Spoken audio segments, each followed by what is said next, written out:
Alright, we're getting started, boys. So, for those who haven't played Shadow Hearts, this is one of the first PS2 RPGs. It's a pretty good one, but it's also one that had a bit of a budget in that you will notice that lots of the dungeons are kind of small and make you run around through the same two screens over and over again. Despite that, it's a very charming RPG with some unique systems, but if you're watching the Shadow Hearts relay, you've probably already played at least one of the Shadow Hearts games, so we'll see. And the timers are going already. Is that intentional? Yes. We are started. So here at the first battle, you can run from it. I believe you can fail from running from it, which loses you time, obviously. But considering that the EXP gain from these fights are pretty minimal, it's better to just keep running.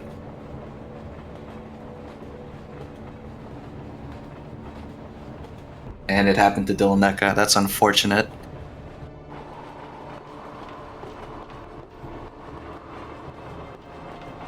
Cut off a little bit at the top. Try and fix that.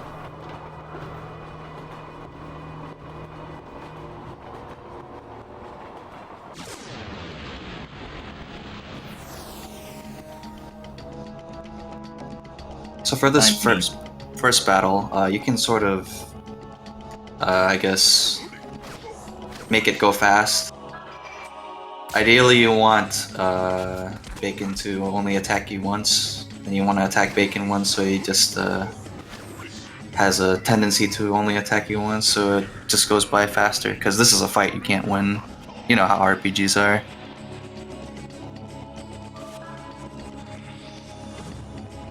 Yeah, the classic, I'm really weak and you're really strong, I'll fight you later at the end of the game.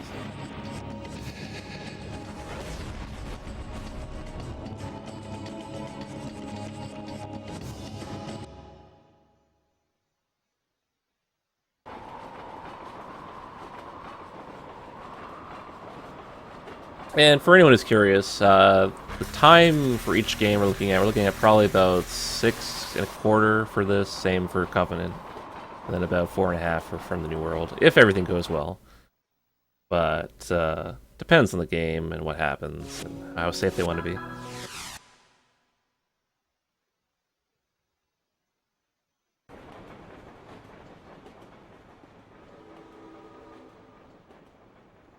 Still don't have a name yet for our rude hero.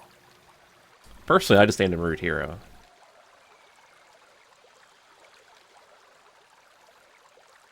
Along with the classic Quack Oracle and Tired Vampire. Girl in Danger. And Girl in Danger, of course.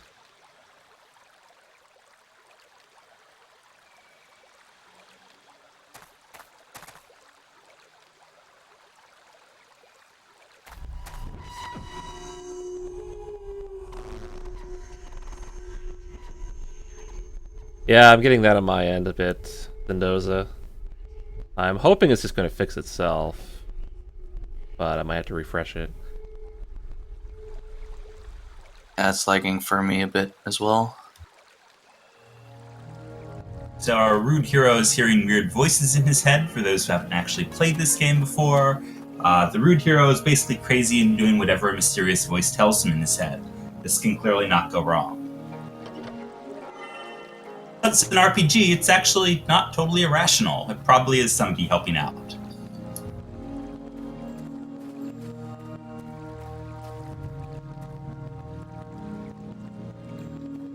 So if you notice, the movement is actually quite deliberate in the routes.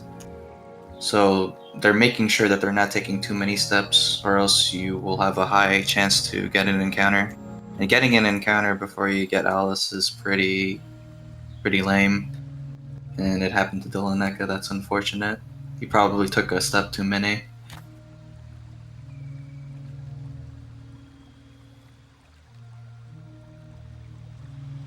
Yeah, Dylaneka is dropping frames a bit, so he's going to try restarting real quick.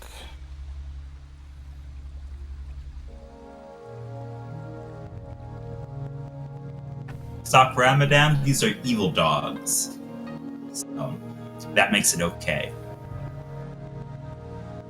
For the most part, this opening section isn't crazy. It's just run from battles and do the puzzle, get to town. For other trivia for people who only played the game casually, the puzzle actually has if you intentionally fail it, and then have Alice succeed it, you get a better prize, as Yuri is very surprised. I don't think they will be bothering to do that in the speed run. There's even a couple other ways you can do it. I think there's like 3. Yeah, well, it gets easier and easier as you fail it repeatedly. I think you get the best prize if you do it right the first. You get a good prize if you do it right the first time as Yuri, and then you get the best prize if you fail it repeatedly, then have Alice surprisingly do it. That's very difficult.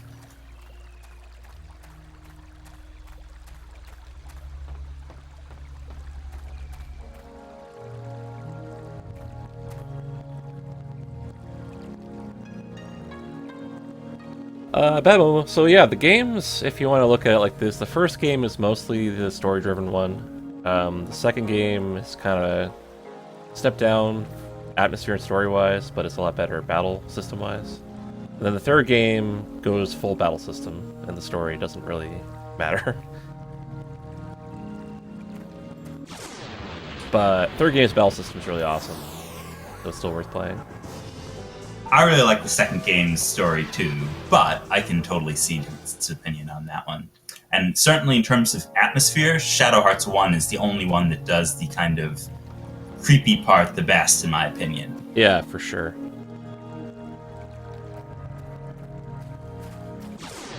And the opening town here basically has it's like a demon town full of cannibals. So it's not quite cannibals. Kind of cannibals. I think they eat each other too. And humans, of course. So Dylaneka is opting for, if he fails to run away, he's going to fight the battles. This is a pretty safe strategy. Considering if you repeat it, you can lose a lot of time just by failing the battles, and ooh, looks like Garrick is having a hard time with the puzzle.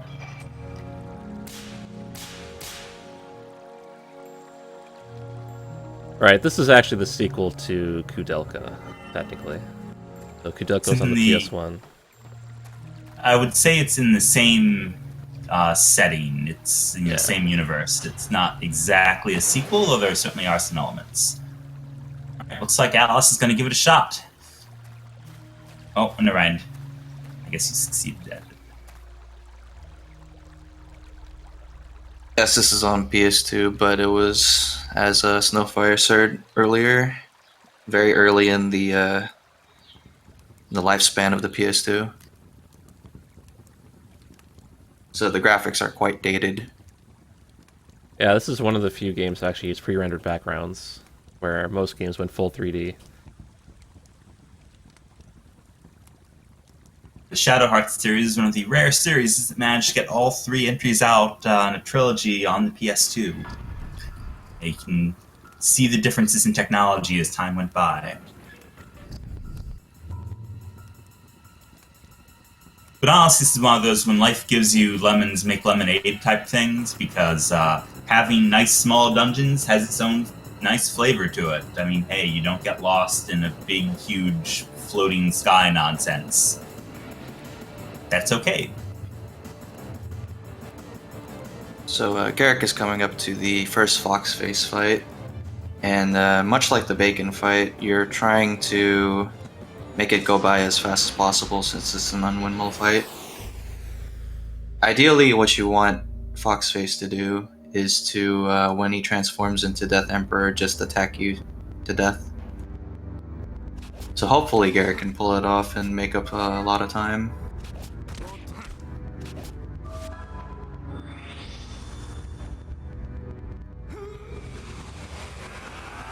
It's pretty RNG.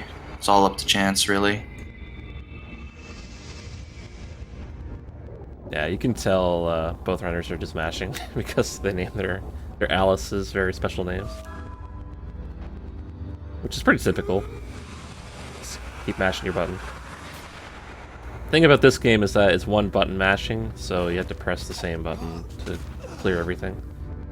Whereas the next two games, you can press two buttons to clear it, so it's a lot less taxing on the runner to actually clear text quickly.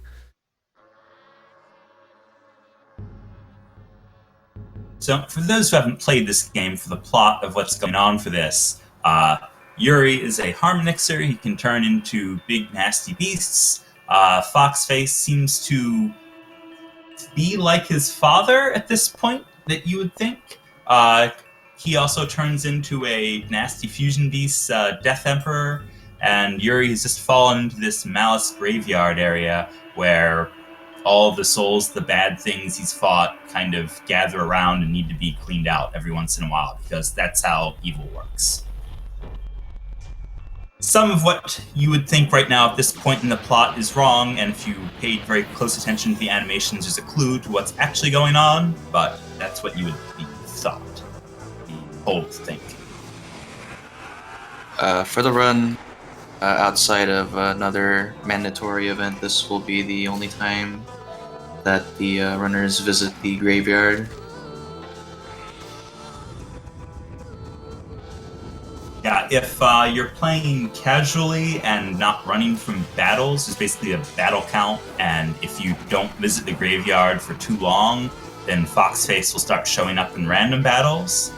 He's actually not as that bad. It's not unwinnable in the random battles, but probably not worth speedrunner's time. You don't get much for it.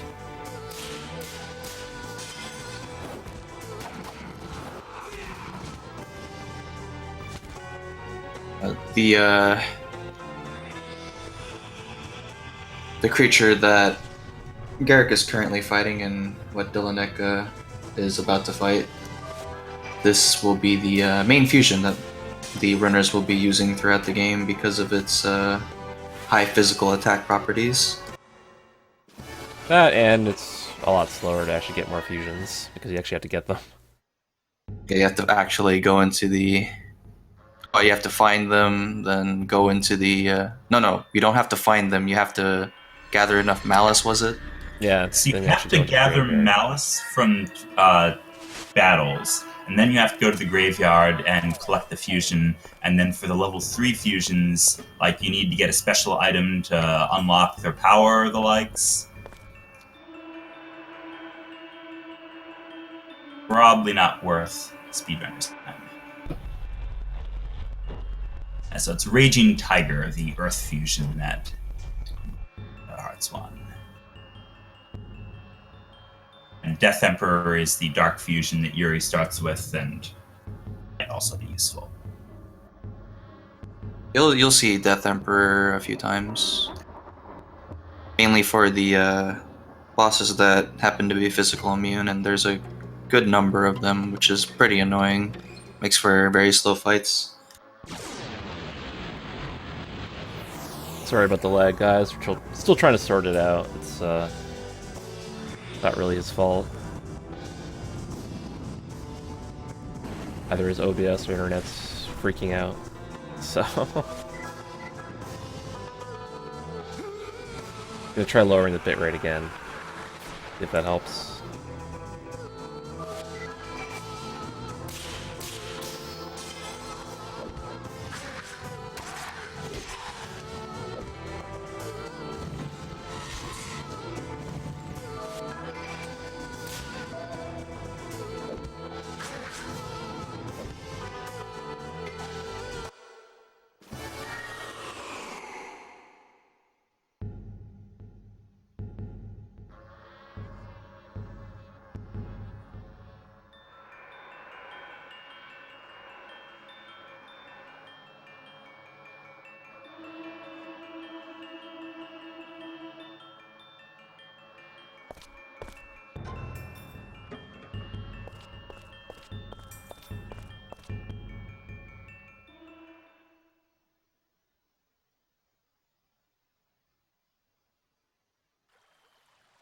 Yeah,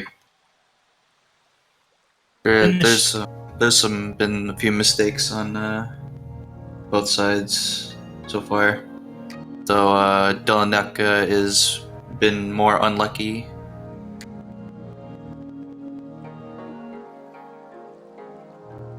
No drifting skies. Your hit percentage doesn't get you anything in the first game. There's no extreme. There is, however, an item that we get for battle later on that makes the run super hard, but Yuri goes super fast. There's two big things in this game. There's the Mind's Eye and the Flash Badge, are the two big ones. So Flash Badge makes your ring dial speed increase greatly. Like, it's really, really hard to actually hit anything. But it gives you a lot more agility, so you almost always get turns, and you almost always run away, and you like double turn bosses. And then the Mind's Eye makes it invisible, like the ring itself, so you can't see where the hit areas are, but it doubles your attack power. So if you give both of those to the same guy, like Yuri, then you can get a lot of turns, do a lot of damage. While not being able to see anything. Yeah, and it's like very fast ring, can't see anything, but if you practice and play the game a lot, then you just press the button 3 times pretty quick in a succession, you just get used to it. The idea in casual play is that you're not used to it at all, so you're going to fail a lot more rings, but in a speedrun, since you practice the game a lot, you tend not to fail as much. So it's pretty much all the benefits without really any of the downsides, I guess.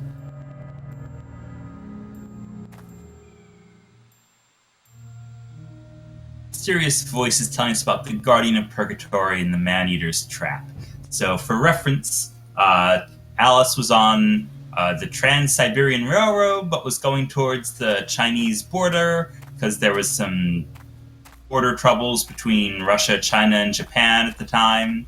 And now we're basically wandering over into this Chinese town, which is going to be super creepy. Now that Yuri has fallen out of the mystical malice graveyard that only he can see. Oh, back attack. That's unfortunate.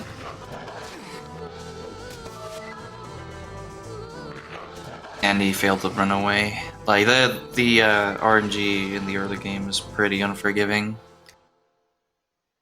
Because you can also, since you're not grinding off of the random encounters, and you're not bothering at all with the malice to get any items from it, you're going to be pretty vulnerable for at least a good half of the run.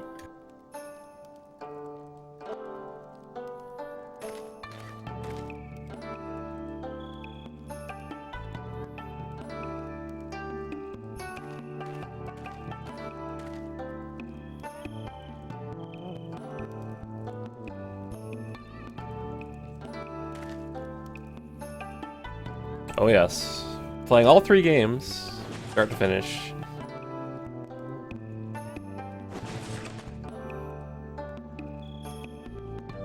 So it'll be like 17 and maybe 18 hours. Gonna be a long day. So strap in. We're doing it.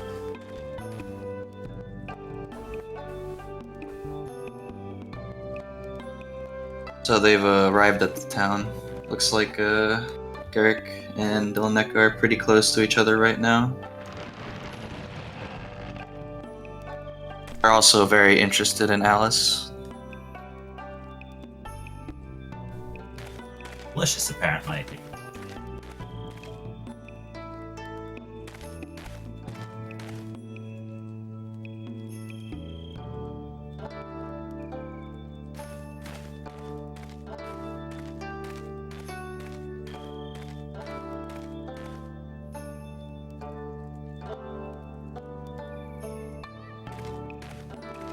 So after the cutscene, you start to see some more speed tech come into play.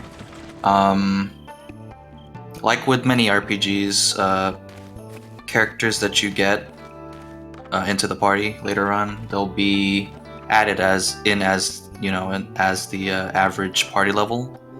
So the idea for this part is that the runners want to get some experience, so they're going to actually fight random encounters here in order to get Zuzen at level 6.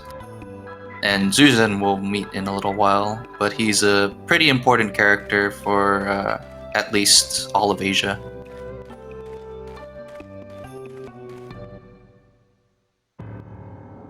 Both in the story and in the speedrun.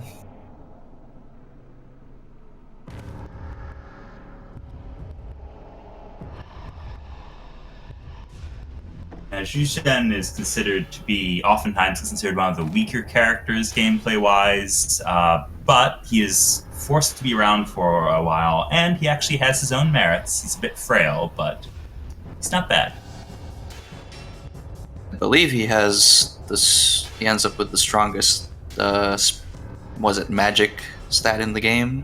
Yeah, But he's slow frail. and slow. Yeah. But Shadow Hearts 1 speed is a little wonky, so...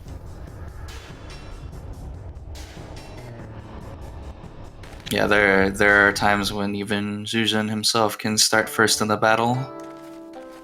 Yeah, there's definitely, like, for example, there are some bosses that have initiative, but then, like, we'll see the next 2 turns to you basically automatically.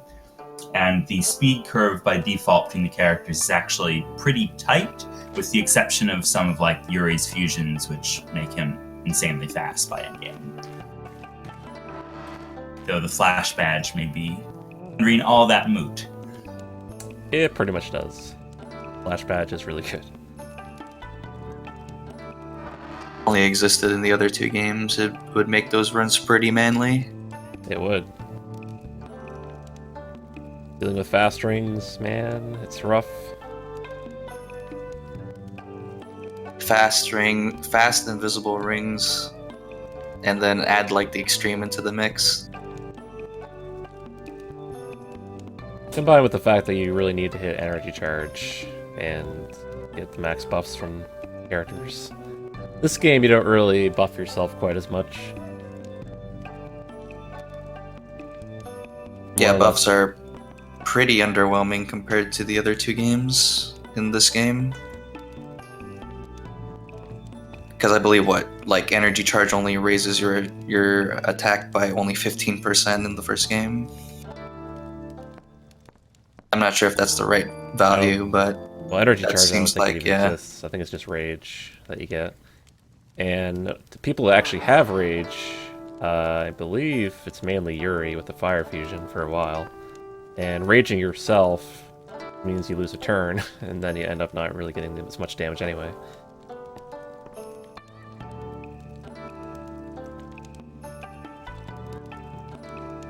Alright, so the runners are about to fight the cat kids.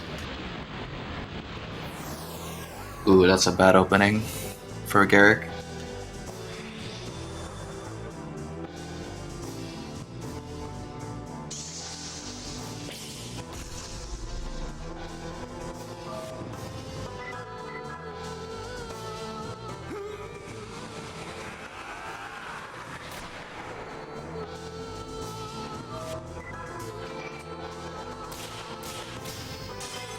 Nice crit. Without that crit, he wouldn't have killed the cat kid. One go.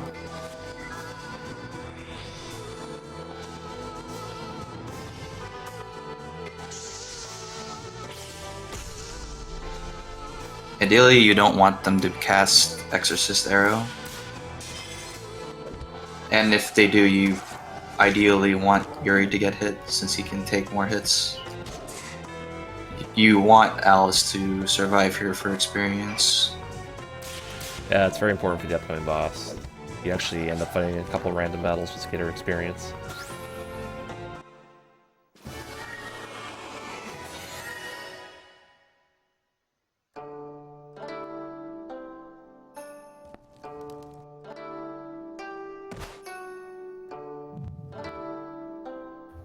You may have missed the line that Yuri just said, but it's lines like that that really make the character.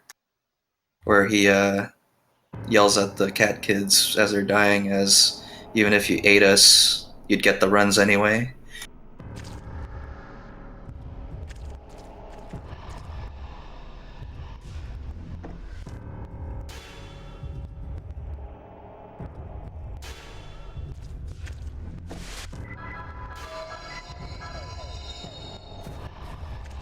pretty much what happened here was that the village was an illusion, and all the people around it were actually evil spirits that ate all the villagers. That's why there's like a billion skulls laying around. Nice, happy, uplifting.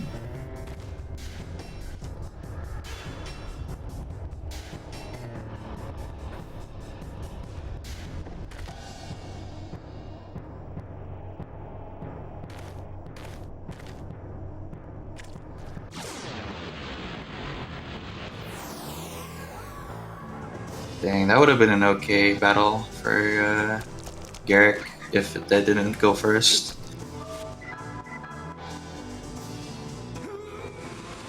You got 2 zombies though, so that should help.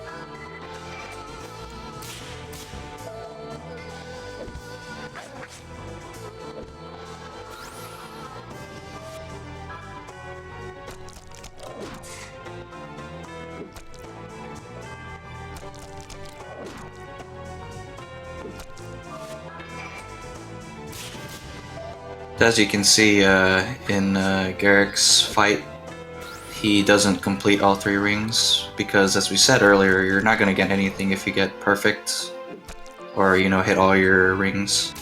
So since he knows the damage that he's going to do, or well, at least the range of the damage he's going to do, he saves a bit of time by just ending the ring early like that.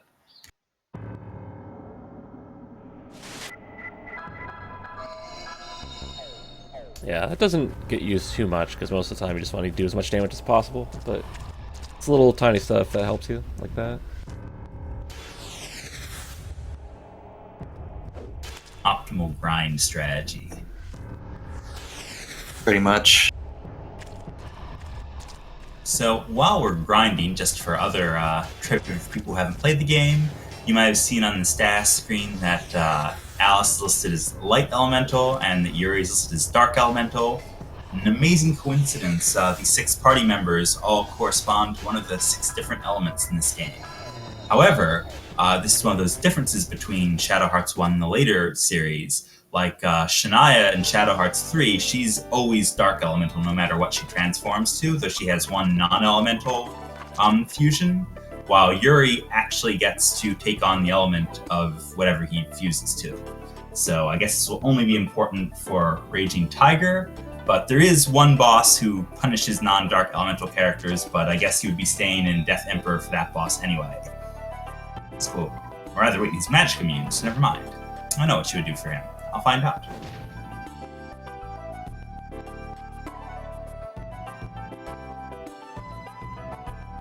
Now we meet the Quack Oracle, Zuzhen. He is a well, older would be putting it lightly, an older gentleman who practices Taoist magic.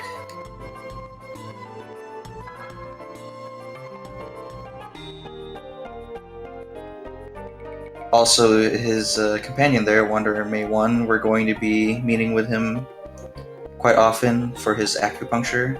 What acupuncture does in this game is that it's used to upgrade your weapons, so you can upgrade the damage of the weapons as well as the hit area of the weapons. Ideally, we're going to be trying to upgrade as much as possible with what money that they have, in order to, you know, kill bosses faster. Yeah, and it's tied to specific weapons too, so your starting weapon, you can upgrade it, but then you go to a new shop and you buy a new weapon, and it kind of wastes all the money you spent on your first one. So, you won't always do it, but on key points where you need the damage, it's very nice. Any damage increase will also shrink your ring hit areas, so it has that drawback, but You're good at it. It's always nice. So Garrett got a very good encounter just now. If he hits this, they should all die to the one ogre flame dance. So once you get Jujin at level 4, I believe, the grinding becomes a lot easier, so you can get to level 5 before the next boss.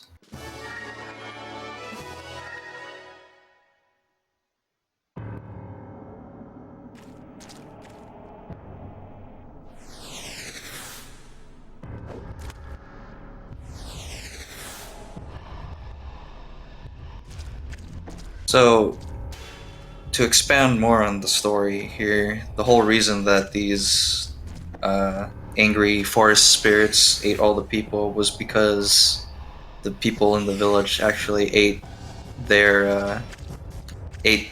So it's kind of a twisted way for just desserts. Awkward.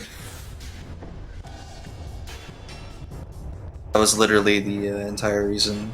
No, I believe that old lady, who is basically the mother of all the monsters, I believe the main reason is that the villagers actually ate her kids. So what had happened in the village was actually just revenge.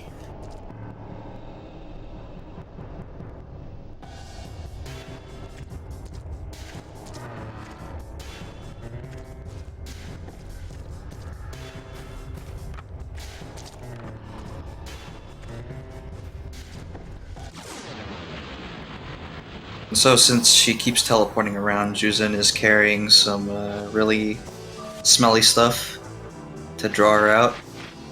And now they're trying to find a torch in order to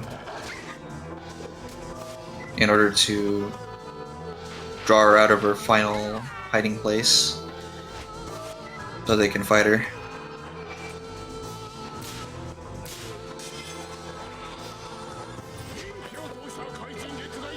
So it's another system thing for watching these battles. You might notice that Shadow Hearts, like older Final Fantasy games, has a row system. So Yuri's up front, Alice and Juzhen are in the back, though you can of course change this. It does pretty much exactly what it does in the Final Fantasies. You do more physical damage up front, and you take less physical damage in the back. And as you can see in Dylaneka's stream, if you get a back attack, it reverses the order of the rows. So Alice is in front now.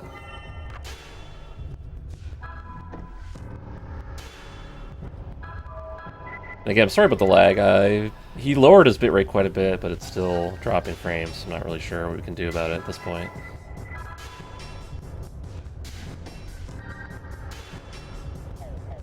So Garrick just upgraded his weapon, and there's some very amusing lines when Moxie Buction happens with male characters. With the female characters, it's kind of funny as well, but it's much more tame.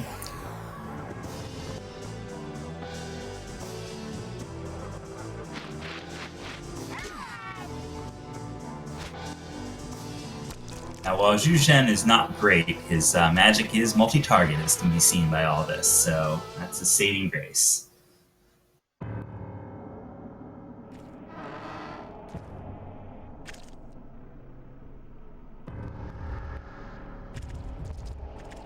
Oh yes, they pretty much all but say that Mei 1 is homosexual.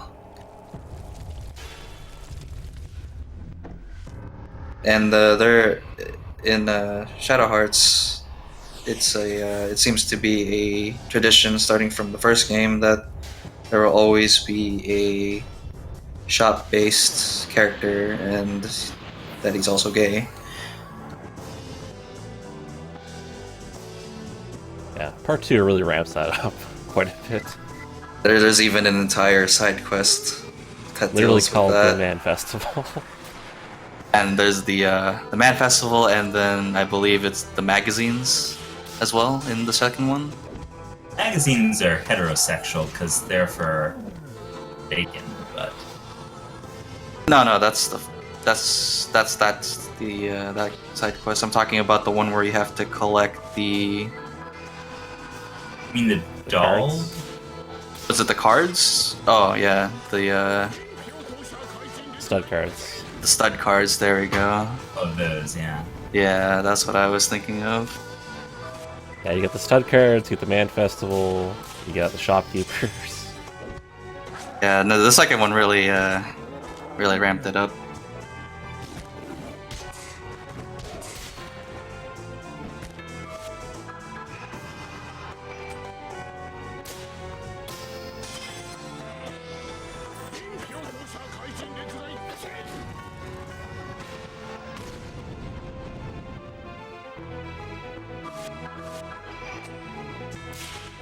Eric had a really nice boss fight there.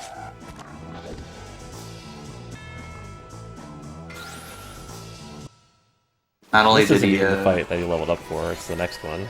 yeah, Leveling up in this section isn't really to make it faster per se, it's more or less just to survive. Because lower levels you can die pretty easily. And it also ends up being faster because you don't have to revive people and all that jazz, so...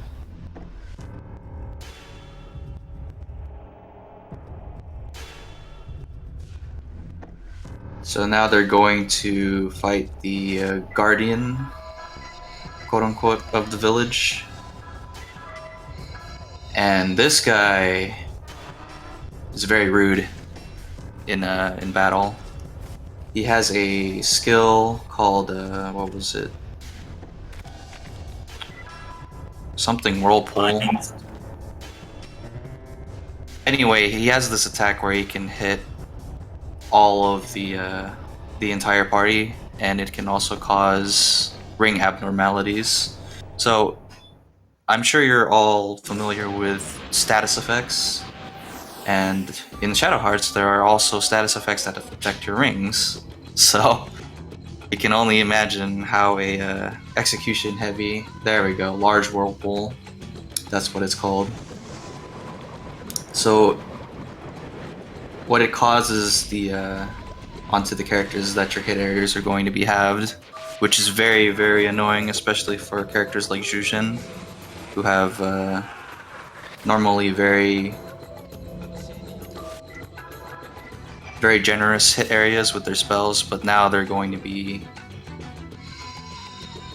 a lot harder to hit. Thankfully, it only hit Yuri, and Yuri's damage isn't as important as Zhuzhen's here. Since remember that Snowfire mentioned the elemental aspect of the characters, so I believe what is this boss called? Yamaraja Earth? Yeah, that sounds right. Yamaraja Earth. Yamaraja Earth, and he's water elemental. Yeah, none of the Yamaraja's names describe what they actually are. Yeah. But I think Yamaraja Wind is my favorite. Yeah. Because it was just weak to wind. It's actually Earth Elemental. But the point is here, Zhuzhen is Fire Elemental, which is... so he's taking more damage from the boss, but he also does more damage to the boss. And for this battle, he's your main source of damage. That's why it's very important that you get perfects here with Zhuzhen.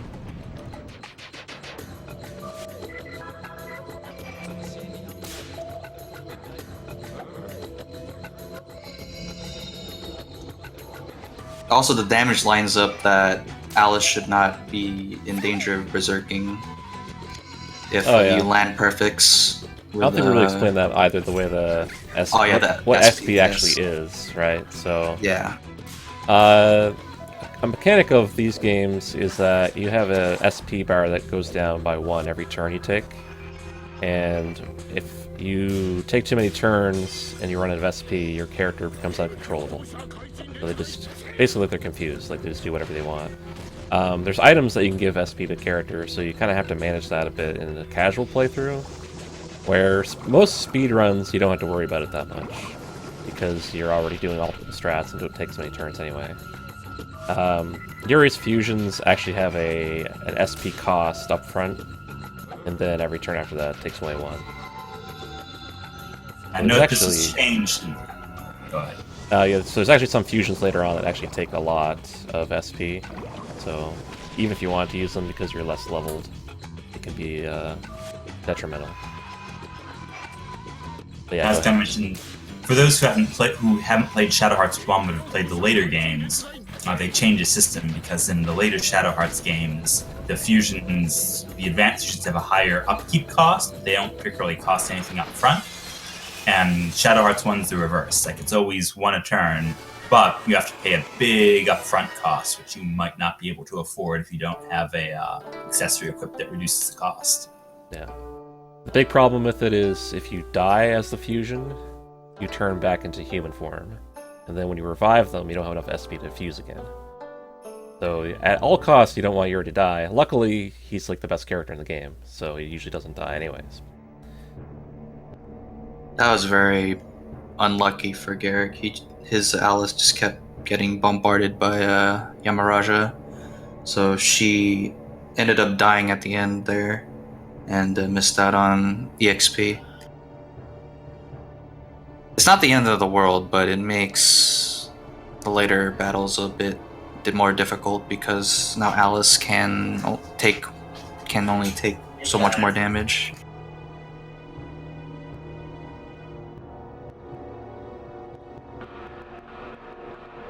But they're basically neck and neck right now, so it's a pretty good race.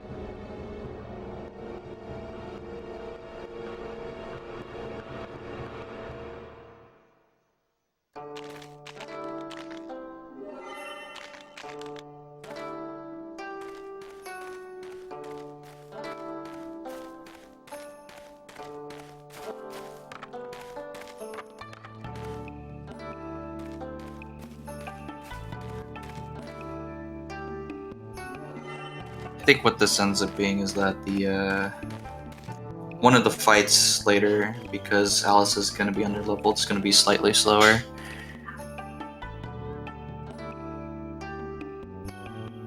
But as long as he doesn't get leapfrogged into oblivion, he should be fine.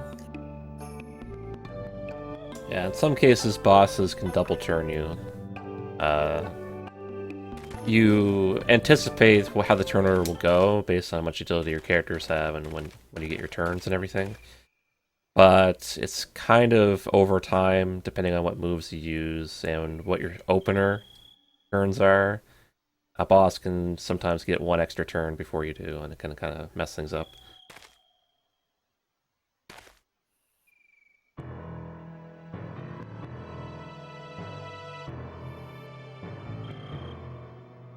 So what we're looking at for each game, about 6 hours, 15 minutes for the first game, about 6:15 for the second as well, then about 4.5 for the third game, hopefully.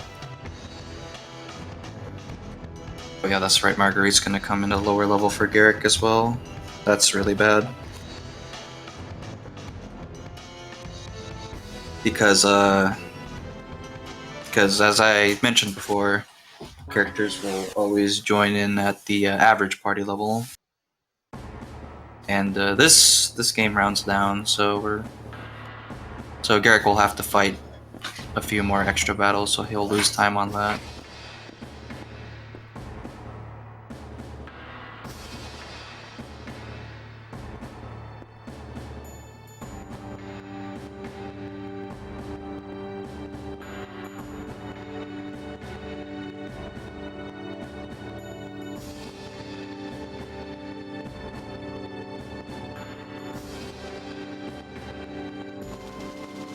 NPCs investigating the scene of the crime here. Strangely enough, these characters will end up slightly more important in Shadow Hearts 2.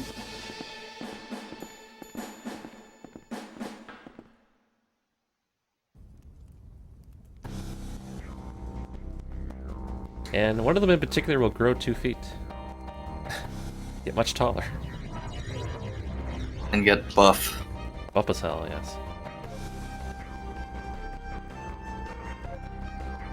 He did some juice. I ain't believing that he just trained for like 2 years.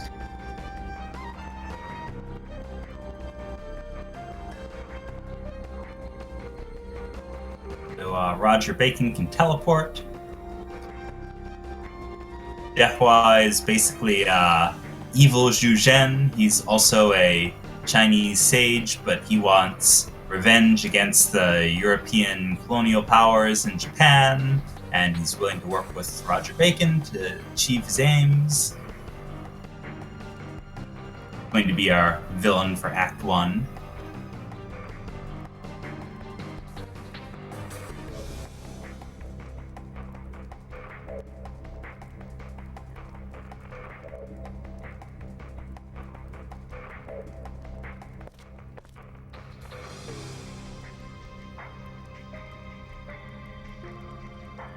So even though Garrick's going to lose some time here and get behind, the game has a rather it has a knack for equalizing between racers.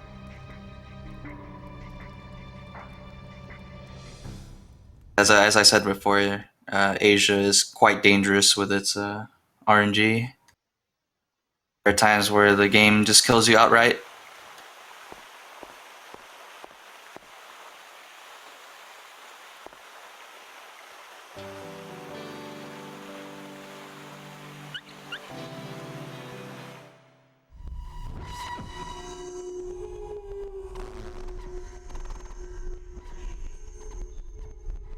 Hopefully nothing like that will happen to the runners. I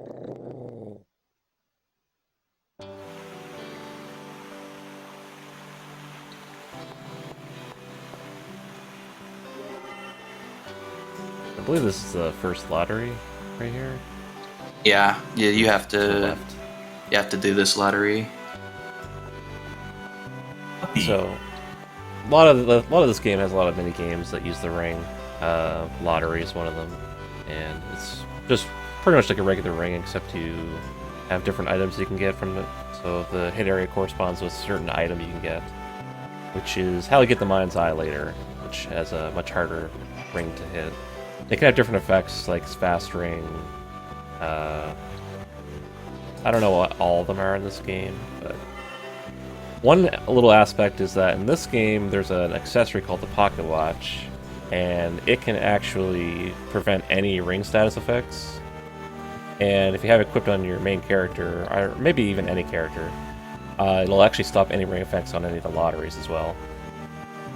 But I believe the Mind's Eye is the one exception to that rule, where it stays the way it is. And later games, that doesn't work anymore. At all. Which kind of sucks.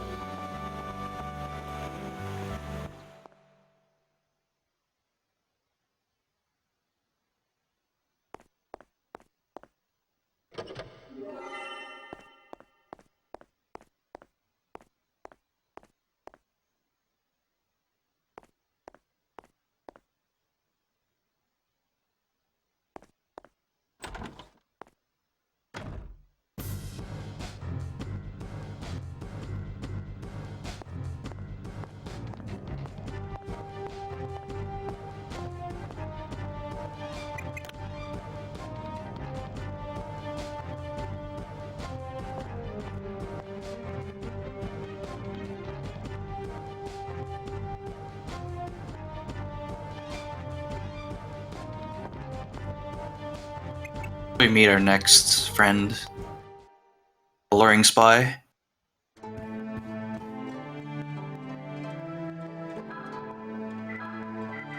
So money is really tight at this point in the game, more so in a speedrun.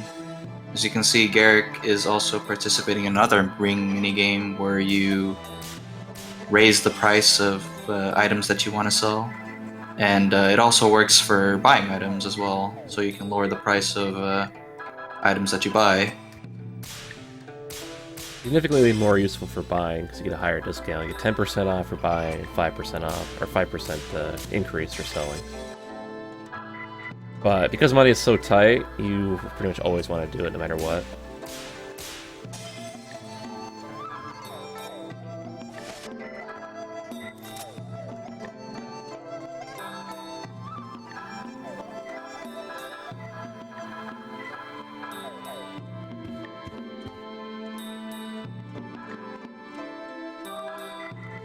So for confusing historical trivia, there's some weird names in this era, and also this is a Japanese game, so I believe this is Fengchen that they're in right now, but I believe it's more commonly known as Mukden, and I believe it's also known as Shenyang, double-checking Wikipedia. So 3 different names for this Chinese city that's kind of close to the Russian border that we're hanging out in right now.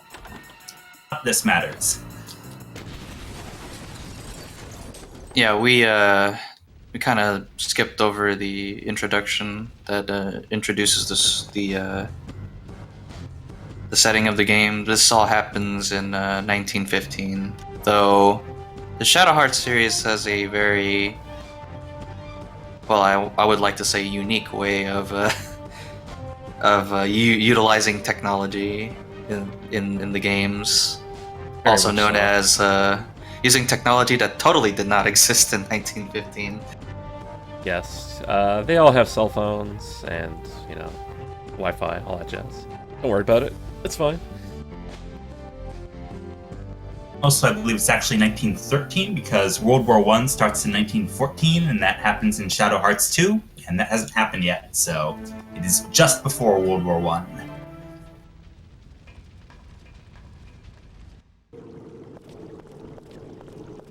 Also, our alluring spy is, strangely enough, the comic relief character. She gets to fool around with explosions and such. Old Witch's Tale? You mean like the Sea Mother cutscene? Shloop, shloop. Shloop Shloop. Yeah. Yeah. That ends up being skipped. So, yeah. It's really great, though. I love that cutscene. You can watch it on YouTube. Or watch it while playing the game yourselves. But that's a Aw. good, I want to say 20 minutes from now. Scared by that cute puppy again. Okay, so Garrick didn't get an encounter before getting Marguerite, so his luck is improving.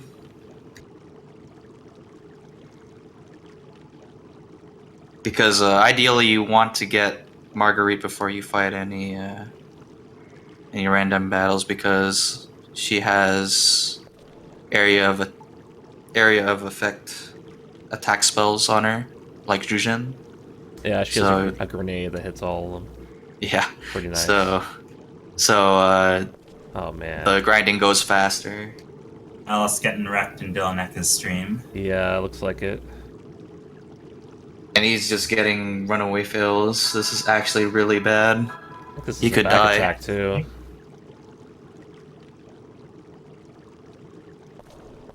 Well, I don't think he'll die, because Yuri's in the back with 6 damage per hit, so hopefully he'll be alright.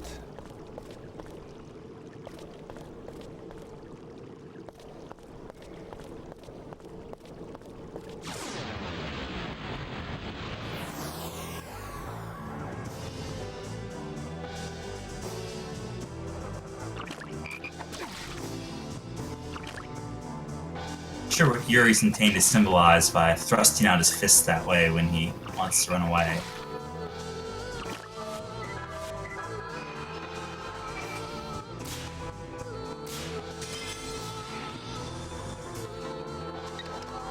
Yeah, I can use some help here. Great thing about the voice acting is it's half Japanese as well. Yeah.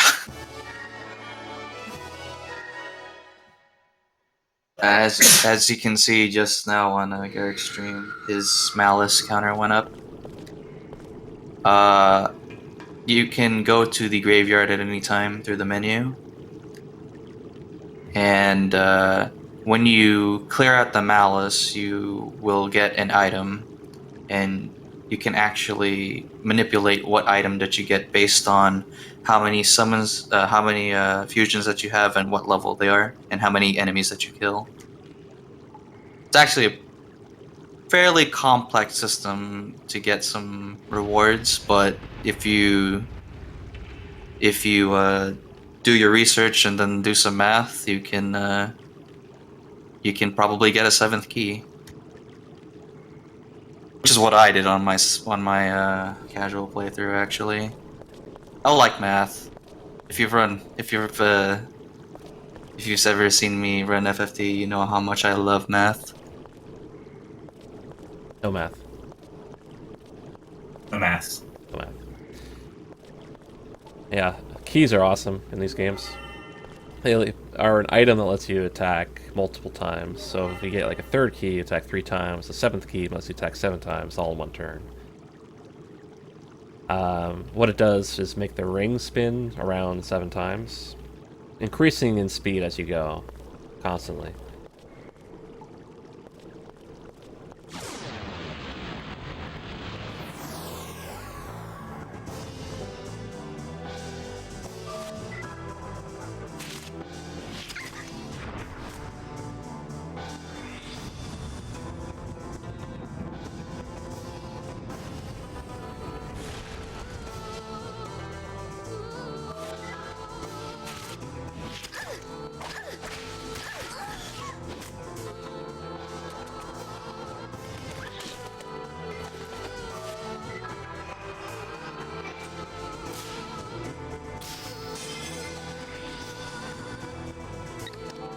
Yeah, I can use some help here.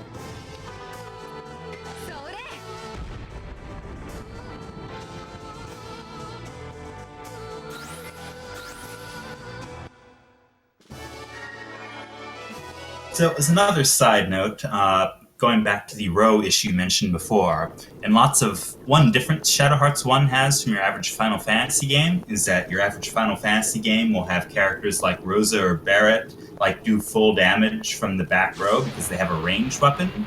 Strangely enough, Marguerite is very nearsighted or the like because she is not affected by that. So if she is farther up in the front, then her gun does more damage, and if she's in the back, the gun does less damage. I always Don't love gun ask. characters. All RPGs. Some RPGs you'll increase your strength and your gun will get stronger, and it's pretty amazing. Yeah, I can use some help here.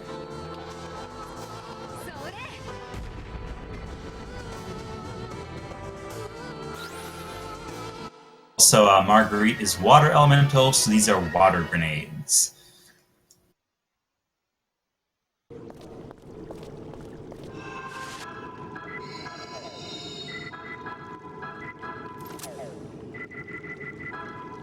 Alright, boys. Eric's about to go into my personal favorite fight of the game, the Kappas. Chat, raise your Kappas.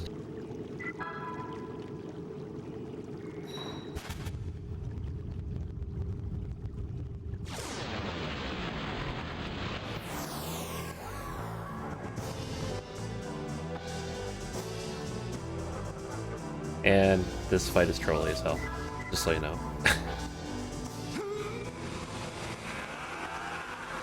So I forget exactly how this works. I know you want to avoid doing too much damage to one of them, because I think they can heal each other or themselves.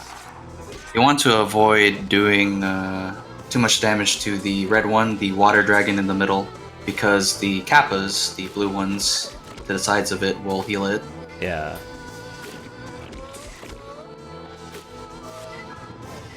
So ideally what you want to do, you want Yuri to attack the water dragon first for damage, then you grenade with Marguerite, and then you finish off the Kappas with Some help here. and that combined damage is not enough to trigger the heals from the Kappas. So you finish off the Kappas with Yuri.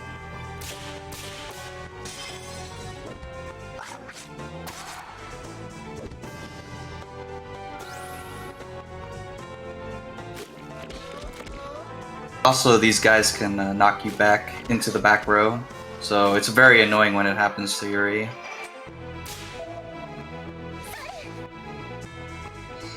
Well, I don't know what happened to Dylaneka's stream.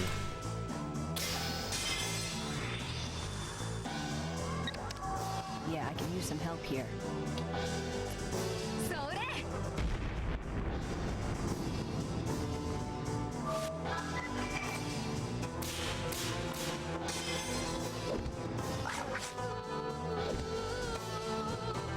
think it's still alive. And once the water dragon gets low enough, he will do fighting spirit. So that's when you know that he's about to die. It's having struggles.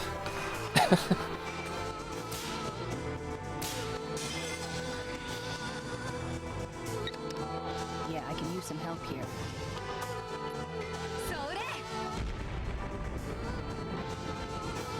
Though it looks like, as I mentioned it earlier, it looks like Yuri got knocked back.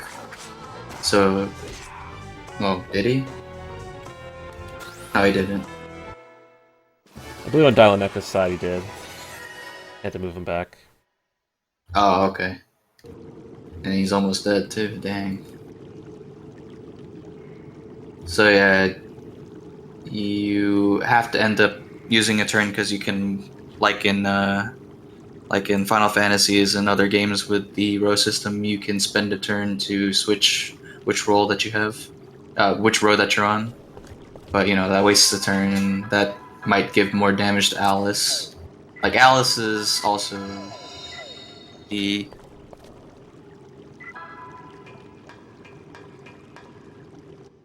Alice is, as you've seen earlier, she's very frail, but we need her EXP to be as high as possible for two reasons. One, you know, the whole fact that party members, when they join your party, is always at an average party level. And two, for one of the fights, we want her to know Holy Edge so it can go faster.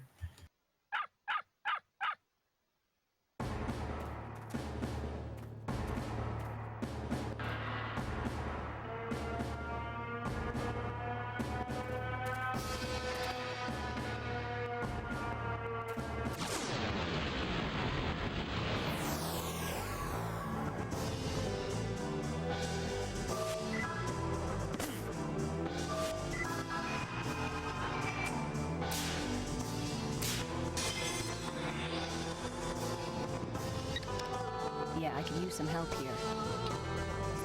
It's a great area of the game. You got the OS Frog, you got the Kappas, and then you have the Franker's Head. All in a row.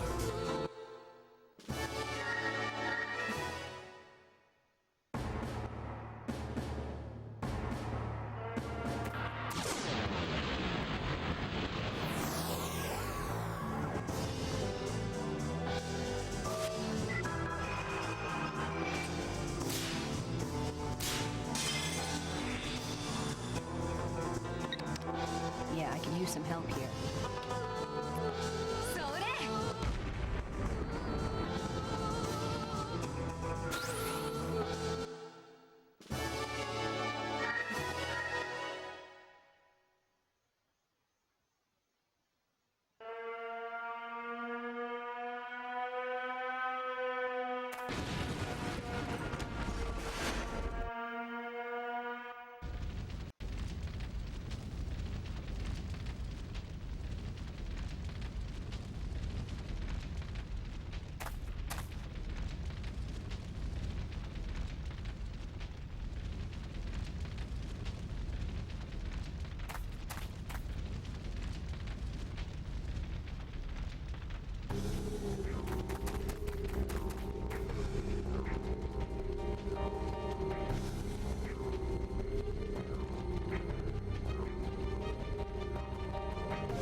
This dog has a pretty foul mouth. It can't clean its mouth out with soap. Now we beat him down. That's the Yuri way. So, the one thing that you don't want this boss to do is spam Breath of Fire. Great game. Yeah, great game, but a bad move. And since the dog was glowing all red, this is of course a fire elemental boss, so Marguerite takes and does more damage. Garrick, I'm sorry, dude. Commentator's curse.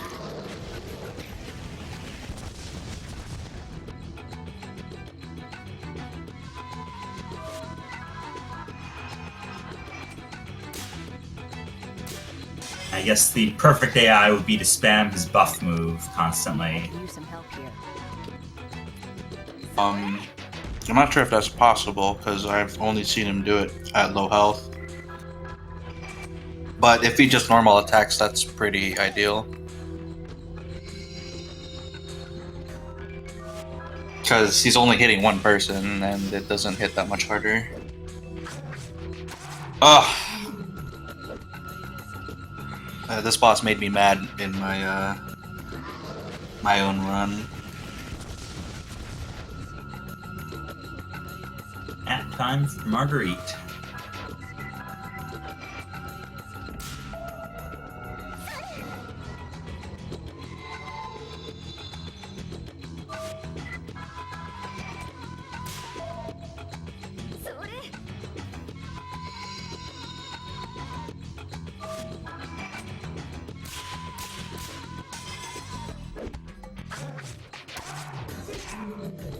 Well, that's better. Oh, wow. Just enough.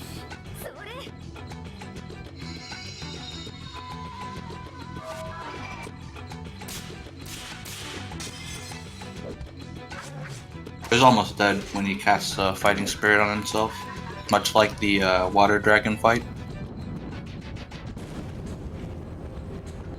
So now is actually a perfect time to revive Alice.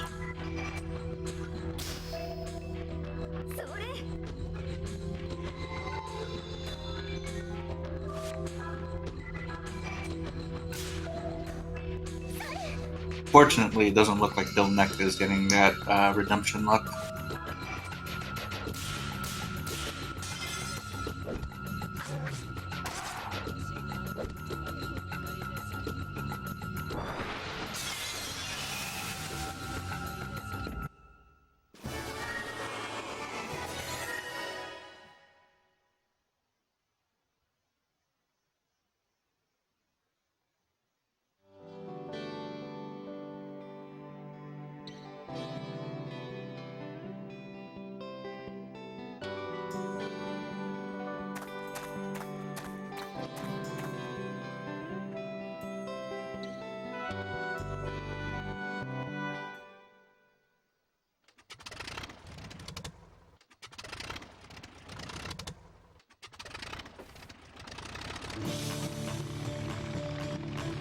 Oh boy, an airplane. There's one thing I learned from RPGs is that all airplanes are 100% safe. Especially ones that look like that.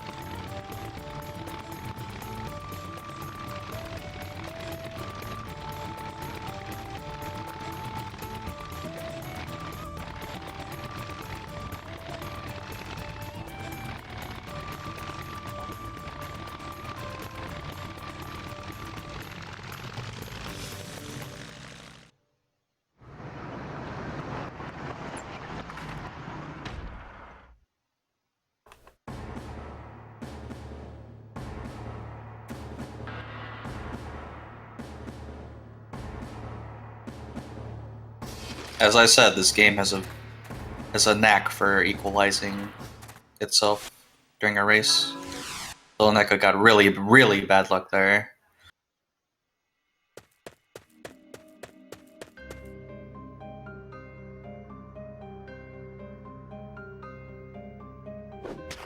Yuri's father.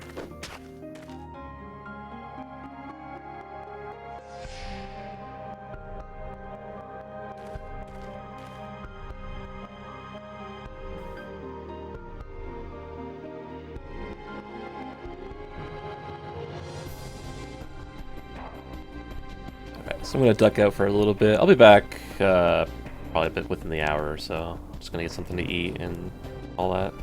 Want to make sure the stream is actually working and not gonna kill itself. I'll probably just keep an eye on it, but I will be back at some point. I'll leave it up to you guys to hold it down. Already. Noted.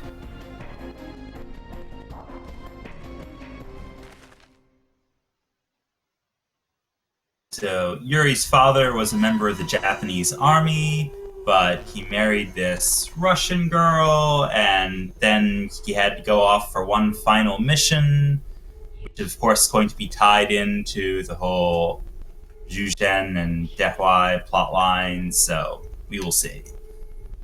All very tragic and inspiring.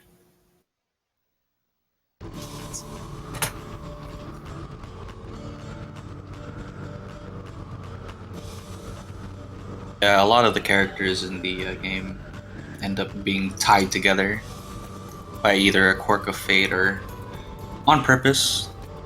It's up to you whether or not to believe if it's fate or if someone was manipulating it. Especially if you're watching this for the first time. Now, there's definitely one person doing direct manipulation going on here, but we will see about her. Marguerite, on the other hand, despite being a spy, basically has nothing to do with anything, and I'm not even sure what she's trying to accomplish by messing with the Japanese army and the Chinese out here.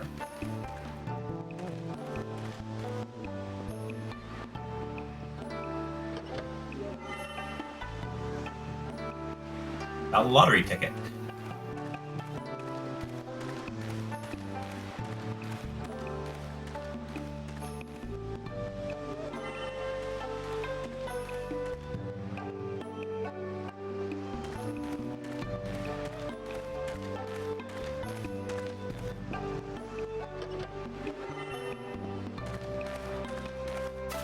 Yep, as someone said in chat, this is indeed the time for Sea Mama.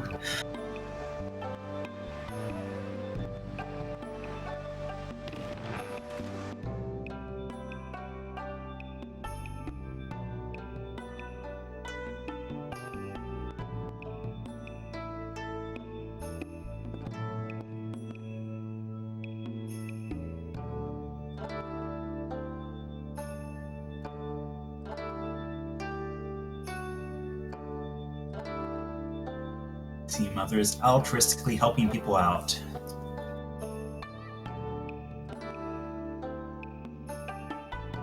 This person called Lily who's cursed. Uh-oh.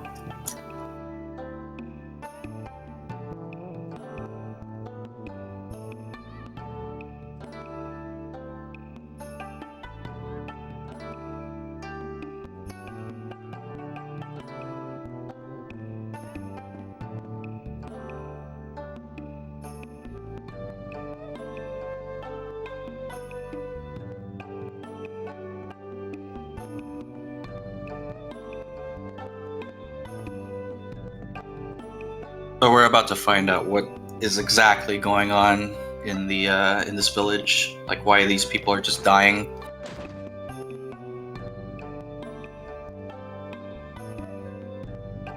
Going back to the Shadow Hearts Historical Fund, this is theoretically Dylon, which is, I think, better known in this era as Port Arthur. This is completely not a sleepy fishing village in actual history. This was like the major base that the Russians built out in their kind of Asian adventure, which then kind of Japan and Russia fought a war over who would actually have control of it in 1905. So this is another case of Shadow Hearts playing it fast and loose with the names. But it's fun. Yeah, they like to take a lot of liberties.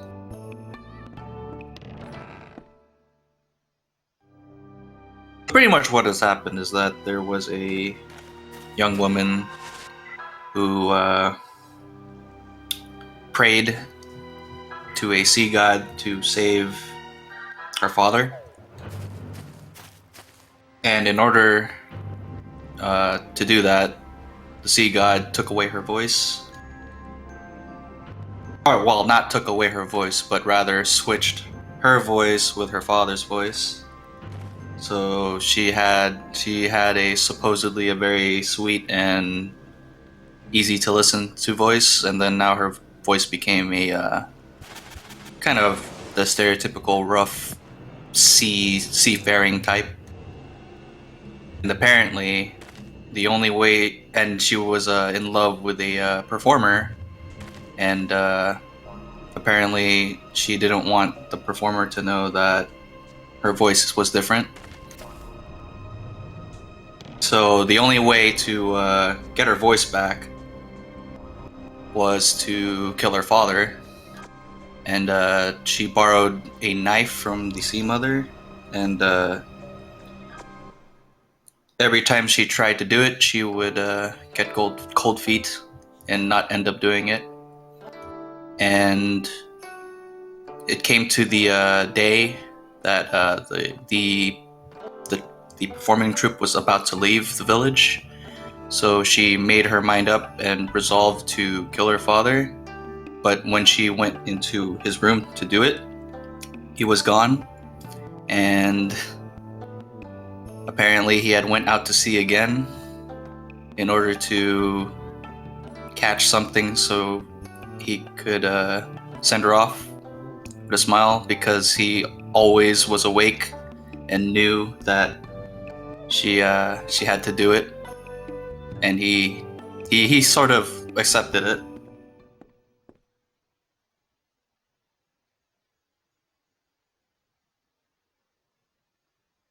So the father died out at sea again, and it left the girl there very, very, very sad, because now she lost both her voice and her father again.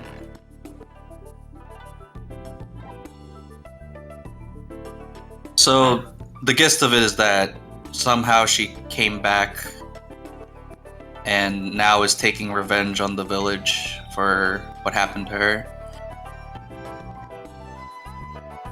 Basically, just like the spirits in the cannibal town are kind of jerks, even if the cat children got eaten, really it's the sea spirits' fault for doing the whole voice swap, you must kill your father thing, and then let's bring you back as a cursed puppet to begin with. Anyway, Alice got cursed by the wandering spirit of Lily, so it's time for a party change.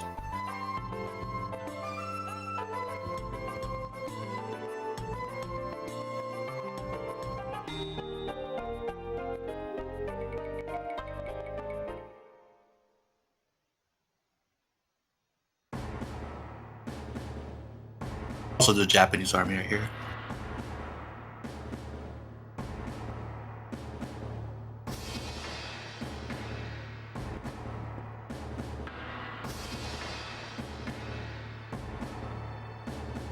So, I guess the base actually does exist in the Shadow Hearts universe, it's just never seen. Because, Cowardly Chen literally was just at the restaurant there, and then suddenly he's there. So we can only assume that the base is somewhere near the village. At least that's how I sees it. I'm probably wrong.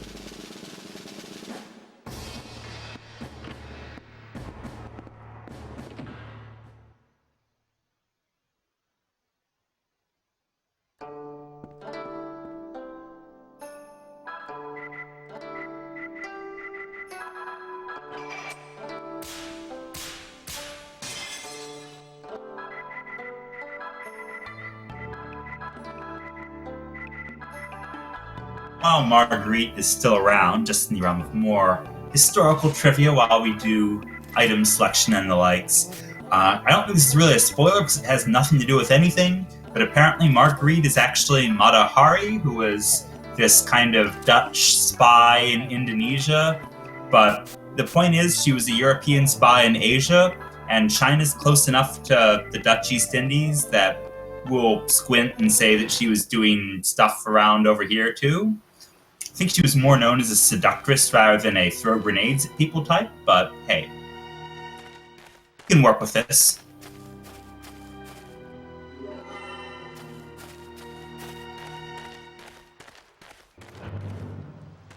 Now we're coming up to the first super annoying boss of the game.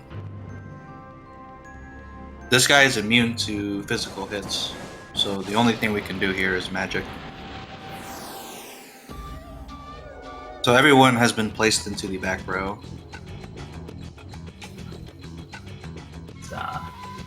Amarajo Wind. misleading name.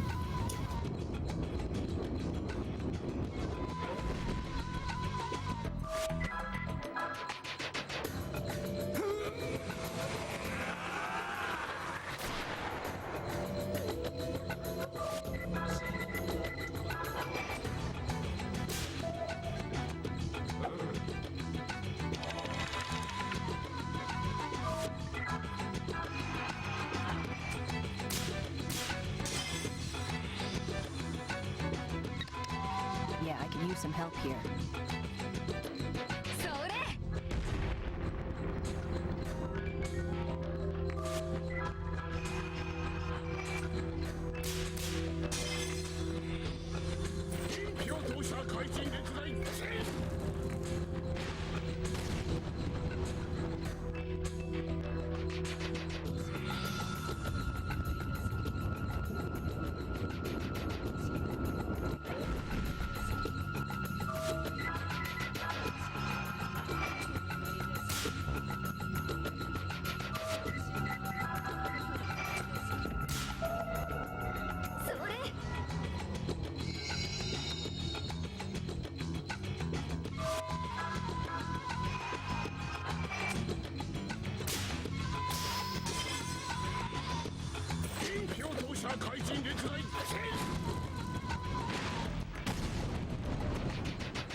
Yeah, I can use some help here.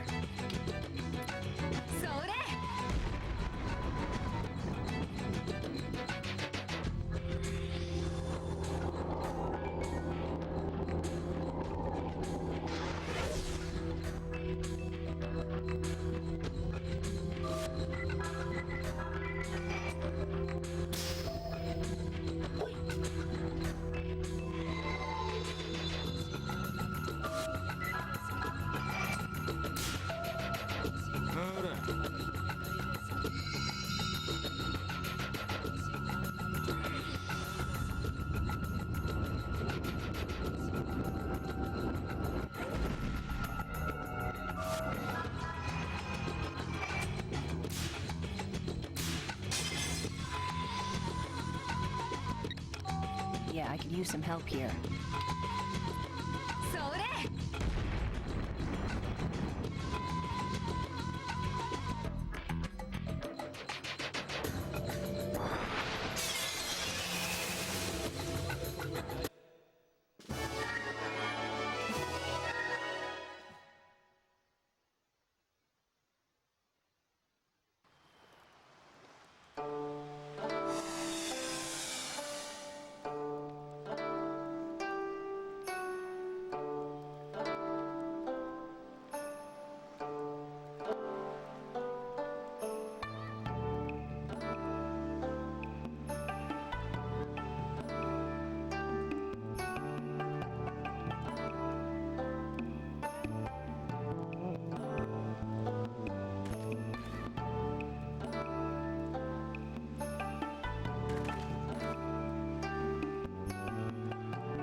I have to open this one back up.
There we Alright, go. Are we hearable now? We should be. Considering everything is being picked up off LCC's desktop. Give it Chat. 10 seconds. Chat spam baby rage if you can hear me. Okay, good. So, how about you go tell that entire story of Lily and how, there was voice swapping and evil spirits again, because it's suddenly relevant. Okay, so as I was saying before, girl is mad, so she kills people. But in all seriousness, the story is that Lily was a young woman who lived in the village with her father. Her father died out at sea, and she prayed that she would that she could get him back from the sea god. And so the sea god granted her wish, but she traded her voice got traded with his, so she sounded like a shanty sailor instead. And that's pretty bad considering that she was also seeing a troupe performer from a traveling troupe. And if your cute little Asian girlfriend started talking to you with a gruff sea sailor voice, you'd be surprised is probably one of the emotions you'd be feeling there. And so the idea was that in order to get her voice back, she had to kill her father by her own hands, because the sea god is a very kind person. So when it was time for the traveling troupe to leave, she resolved herself to actually do it with the sea mother's knife. And apparently the father went out to sea so he could catch her something cool as a send-off present, because he always knew that she had to kill him and was accepting of it. But then he died out at sea again, so she was really, really sad, really, really mad that not only did she lose her father again, but she lost her voice forever. As that kind of death doesn't count for some reason.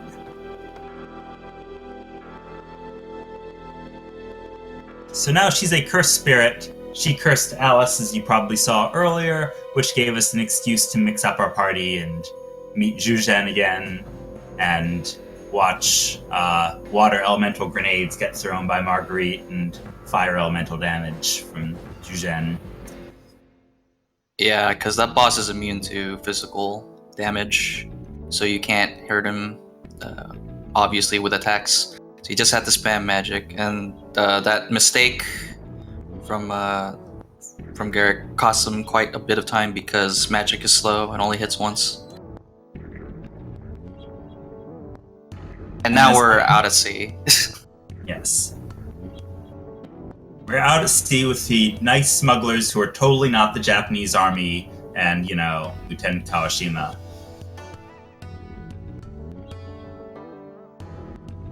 The other abbreviated version of what we chat about while the voices went dark was that the city that we were just in was also known as Port Arthur, and it was a big, huge base that the Russians and the Japanese fought over. But apparently we are only seeing the humble fishing village part of the city. So the base must have been somewhere else, which was apparently nearby, since Cowardly Chen can just run over and say hi. Also, Yuri is seasick. This is the first part of the game where a relationship starts to brew between Yuri and Alice. You can tell by the music.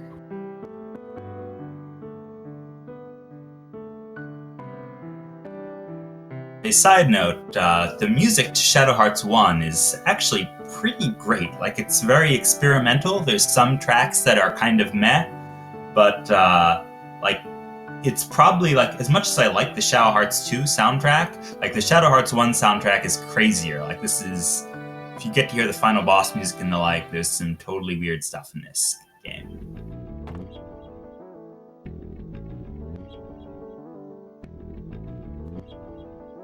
pretty much the gist of the conversation between Alice and Yuri was that Yuri is well aware that he can lose his soul, lose control, with his due to his ability as a harmonixer, and he pretty much asks Alice to put him down if he ever loses control.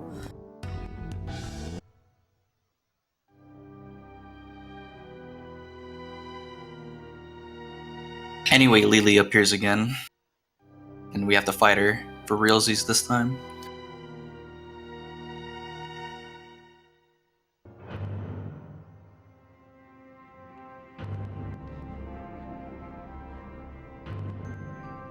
Suda only composed about 10 tracks or so, the Shadow Hearts 2 soundtrack, though, to asterisk on that. Good tracks, though. Yeah, he did about 5 tracks. I think it was Hirota, if I recall correctly, who did the SH1 soundtrack.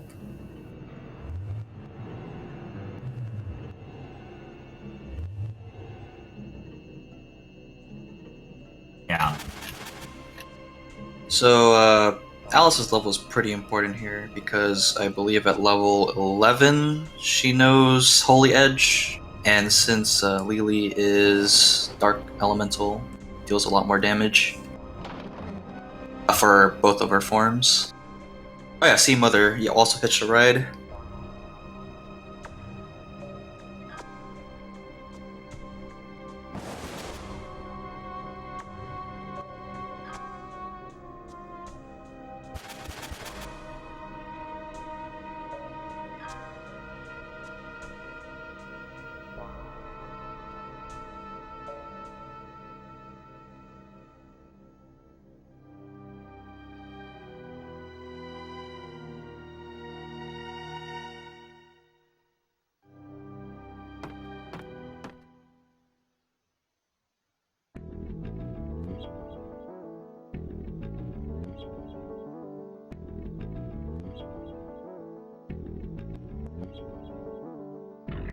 So, Sea Mother is very determined to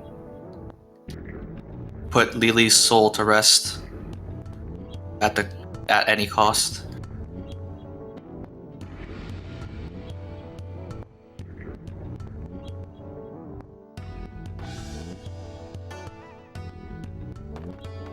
Is it level 11 that she learns Holy Edge? It might be level 10. Anyway, Alice is pretty under-leveled at the moment. Also, Kato is a total wimp in this game.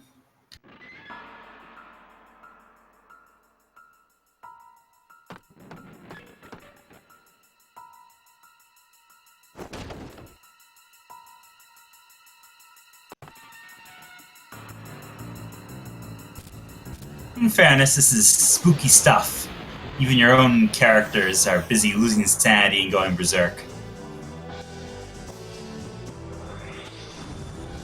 For more fun trivia, all the Shadow Hearts games have kind of Easter eggs if you let your characters go berserk.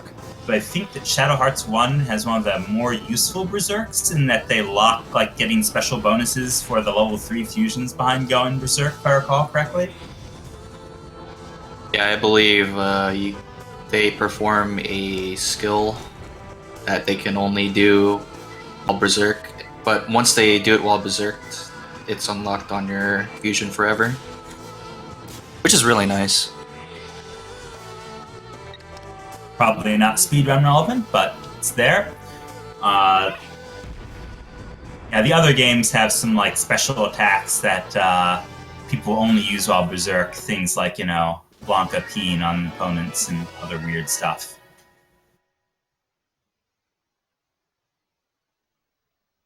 Maybe Alice will reach a level 11 from the second encounter. We'll see. Now, Dylaneka is ahead by, I want to say 30 seconds at the moment.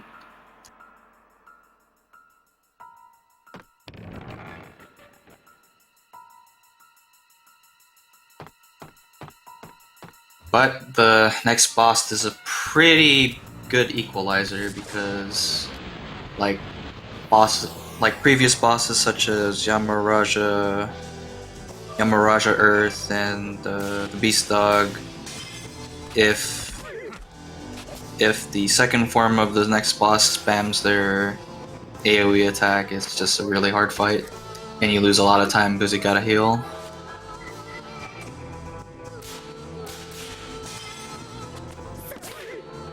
Marguerite has a very inefficient shooting pattern. Yeah, she just likes to show off.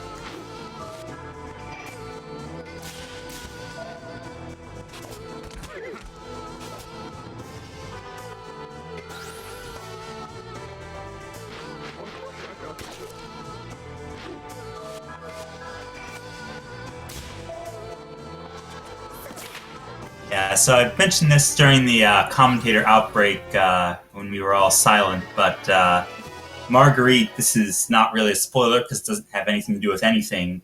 She's allegedly Mata Hari, who, if you know your history, was a Dutch spy in Indonesia or the Dutch East Indies. But apparently when they were making Shadow Hearts, they're like, hey, we got a European spy in Asia, and Indonesia and China are close enough. So maybe she was blowing up railroads and...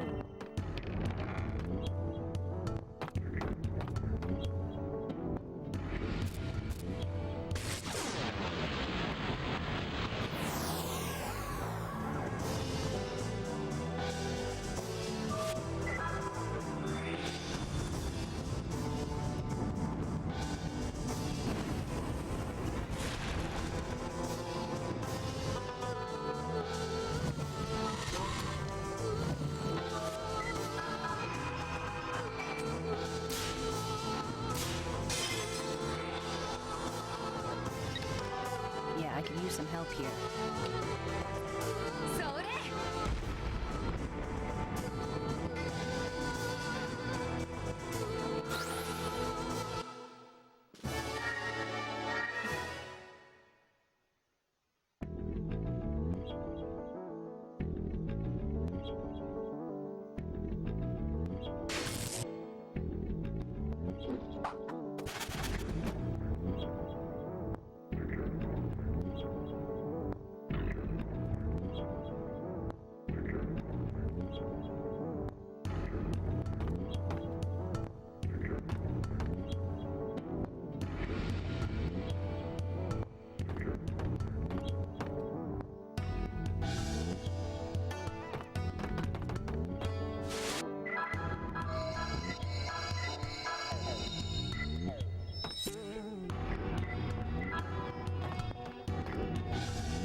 Be back.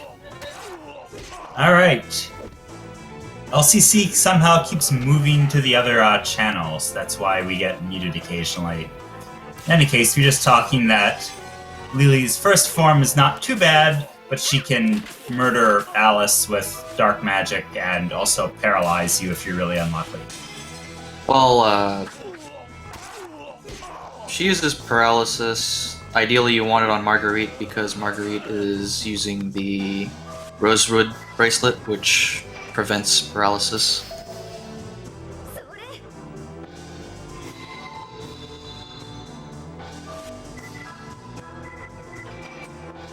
Apparently, Dark Messenger has a 50% chance of instant death, somebody claims on the internet, but who knows.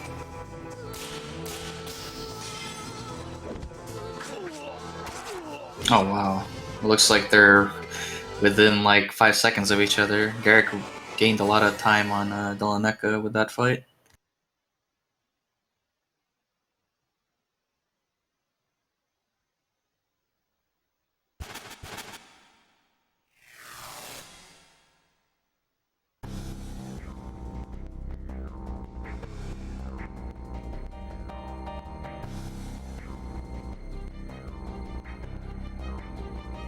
Pure dead?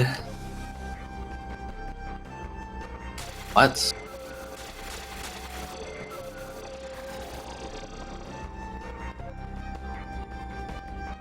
So Dehuai, our Act 1 arc villain, has decided to mess with Jujen, I guess, mostly. Not sure why he cares about the rest of us, but he's gonna power Lily up.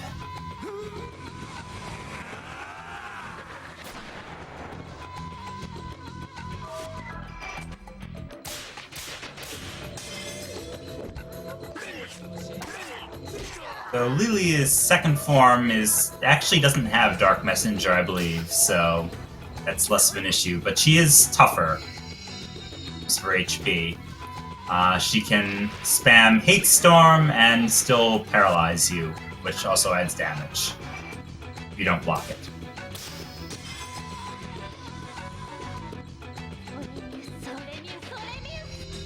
So as I mentioned before, you do not want this boss to spam Hate Storm.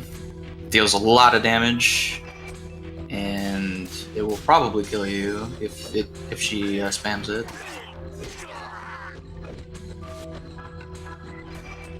And it's starting to happen on Dylaneka's end right now. And there it is for Garrick.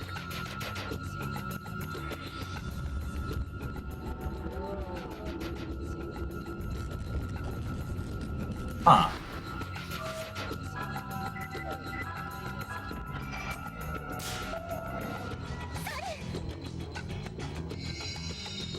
This is also a Dark Elemental boss, so Alice will be taking more damage, and it doesn't help that she's quite frail.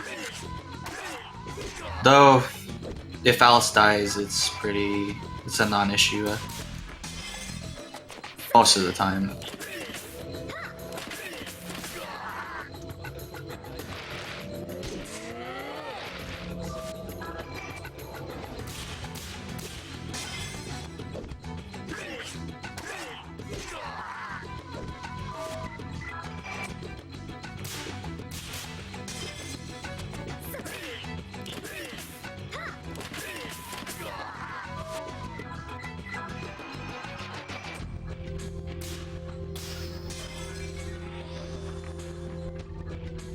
Voodoo Doll gain activated again. That's our auto life item.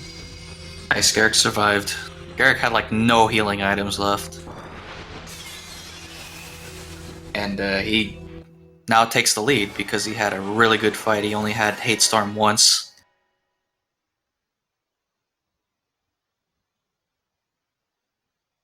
But now, Alice will be leaving our party. Oh wait, not now. Doesn't get captured yet. Yeah, not yet. But we pretty much stopped really caring about Alice's EXP at this point. Because next coming up is a part where the party gets split, but Alice really doesn't do anything in this part. So rest in peace, C Mama.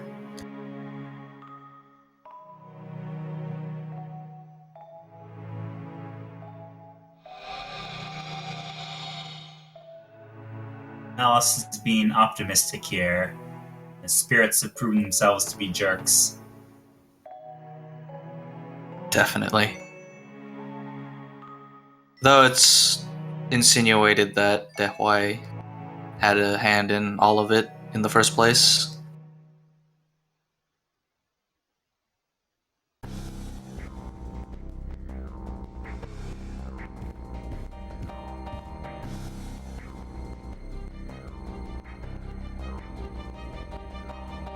So this is Wuguai. He's Dehuai's minion.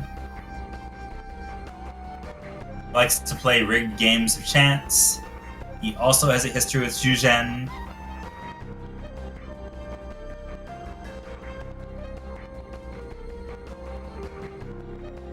He's actually dang, that one character from Street Fighter escapes me right now. But he's that guy. I don't know.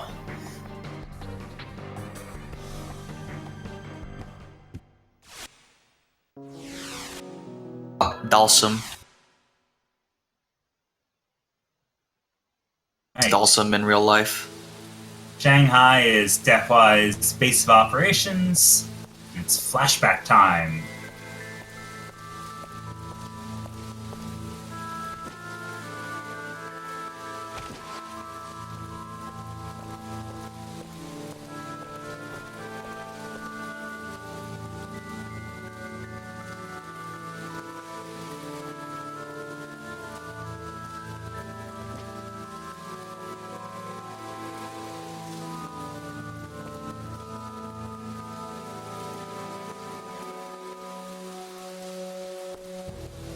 So basically, Dehuai's plan is along the lines of open up a giant gate and cool stuff will come out and take vengeance on the Japanese and the Europeans. Zhen thinks this plan is stupid, as should most people. And as we see in this flashback, Juzin knew Yuri's father and was probably one of the last people seen with Yuri's father on his fateful last mission. Check out Chernobog.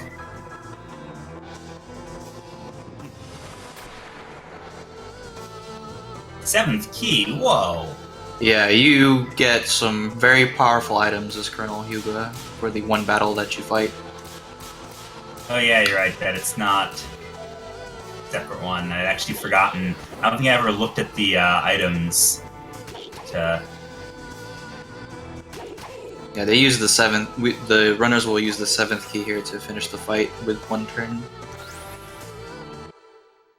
So as a side plotty note, if Colonel Hyuga had actually attacked them as normal and not transformed, his fighting style would actually look rather different than Yuri's. And more interestingly enough, so again, the runners have been avoiding going to the graveyard or like running up lots of random encounters and fighting Foxface again. But Yuri thinks that Foxface is basically the ghost of his father or something because he dresses like him. But Foxface's attack style is not the same as Colonel Hyuga's attack style you can see here, which is a bit of a clue that something is up.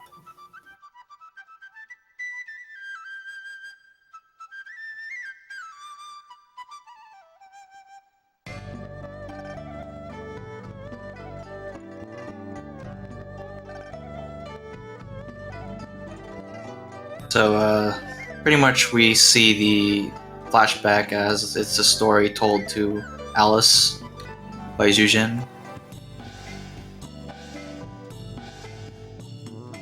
So Yuri still doesn't know, and he's pretty knocked out right now.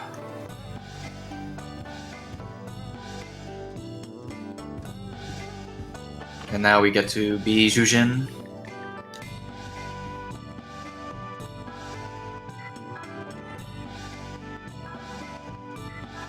Apparently, Zhuzhen wants to spend all of the walking on healing items. Their extracts sell for quite a lot. Because their extracts are, what, the full heal for HP. Sounds accurate. Yeah, and extracts generally sell for tens of thousands. So there'll be a good amount of extra money moving forward when they are finally sold, of course.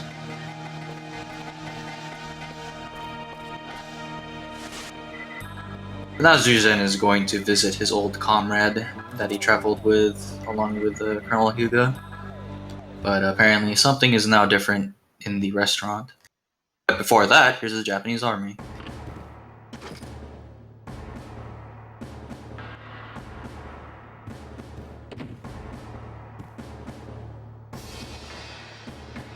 Another side note, while Zhuzhen was going through his accessory slots, it looked like there were spikes listed in there too, which, at least in the latest Shadow Hearts, were certainly a brokenly powerful item. I think they were slightly less good in Shadow Hearts 1, but I believe all they do in Shadow Hearts 1 is just prevent you from being knocked back. Yeah. So not very impressive in this game, because there are not many enemies actually can do knockback in the first game.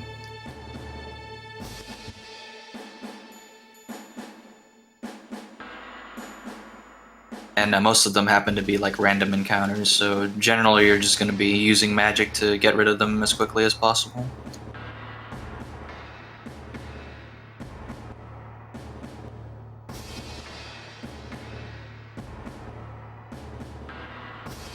yes, the Japanese army also knows that Dehua is going to place the 6 items and then open up the gate and then totally own the Japanese army in the face with it.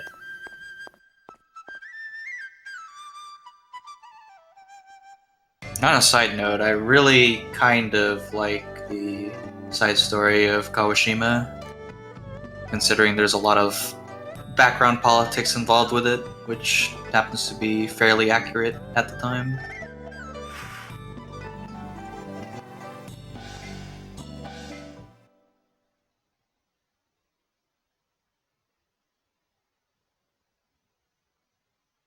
Also, there was another Yes. cutscene where you watch a woman play the Chinese violin.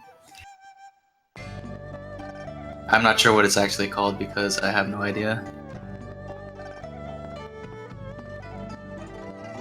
The current runners are Garrick1 and Dylaneka. You can follow them on their Twitch channels.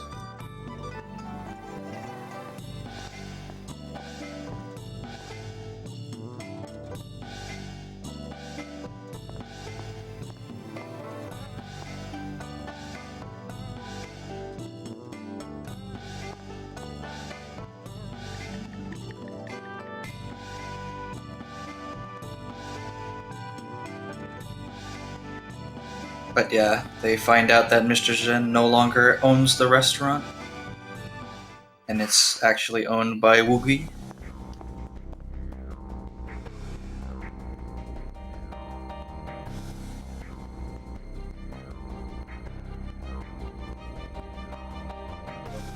And now he's gonna order his goons to beat up an old guy. He's a pretty dangerous old guy, in fairness. So for these fights, ideally what you want to happen is for the Kappas to do Flash Flood, because it deals more damage to Zhuzhen. And then you want to kill them in one turn. Or rather 2 turns, excuse me. You want Flash Flood for both turns. Mainly because there's going to be another fight where it's unwinnable with Zhuzhen coming up. And you don't want him to do his special move because that takes like 800 years to resolve. You'd rather just get punched to death. That's too bad. The special move is nice animation. Well, you get to see it when Yuri shows up, so... Fair point. Going to see the reversed version, but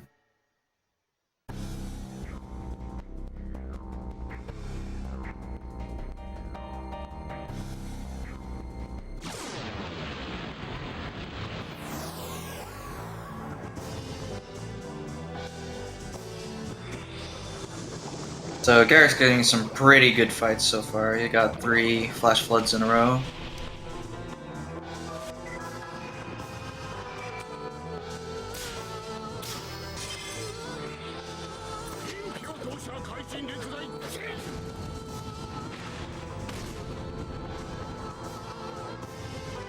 So ideally what happens in the next fight after this is that Jujin just dies in one combo. He should die in one punch, actually. Incidentally, if you lose to the goons, I assume that's game over. Yeah, it's a game over. It takes effort to lose to them normally, though.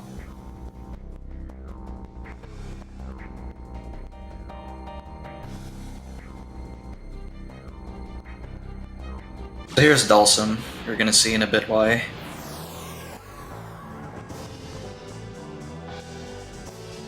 Yeah, if you try using your magic on him, he's immune. Well, there you go. Garrick got the perfect Woogie for Jujin.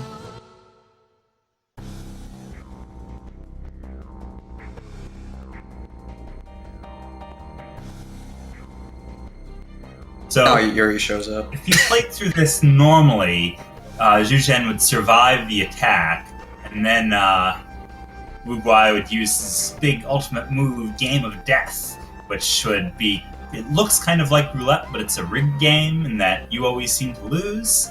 And then you'd watch Zhuzhen shatter, it would be instant death on him. And we're going to watch it as Wu Guai tries it on Yuri. Hello, LCC.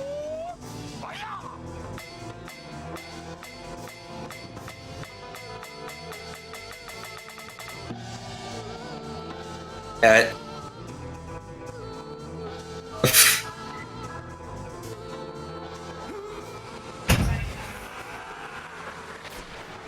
You right back? Alright. So pretty much this is a pretty free fight with Yuri. He's immune to the instant death in this battle, so he just claws him to death.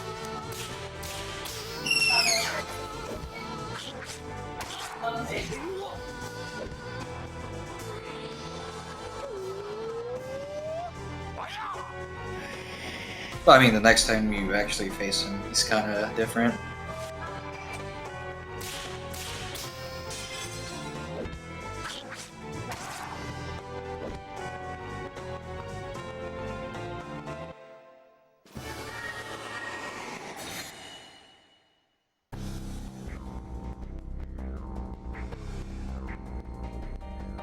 So, here he kind of spares Woogie the same way as his father did.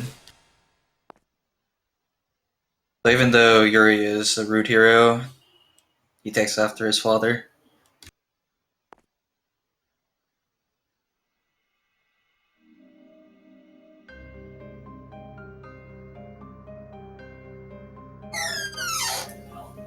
So here Yuri finds out about what happened to his father.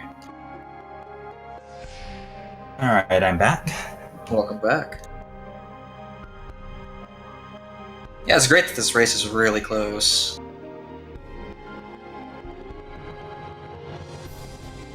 Though there are still a bunch of problem fights coming up that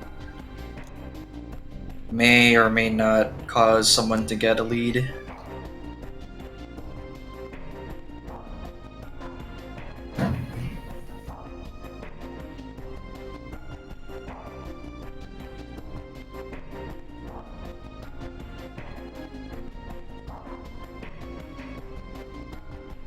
More backstory chat about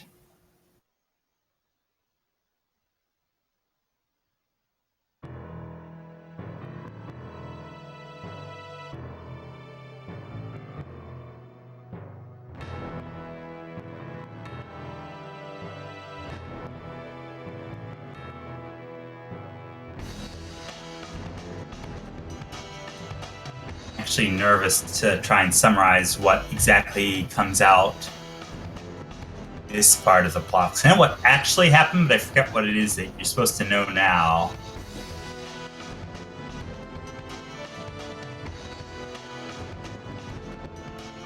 pretty much, Jujin explains that Colonel Hugo lost control when De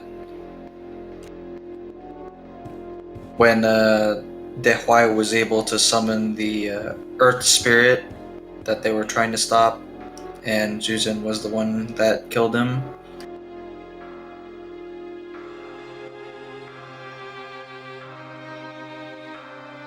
He actually fused with the Earth Spirit to defuse it, or Yeah, he fight did. it? Yeah. He actually fused with it. Because later on, there's a lot of parallels between Colonel Hugo's story and Yuri's story. Especially when Asia comes to a close. Though, of course, things are Will different. be a notable difference, yes. And Dehuai doesn't really mix up his schemes that much, it seems. Well, they think guess it's this- the same right now. He has a new ally in Roger Bacon, the fellow from the train at the beginning. Really, this will make it work this time.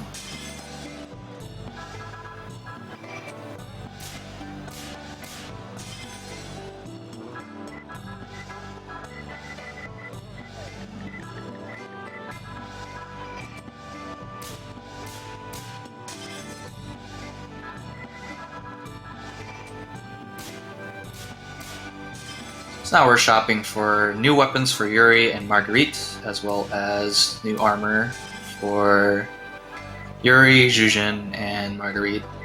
As I said before, we're not worried at all about Alice anymore. Even though you're forced to use her in the next dungeon. Something of note is that items in Shadow Hearts 1 are quite potent. So if you have like a third character who's, you don't like or is not being useful, just having them toss items is a-okay.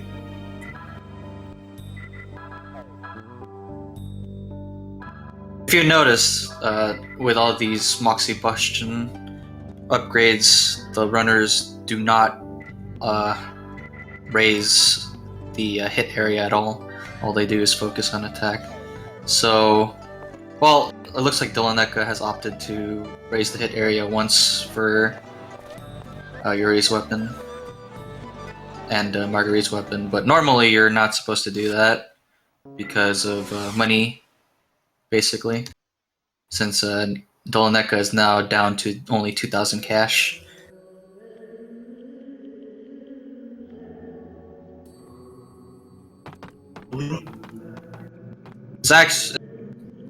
It's actually impressively tight. I believe Garrick said earlier that those Thera extracts sold for 2,500 each, which I assume that's what he was referring to. Yeah. Mm-hmm. So that explains why they're so useful to get.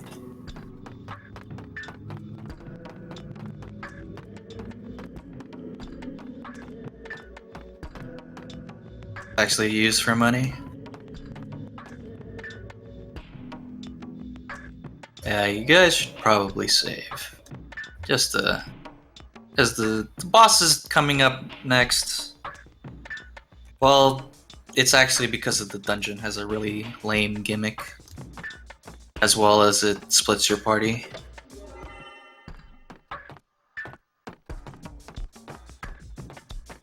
Yeah,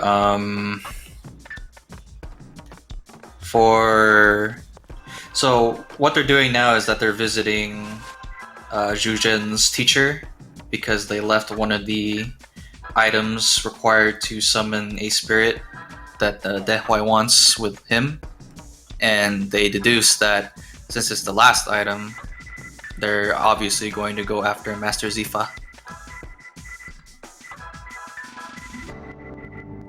Obviously. Unfortunately, Master Zifa has a rule where you can't just waltz in and talk to him directly. You have to go through a very annoying dungeon in order to do so, because it's the test that both Zuzhen and Dehuai, since they were both trained with the same magic, go through. So the dungeon coming up, as I mentioned, splits your party. It splits your party by sex, so one party will be Yuri and Zuzhen, and the other one will be Marguerite and Alice. It also has additional gimmicks about it. For one, each side will have something disallowed to be used. So for the men, I believe it's items that are disallowed at first. And then for the women, you won't be able to use spells, so Alice is fairly useless in her part of the dungeon. Book thwacks. Unfortunately, we didn't even get her a new book. We still have her dusty one from the beginning of the game. Yep. Fortunately, we can't afford it. The world that we live in, that we can't afford new books. 1913 books. Expensive. Also, worse bound and probably a lot more fragile than modern books, which is why it's surprising they're used as a weapon. She buys the really thick ones. They're probably dictionaries. Thesauruses.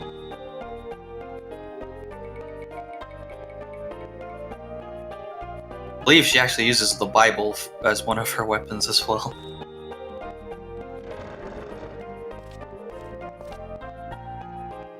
Yeah, it comes up that Alice's father was like a bishop or something, so she's got kind of generic Christian magic, type stuff with, spells, names like gospel and so on later in the game. An arc. Very, very, very biblically themed spell names for her. That one, I guess, would be more kind of French Christianity, since I think that's where she's from, but I forget. I gotta look that up, because I'm curious. And by the way, because you find out what her hometown is in the second game. Yeah. I forget this. Now that I think about it, bishops are celibate, but Japanese don't always seem to recognize this, so I forget the details. Could be part of a different Christian sect. They never said they were Catholic. It's fair.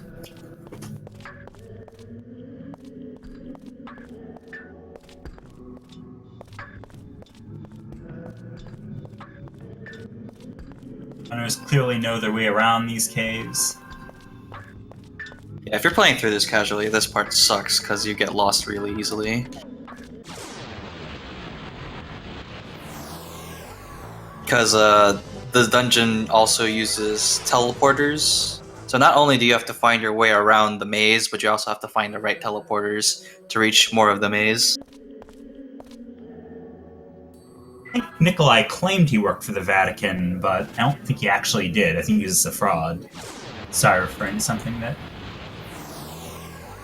Derek said in the other chat.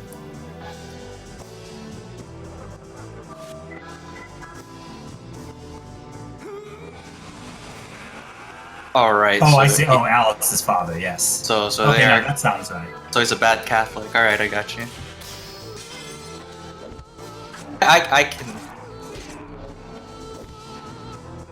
I could sympathize. I'm not a very good Catholic myself either.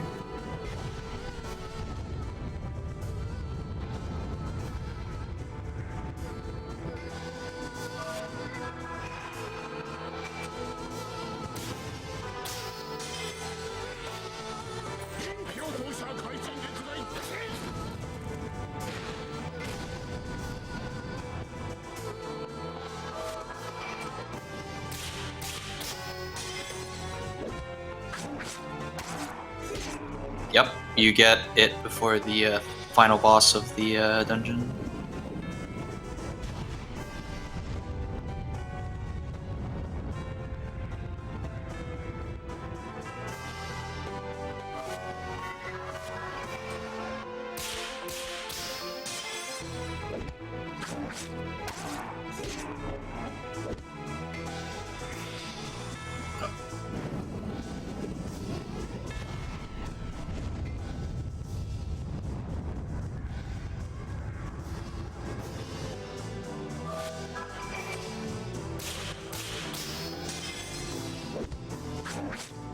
I was going to have a heart attack after watching Garrick's fight. If he did not get those perfect rings, he probably would have died. Because he kept spamming Flaming Armor of Death, which is the worst thing that you could ever ask for.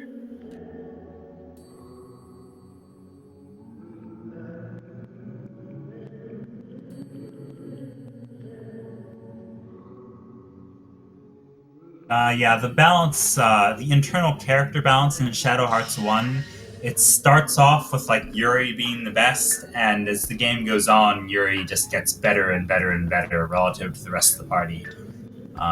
Like, the Harmonixers are pretty good in the other games, but like, this is definitely, Shadow Hearts 1 is like Yuri's best showing as far as making everybody else look weak and pathetic. Yeah, for both of the games that he's in, Yuri is by and large the best character. Like if you had to make a tier list for Shadow Hearts, Yuri would be in his own tier. Because not only does he have amazing stats in both games, but he also has additional access to spells, skills, and stat boosts from his fusions. So he's literally the most flexible character. Most flexible character, most powerful character.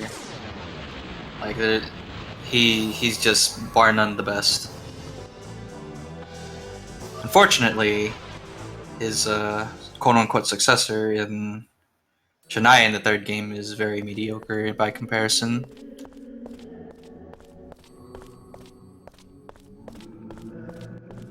LCC can tell you all about that one. Although, of course, you could also say that's called, Shadow Hearts 3 having a more balanced party. I wouldn't say so, because the character that's overpowered is actually someone else. Yeah, behold. Which we'll see in the speedrun. You have a perfectly normal hand with eyes in it attached to a manta ray. Marvel at the Shadow Hearts 1 enemy design, which is among the most creative. So, for this fight, you're unable to use magic, as I mentioned earlier, as the girls. But since you can use items, you can just heal with items, of course. They're also... Garrick is also using items to buff up his attack, so he used the... what was that? The blue dragon horn and the gold hourglass? Yeah, it was the black dragon, or the black tortoise thing. But basically, so Marguerite is really fast, but because she has her ring simultaneously sped up and slowed down, it's no effect. I think. Pretty much negates the fast ring that comes with the buffing item for attack, so she has double attack now and no fast ring. Yeah. a fast ring, so makes the fight a lot more safe and consistent.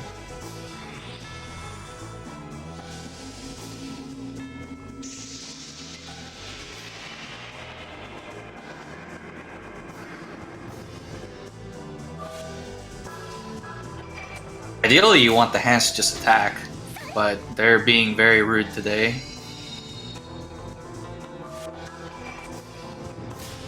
Thankfully, this fight is a lot easier than the Mills fight. Uh-oh. If that was a triple attack, Marguerite was dead.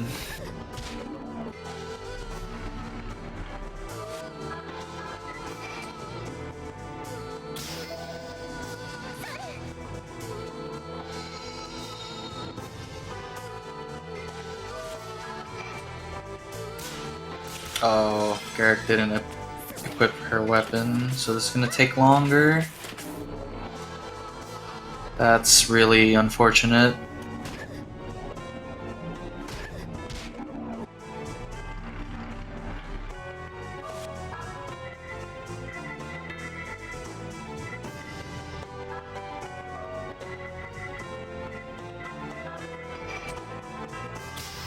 Alice is gonna berserk now.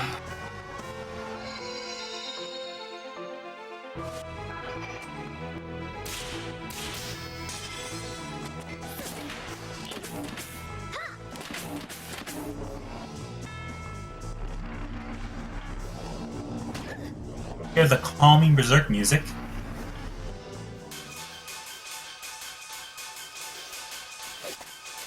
Marguerite gets knocked over by 1 damage.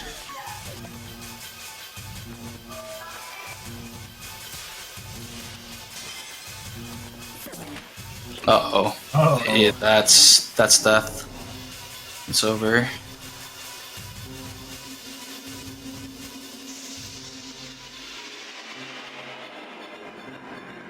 paralyzed and berserk at the same time.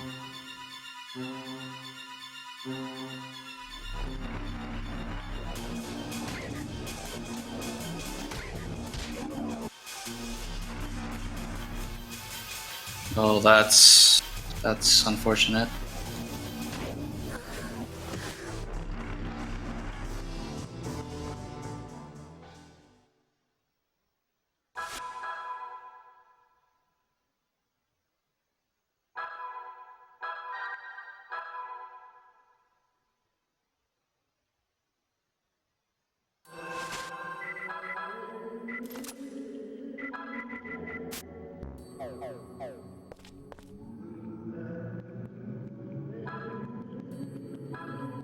I believe Garrick is now, I want to say 5 minutes behind.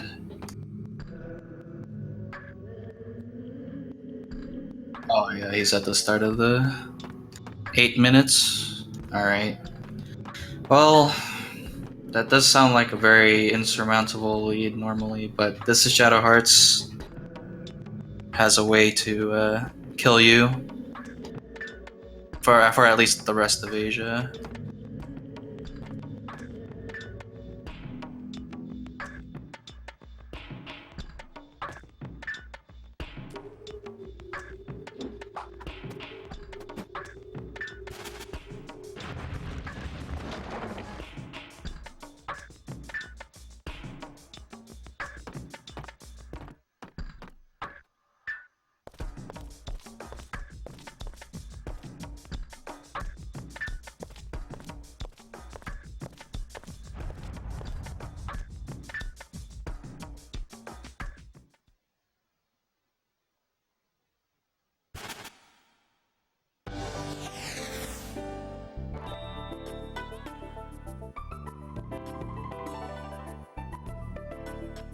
As noted before, like Yuri's fusions all cost him SP, and SP's basically sanity points. So you get to watch as your characters go crazy from fighting horrible monsters from beyond space and time that shouldn't exist, and seem to be all over China for some reason.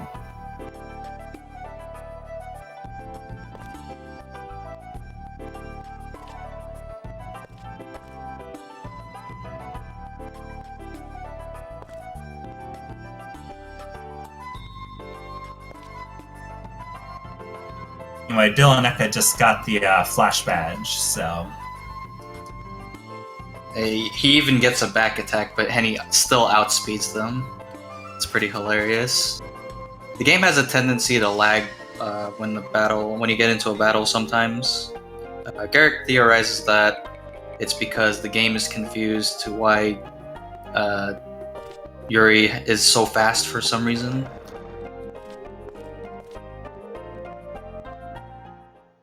So it has a tendency to like lag before getting into the battle and giving Yuri his turn.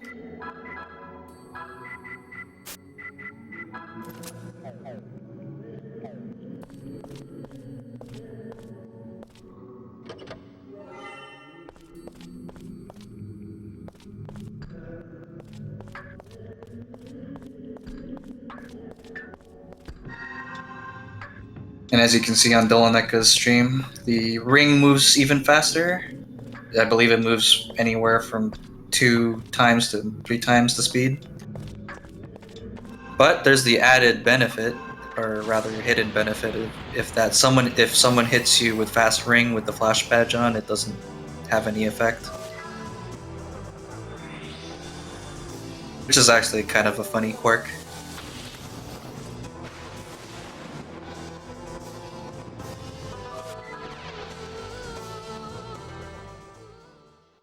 All in all, it's like the best speed tech a game could ever give.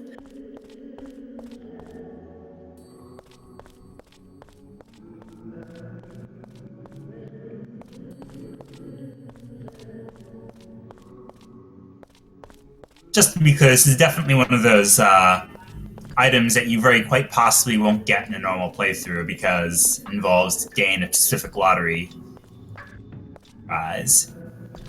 In the freaking maze. Yes. Yeah, they're both in. Yeah, they're both in like the flash badge is in a hidden area, and the mind's eye is in a optional area that you wouldn't really check to look, considering when you can access it is kind of weird.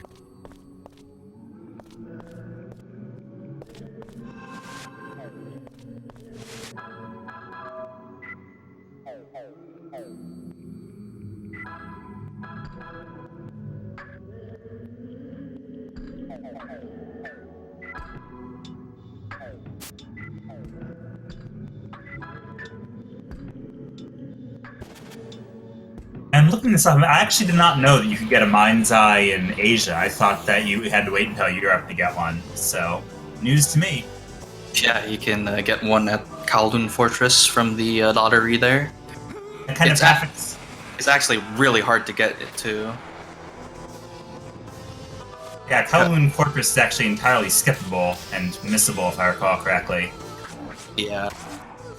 And you can only access it by going to the final dungeon first and then leaving. It's really something that you probably have to know beforehand if to know about it. Because the game makes like absolutely no notification that, oh, there's a optional area that you can access now. Most of the time, most players would probably just go through the final dungeon and be done with Asia. Yeah. I seem to recall I went to Kowloon Fortress my first playthrough of the game without being told to, but I certainly didn't get the mind's eye. Yeah, that lottery is actually really hard. And stopwatch doesn't help you there. You'll be seeing that lottery after this section.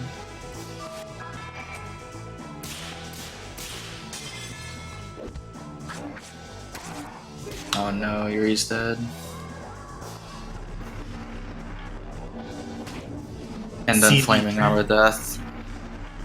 See how Yuri goes back to human form after he dies.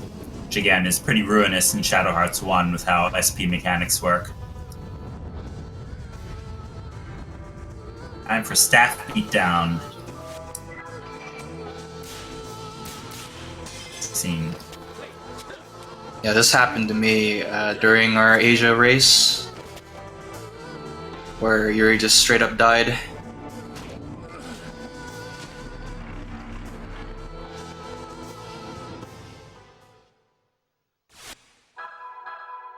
No. Jujin doesn't do nearly enough damage to do that.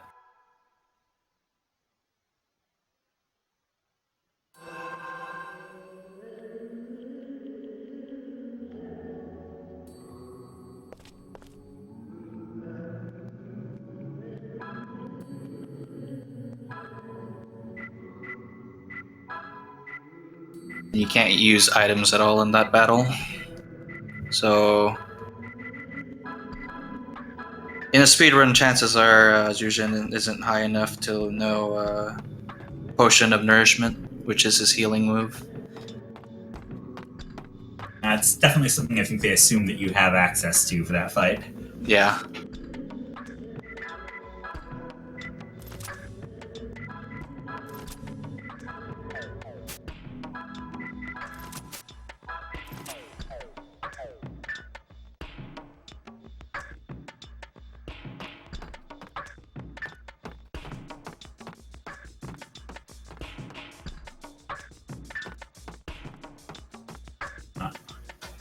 Anyway, Deathwall just possessed a cat person.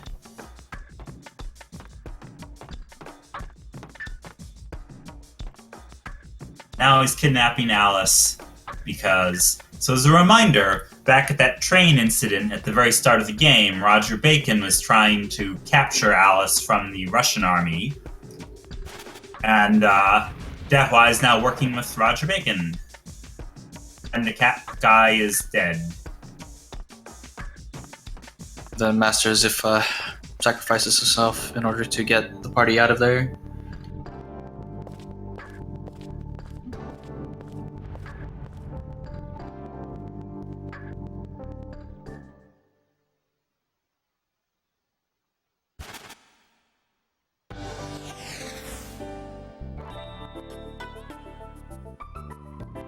So- Deathwall... Oh, go ahead. Oh, I was gonna mention something that there's a lot lost in translation here because you're in China and there's a lot of Chinese things that are going on. So like one of the side quests, for example, with the Sea Mother, the clue is like in English it's like something like in front of the turtle or something. And then if you're playing it in English, you're kind of like, what the heck? What the heck is this clue even talking about? And it turns out that the restaurant is actually a pun in Chinese, and it's kept in the original Japanese version for a turtle. So that's where the thing would be, in front of the restaurant. It's kind of a shame, though. Like, for the most part, the translation seems very solid, but there are a lot of jokes and things that that had to be lost because it's really hard to translate them directly.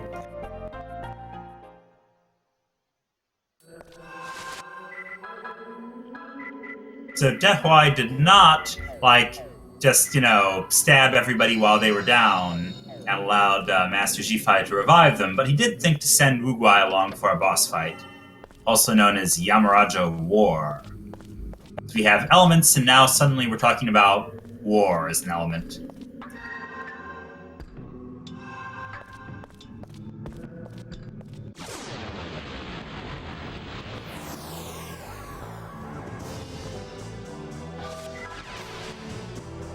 Okay, gives him another turn. The game is just like, alright, well, let's just give Marguerite a turn, I don't care anymore. Because the first turn, Yamaraja War will do Game of Death. And if you don't have Leonardo's bears equipped, you will instantly die and lose. But since Dylaneka equipped Leonardo's bears before the fight, it missed.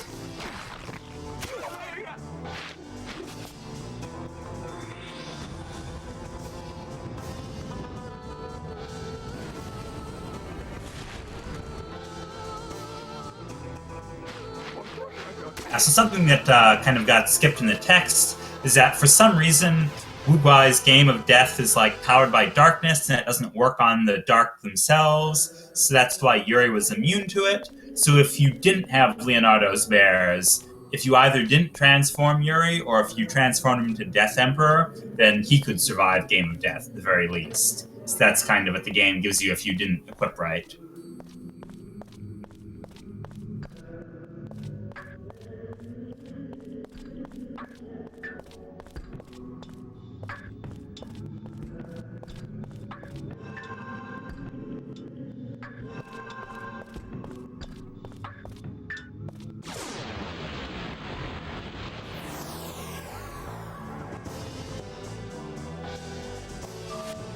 Oh yeah, and then Roger Baker takes the corpse for some reason. and just blast Yuri for, who cares? See you later, nerd. He's just a jerk, dude. He didn't even have to do that. Could have killed Yuri, I don't know. Apparently, apparently I was muted on stream the whole time. Not ready to take the plunge yet on Flaming Hands. Apparently I was muted on stream the whole time. That was good. Past half hour, no one's been able to hear me. Nice.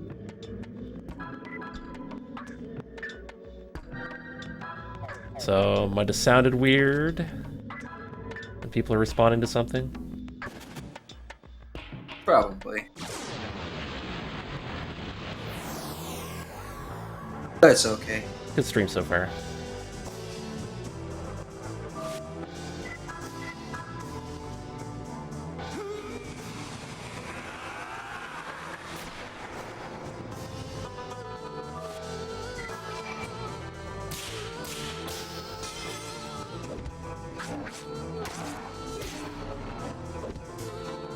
Apparently, if you're taking a look on Dylaneka stream, the Japanese army saved Yuri and friends from the collapsing cave. There's also a bit of a glitch there where you can't see them for whatever reason. So I'm just gonna go over kind of what I did say, even though it wasn't on stream. I don't know what kind of got lost, but two things is that the SP goes down every turn by 1, and then when it reaches 0, your character goes berserk and you can't use them. So that's kind of what happened in Garrick's other fight. Because he didn't have the weapon equipped on Marguerite, just had too many turns and got behind on that. And yeah, also talked about the flash badge, how it's giving you a lot more turns and lets you run away and makes your ring real fast, so saves you a lot of time as well. Yeah, I unmuted myself on Discord, but I didn't unmute myself on stream.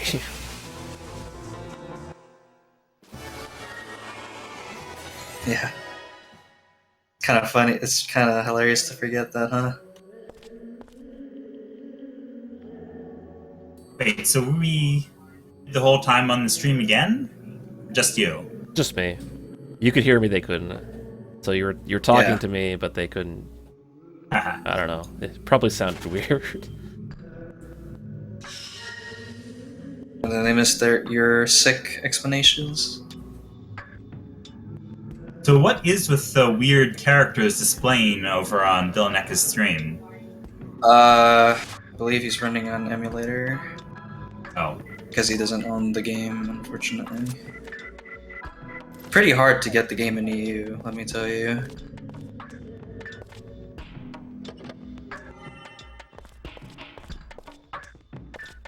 Like, I believe someone was mentioning that earlier, that it was hard to find the game for like under €80 or something. Yeah, it's pretty expensive.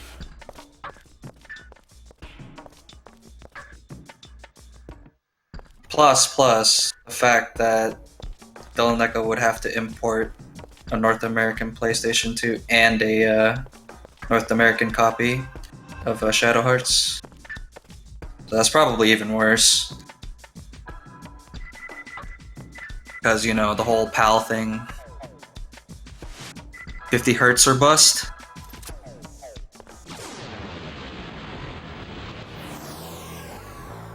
Yeah, this game is surprisingly hard to emulate properly. Because it's either there's graphical glitches or there's slowdown or a combination. Yeah, you're kind of at a disadvantage if you try emulating the game. Apparently he fixed the slowdown though, so that's the main thing. It's pretty sick.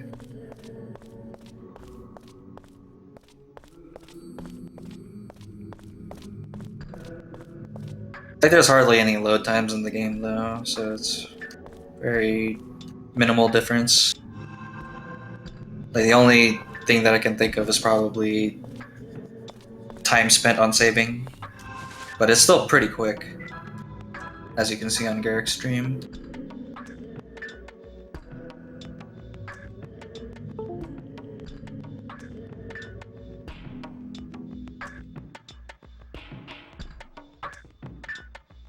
Wait, what's he doing? Probably have to step away from the game for a short while. Most more than likely. Oh, Japanese army is in trouble. Yeah, that guy got shot. Like, this game is very bloody, if you haven't noticed it. Like, if there's blood, there's gonna be a lot of it. Like, gallons of it. All over. You can see it at the beginning, then with that Japanese soldier.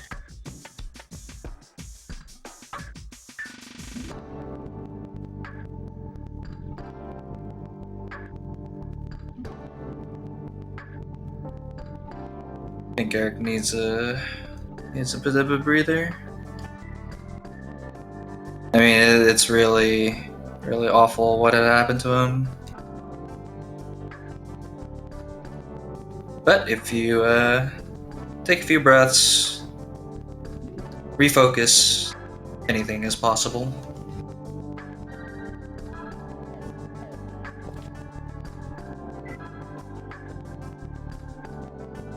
Time for the rematch with creepy manta hand with eyes.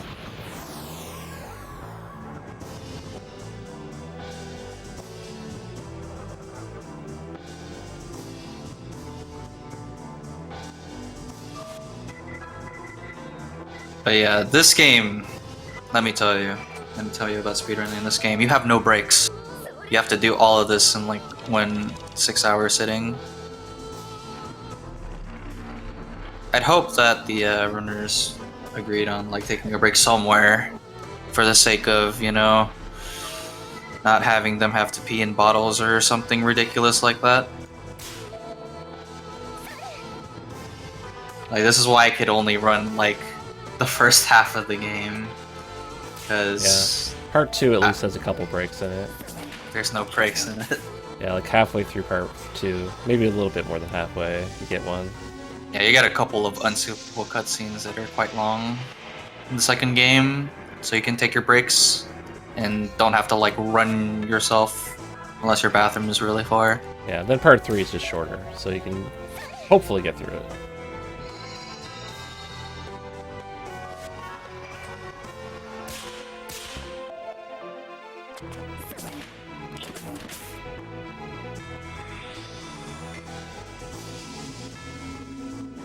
Yeah, Shining Armor of Death, very bad. Never want to see that.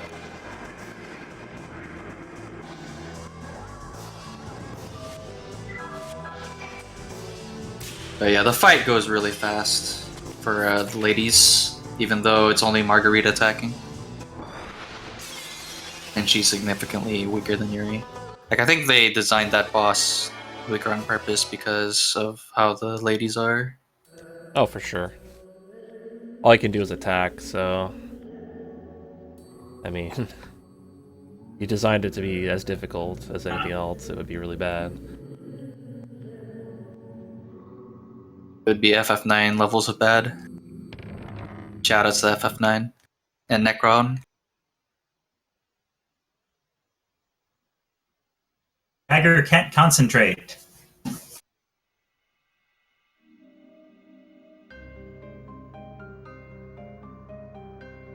But yeah, now Yuri and Susan are having a moment on Garrick's stream, talking about his old man.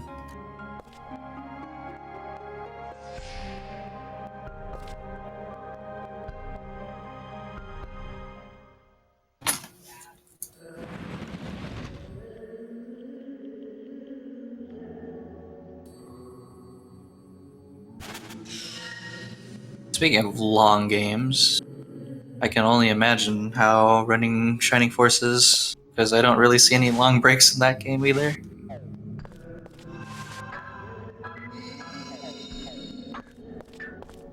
Well, they used to run it without turbo mode on. Yeah, That would be really bad. And then this is like 10 hours long. And then you turn turbo mode on. Oh, well, we saved a couple hours. They have a couple hours, then you can take breaks on some of the cutscenes because it just goes on.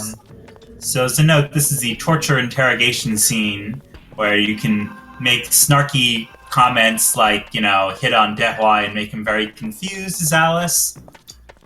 However, the game kind of wants you to, just boldly defy Dehwai and not, compliment his sexiness. Yeah, in the speedrun, you follow the Mash. the button mash, the regular way, because it's faster, and I think you get the best reward from it. You simply can't go to Kowloon Fortress. Yeah.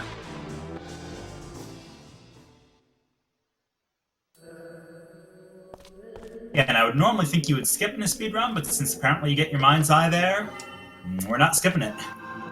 Well, you don't actually do Kowloon Fortress because the lottery is literally at the front entrance. Alright, so we're not... So, I mean, if you... you could get Yuri's weapon in Kowloon Fortress if you wanted to, but they usually don't.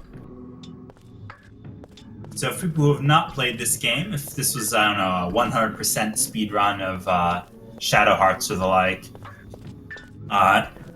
Bacon teleported in to get Wuguai's body after you beat up Yamarajo War.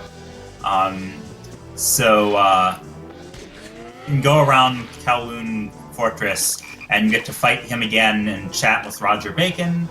And this is like his cursed puppet form, where it's just like an animated corpse being powered by Roger Bacon's magic.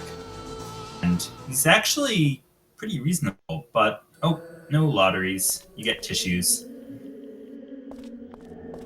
Yeah, you get 2 tries every time. If you miss them both, you gotta reload. Yeah, Because you looks need like the you mind's missed- eye. So here's the equalizer coming up for Dylaneka. Eric could make quite a bunch of time up here, depending on Dylaneka's mind's eye luck. Well, not luck, but if he can get the sweet spot. Barely missed. Yep. This doesn't waste that much time to miss, honestly. And It'll add up Honestly, if you Garrett- keep missing. Oh yeah, if you miss multiple times, it does add up for sure. of course, Garrett will have to do the same thing later, but... I remember practicing the mind's eye. I think I got it second try in our Asia % race. And yes, Sakramadam, Kowloon, the Kowloon walled area actually has been kind of retrofitted since, but it was there for a long time. It's a total side comment. This is like geekery of a completely different area, but remember there's a game system where it was kind of like in their world building, they claimed there was this entire island the size of like Long Island or something, where it was one continuous, Kowloon walled fortress type place, which would imply that, a zillion people lived on this island. That's about as high of a population density as you can get. It's like, you didn't think this through, did you? Everybody would die due to the unsanitary conditions and not enough ability to get food in there. Well, I okay, got it. we got it. So that doubles its attack power and removes the hit areas from the ring so you can't see them. Couple that with the fact that it's also going twice as fast as normal. Makes it a bit more difficult. So Yuri, as you can see on Eric's stream, you can't even fuse or use items at all. So Zujin is pretty much completely useless here. But since Yuri has the flash badge, you can just beat on him till he's dead. And now Dylaneka is heading into the final dungeon of Asia. You cannot go back to Asia after this point, unfortunately. It's not like the second game. Can you go back to Asia? I mean, Europe in the second game? I can't remember. Eventually you do, yeah. Yeah, because you get an airship or something. Yeah. I For a mean- while you don't. Same with this game though. For the longest time you can't go back. I think at the very end you can go back. No, you can't. You can't? Man. Nope. That's why you gotta do stuff like Kowloon Fortress, like now, or else you miss it forever. There's no particular reason you would want to go back. I mean, the plot for that little Roger Bacon confrontation would already have been revealed otherwise, I believe, if you skip it. So, As you can see on Dylaneka, the whole double speed, you can't see the hit areas. But since they've done the rings a lot of times, they already just know where it is. Hit it. They're also using Marguerite because she does some fairly good damage because of her upgraded weapon. So it saves like, I want to say a turn or two with Yuri, because their attack animations aren't that different time wise. It's mainly to remove turns from the boss more than anything. Because if the boss gets extra turns, you could potentially kill someone off and they have to bring them back to life. So it ends up wasting time. He hits like a truck. Or a freight train, actually. Yeah, the bosses hit really hard from now on. And the amount of damage they do is a little bit random too, because they sometimes do multiple hits and sometimes not. just like how the player can like miss parts of their combo and like get a 3 combo or a 1 combo, they kind of have the same model for the bosses, except of course that players who really know what they're doing don't miss nearly as often as the bosses do.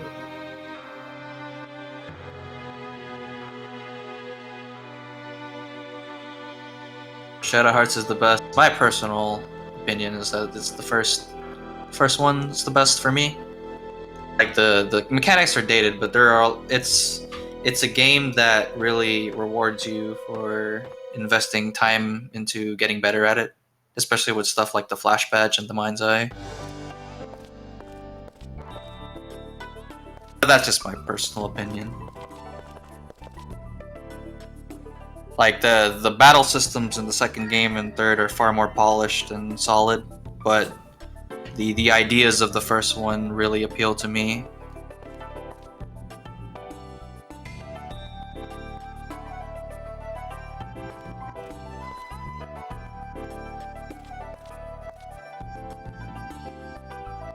Hey runners, who is your waifu? What a very good question. Fortunately, my quote-unquote waifu is not in any Shadow Hearts game.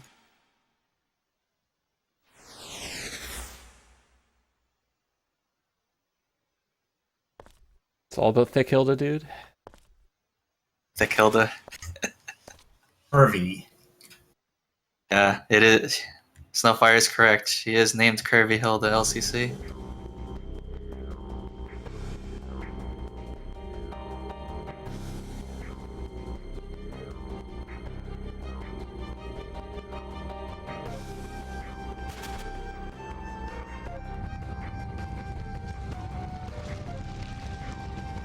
So right now, Dylaneka is doing the puzzle of the final dungeon where you have to move statues around in order to progress through the game, because they're blocked off by these lightning gates.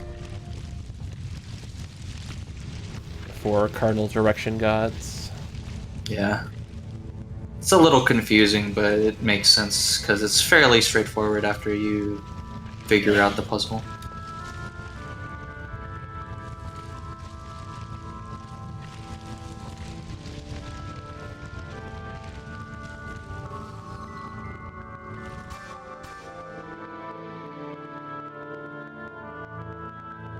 So now Dylaneka will be going up against the... there's going to be a gauntlet of bosses coming up.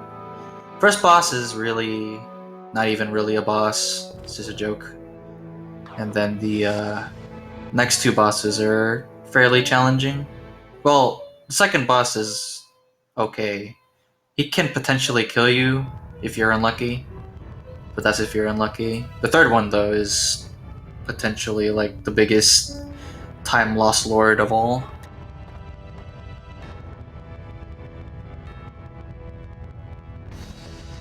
Yeah, for whatever it's worth, you will see the 4 animals of the directions show up in other random games that use kind of Chinese inspired mythology. The black tortoise, the red bird, the white tiger, and the blue dragon, I think. Yep. You see them just randomly show up in other Yeah, places. they're in a few different RPGs. I think Wild Arms is one of them. The first game. See those floating around, doing stuff. Play, what is it, Castlevania, Maria's attacks in Rondo of Blood, and those, like, are the same set. Yeah, I think so.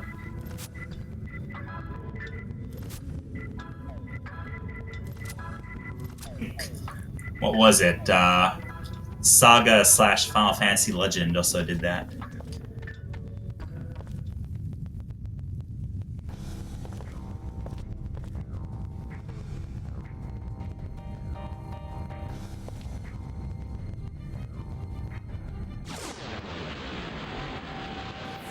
Redbird. That's the classic name. Call it the Crimson Phoenix if you want to give it a cooler name. A nice crit for Dylaneka. Can you imagine a Saga relay? I can. It would be amazing. It'd be amazing for the viewers, yeah. Not so much the runners. What I really would just want to see is a Saga Frontier all characters run race. That's all I really want. LCC, goodness. So that's the Leonardo's bear check on Garrick's side. And he passed it. So now he can kill the boss. We saw a cat. No, you go ahead. I was gonna say that I did see a casual Saga Frontier race for a single character. I think the shortest one actually is only an hour or so, so it's not so bad. The shortest one is like 30 minutes or so, depending on your RNG. It's blue. I should know because I know all the runners, and they all hate running that category. But as you can see, the first boss in the Asia Gauntlet for its finale, it was really easy. It's pretty much a joke. It's just free experience for the party. But now they're gonna fight Big Bad himself. And as I mentioned earlier, he uses similar magic to Zuzhen because they were both trained by Master Jaffa. So you're going to see very similar attacks coming from him because he's also fire elemental like Zuzhen.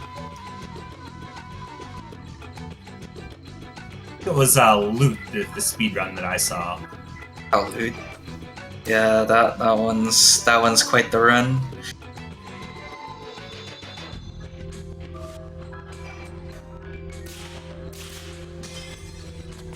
Dang, Marguerite got the last hits. That's pretty cool.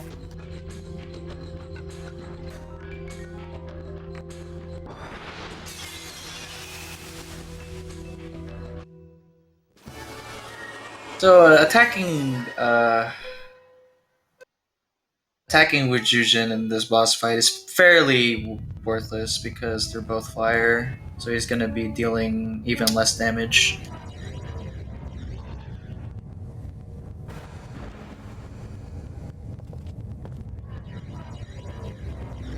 But yeah, Magnard is the skill that you don't want to see because it deals a lot of damage to the entire party. Pretty much like every single boss in this game, you do not want to see their AoE attacks ever. Oh man, Unlimited Saga for 99 cents. I think that's too expensive for what that game is. Just saying. Your time is valuable. Indeed. So, he goes down.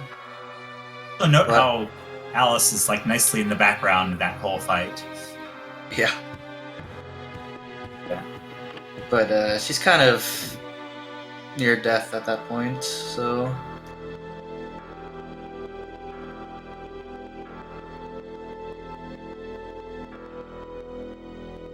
But then something miraculous happens because of Yuri's voice in his head. They were using Alice as some kind of spiritual battery.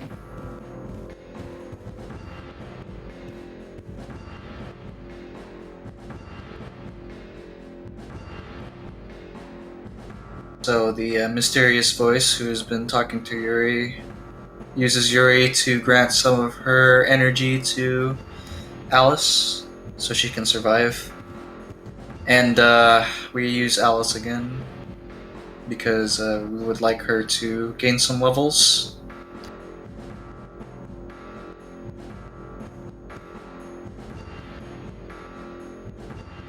Because at the start of Europe, you're stuck with Alice and Jushin for story reasons. Also, here comes the Japanese army. Always late to the party.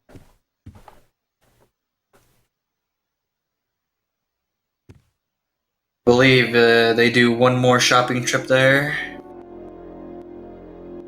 before the final boss of Asia, which is Yamaraja Calamity.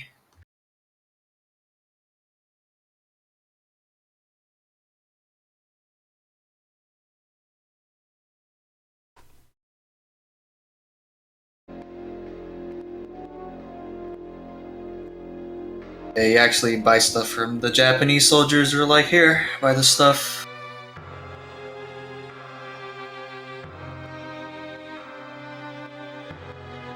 And they're pretty much buying mirror bracelets because the Discount. Yamaraja Calamity has the ability to petrify you, and you definitely don't want that.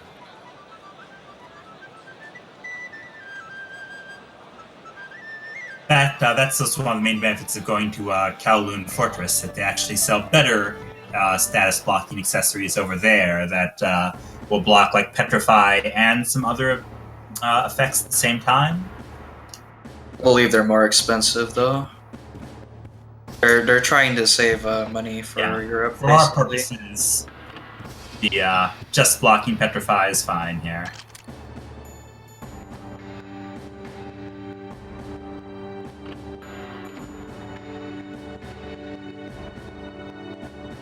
Also, this is also one of those games that's slightly infuriating if you're a perfectionist about your stat-up items, because if you use your stat-up items out of battle, it assumes that you screw up the ring on it and gives you the minimum, so it actually encourages you to go fight a random battle and then get a strike on the stat-up item if you want to be obsessive-compulsive about it.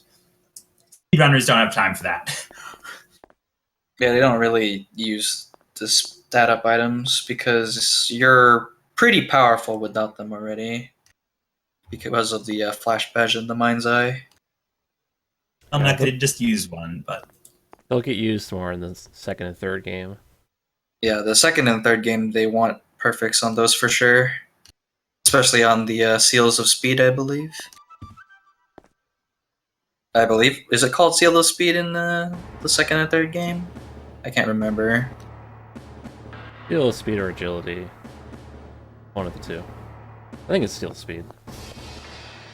Yeah, they want the threes that come with the perfects from those because you don't have anything like the flash badge in those two games, so you definitely want more speed.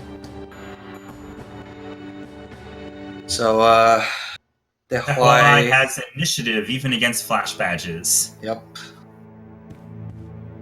You will always get the first turn, no matter what. This is the only boss that does that, though. It's very interesting. Really, I thought Albert Simon had initiative too. Like Zaya or whatever. I think you can outspeed him. He's very, very fast in a normal playthrough at the very least. Yeah.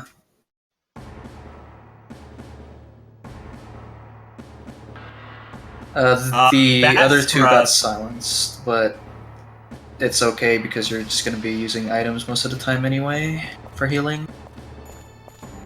So Basker said something interesting in Twitch chat, which is that 999 is the max damage. Actually, the game lies. If you do more than 999 damage, then it will show 999 damage, but it will actually do even more than that. So it's annoying and frustrating.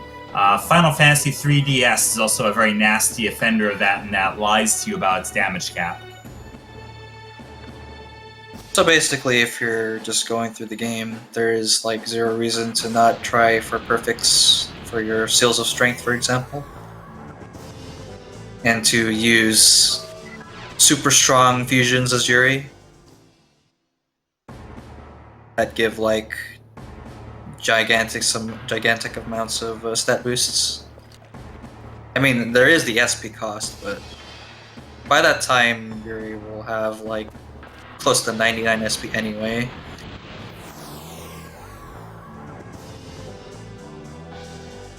Untransformed Yuri. I guess he's silenced, so.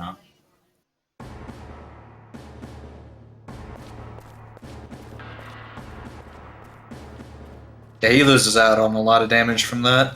That's actually pretty bad.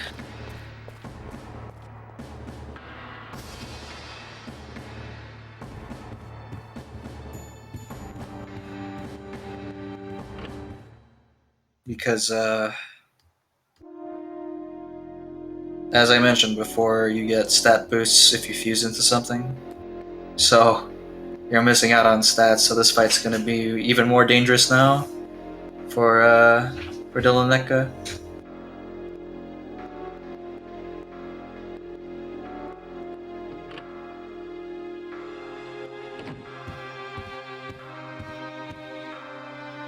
Like, he's missing out on about, I want to say 100 and something damage each turn he uses Yuri.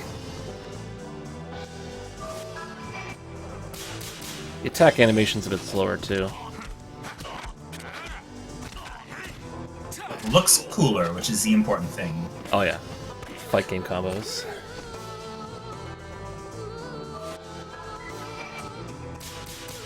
Your bracelet owned. Still does damage though.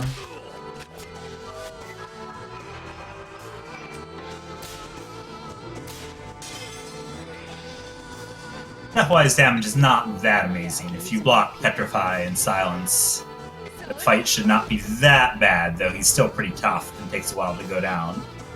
But if he spams Crimson Flame, then the AoE attacks, the bosses, everyone that has an AoE attack, it's freaking deadly. This might actually kill someone. Oh, it almost did.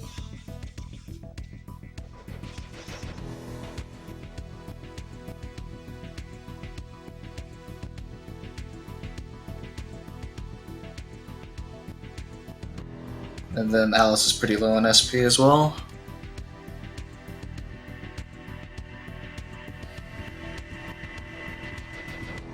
Well, I think it's almost dead anyways.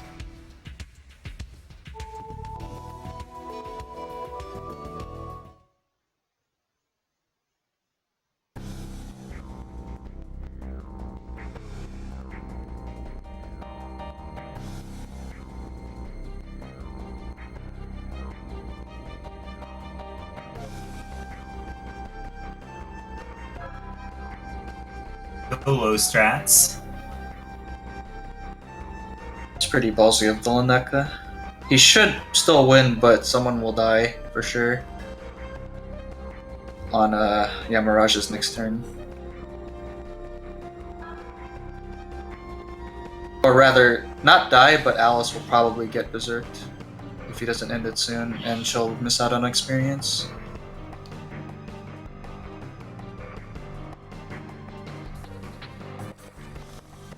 Going Berserk mean you don't get XP, or you just mean that she'll die? You don't get EXP if someone's berserked, unfortunately.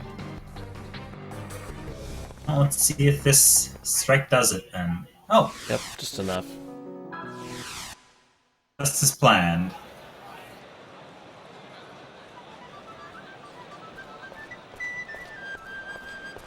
also the same in the other games. If you end a battle with someone berserk, they lose out on experience. Yeah, it's generally if they're dead or berserk, they don't get experience. And if they're out of the party, they get like half.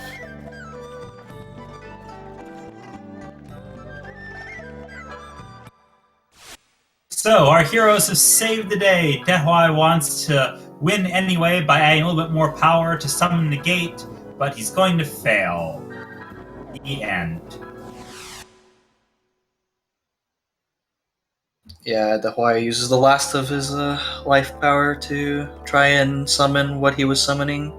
Apparently, he wasn't even summoning the Earth Spirit as they thought, which was what Yuri's father, Ben Huga, tried to stop. Apparently, he's summoning something even worse. Graphic Radiance. Albert Simon. Yeah. Oh, looks like Garrett got the mind's eye first try, so that's nice. Yeah, that's free 2 minutes, I guess. Still a long way to go, but it's something. But yeah, Bacon decides to finish it, because why not? And he makes it look so easy.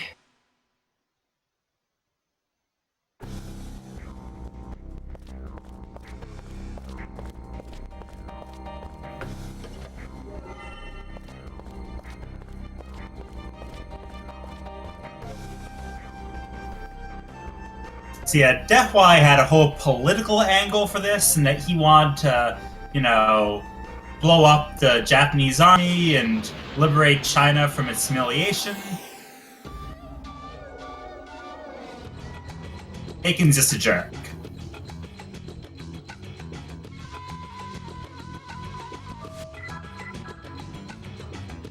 So Yuri runs off to do what his father did, to the Earth Spirit that Dehwai summoned before. This time he's going to try and fuse with the Seraphic Radiance, which is even more powerful. And then Bacon's kind of like, are you serious? You're probably going to get wrecked like your dad.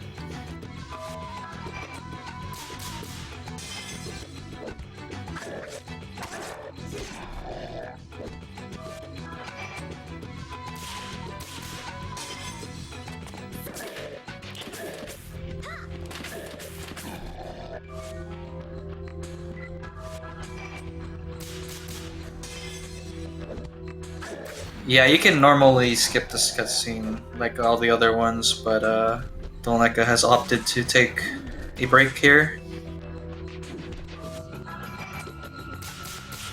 Plus, it's a cool cutscene, Yeah, even though the models aren't too great.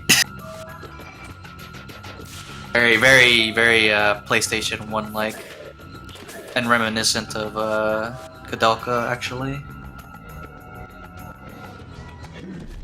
Remember that part in history where like half of Shanghai gets blown up in an explosion?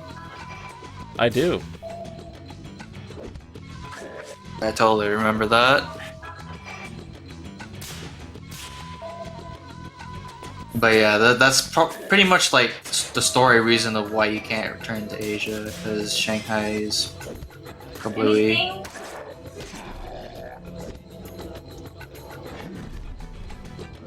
Press that cutscene. So, welcome to Europe.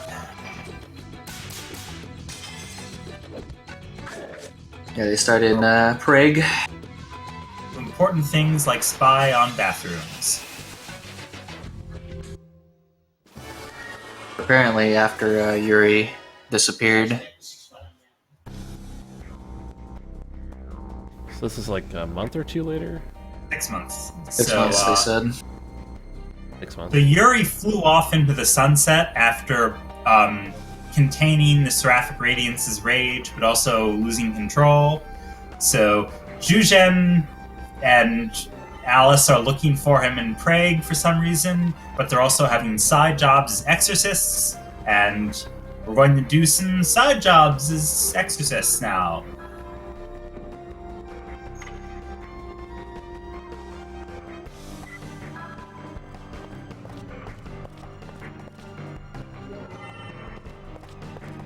You do another lottery here to get the Berserker earrings.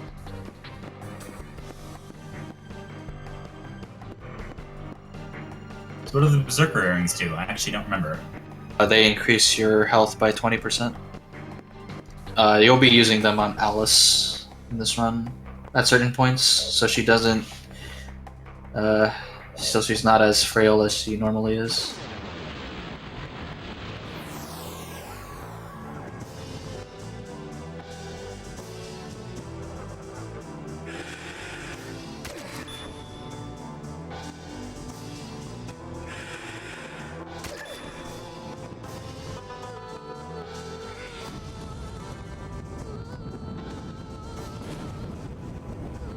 Jeez. Even with the flash bat. Wait. Yeah, you should have the flash badge on. I don't know why. Got so many fails. Dang. Ah, Zhuzhen lives. If there was a time to say never lucky, that was definitely it. I would say, yeah.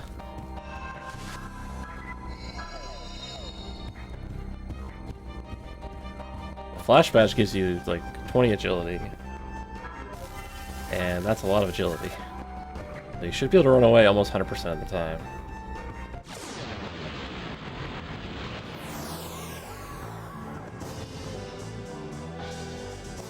While in Europe, there's a spooky castle nearby. Well, there is, but there's also another town that's apparently being plagued by monsters. This guy is trying to hire Alice and Zhuzhen to check it out.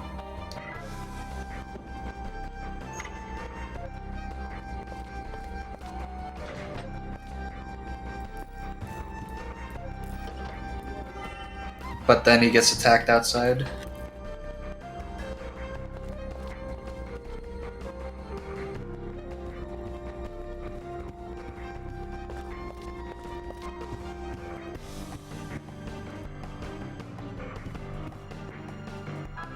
So in the that dungeon, the Huay's Tower, you can tell that you've put the right statue in the right spot when the candles light up.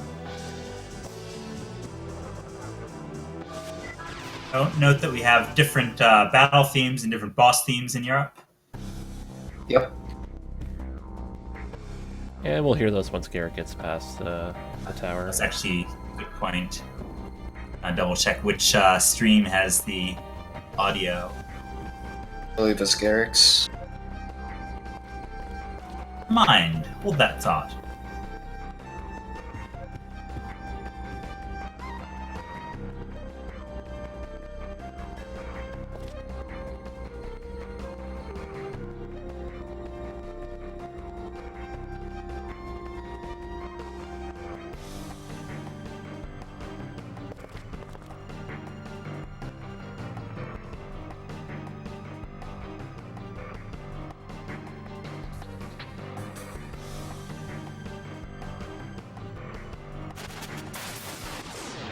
So now Garrick's about to start the gauntlet in Asia. Whereas on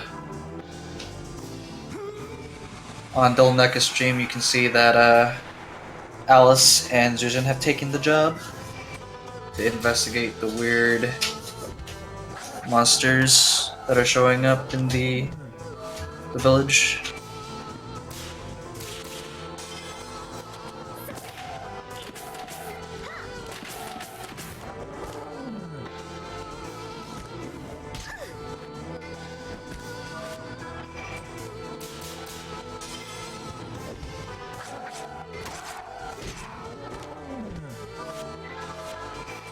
And Garrick finishes that fight quite quickly.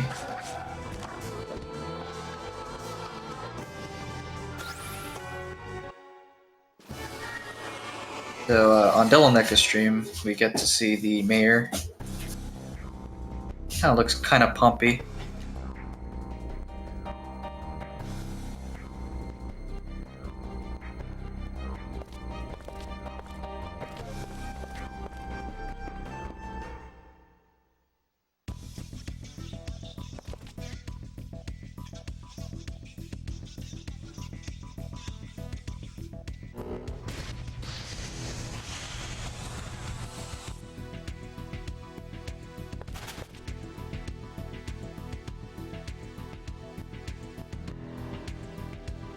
Here comes the Deathwife fight.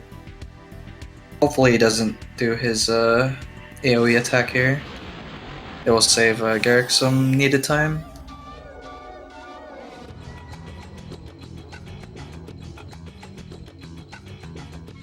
And now on Dylaneka's stream, the fog has changed to red, which means now you can get random encounters in the village. And everyone else has hidden away.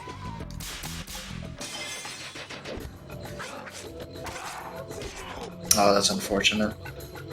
Oh, the mayor's door is extra creepy. Probably nothing. Totally innocent.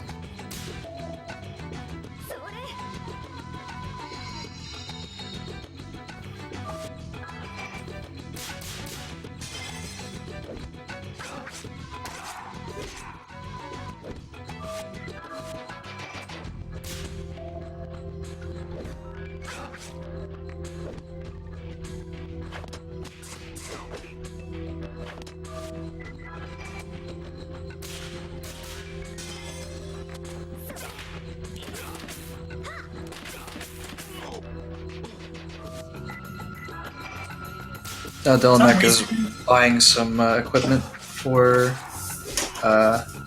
Find a sword he can't use. Yeah, a sword. Well, it's a rapier, so. But yeah, that means we're gonna get another friend soon enough.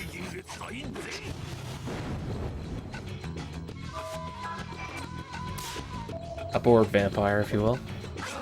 Ow, Orc Yuri fan. misses hit on Deatheye.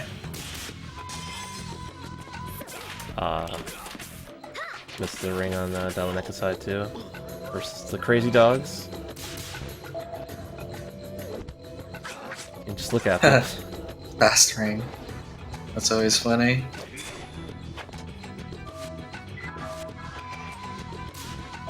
Yuri's got 10 HP, but he's going forward. All calculated, obviously. There we go. Party is nice and healthy at the end of that fight.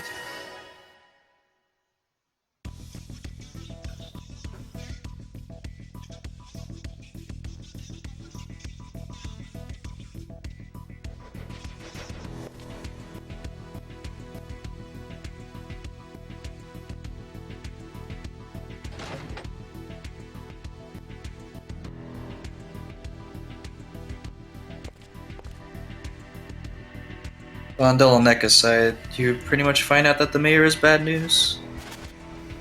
How surprising. Mayors? I don't know, man. Mayors. I've been doing mayors in RPGs. Are always kind of shady, I think. Yeah. You could tell if they're good or not depending on their name. If they're a village elder, they're good. If they're a village mayor, they're bad. Also, the little girl says the master of the castle is actually really nice and not the cause of the problems. He's probably been brainwashed. So, beat up the master of the castle.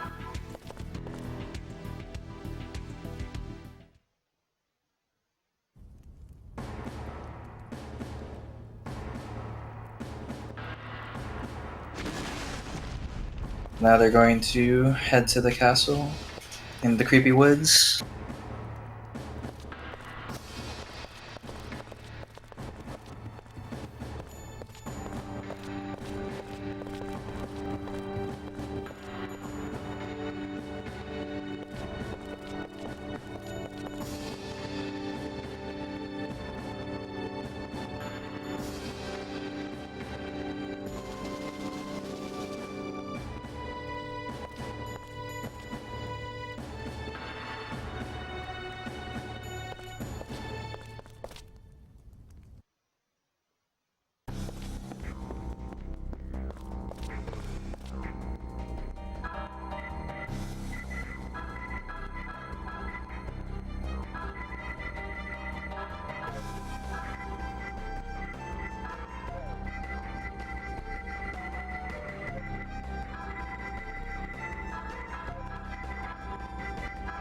That is not an emulator glitch on Dylaneka's stream.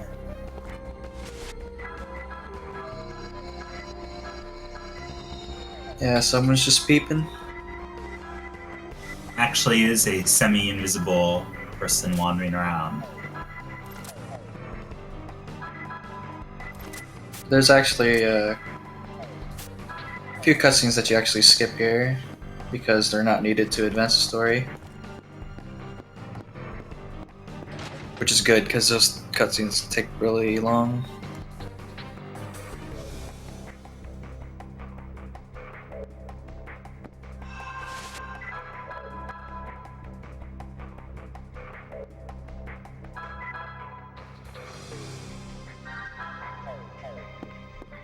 Honestly, it probably still would have been a better idea just to barge into the mayor's home, homes blazing, and see what happened, but hey.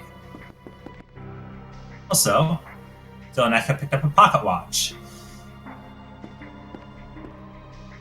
And if you ever needs to know the time. Also stops ring abnormalities. Very good item. Though definitely doesn't stop stuff like Mind's Eye and the Flash Badge. So for this puzzle on Dylaneka's stream, the solution is to light the coffins up in alphabetical order. They don't really tell you, but that's the solution if you're stuck there. Yeah, it's kind of a trial and error thing. Just kind of start to notice what the names are and to go, okay. See if Garrick has similarly bad luck with silence and that lie. Doesn't look like it, but that was a pretty bad opening. Kind of want him to never do Shockwave.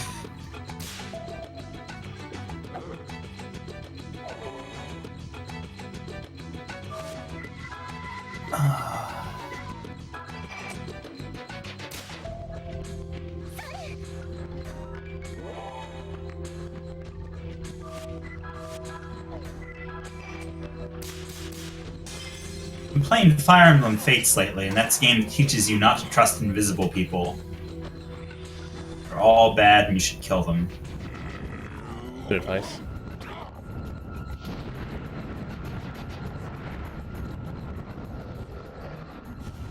He's not invisible anymore. I guess he's trustworthy. Yeah, he's just a bored vampire.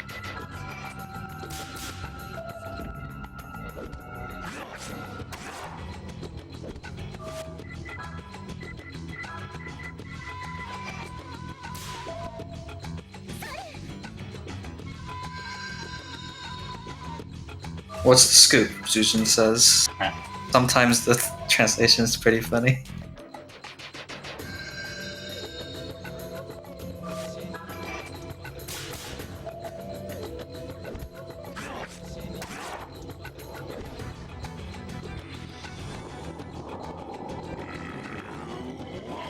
So, the bored vampire, to be less bored, will come along with your party to help deal with the real villain who's been sending nasty, horrible things into the local village.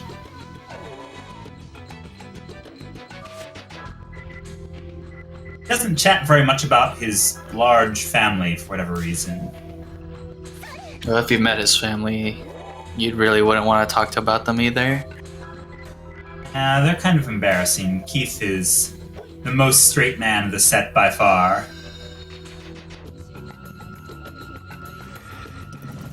He's the most quote-unquote normal. As normal as a vampire can be. Even in the Shadow Hearts 1 cast, he's like the most serious, normal character of the set, probably.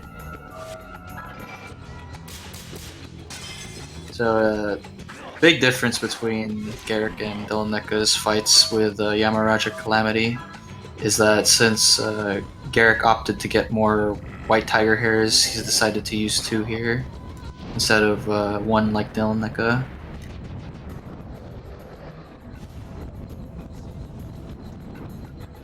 So,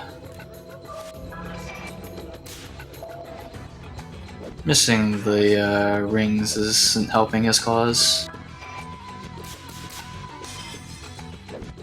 And then Zuzan got leapfrogged.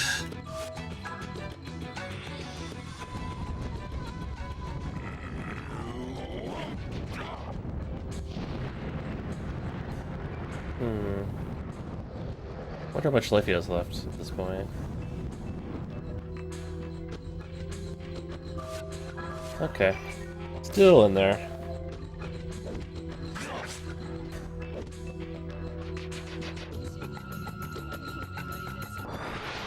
Also got a 5th key from him. It's really nice. Is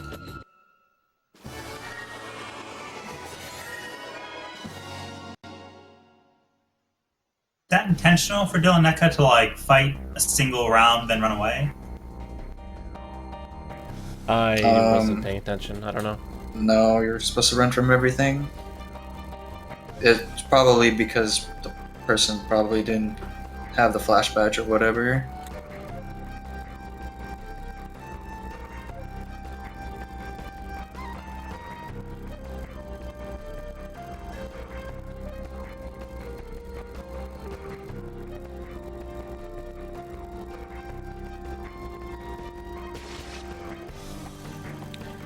So yeah, with that, both players line up in Europe now.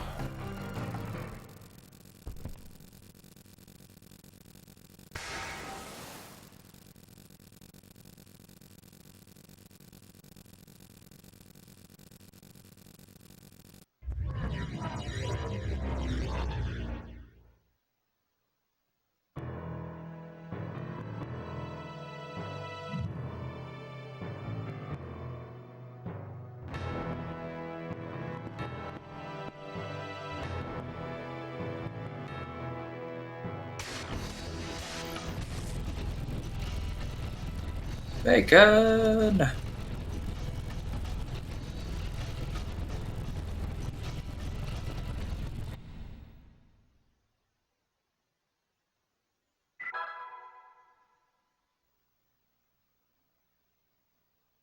So, when you get into Europe, all the items that were equipped on the other characters are returned to your inventory, so... Well, actually, I think it's just Yuri's inventory that gets returned to you, so you can use his stuff.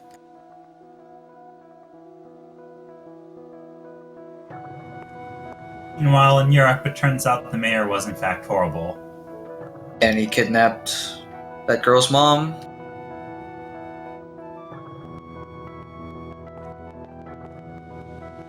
Something involving controlling monsters and gold dust. She didn't even have gold dust, was the worst part. As the guy who hired Alice and Zuzan was the father of that child.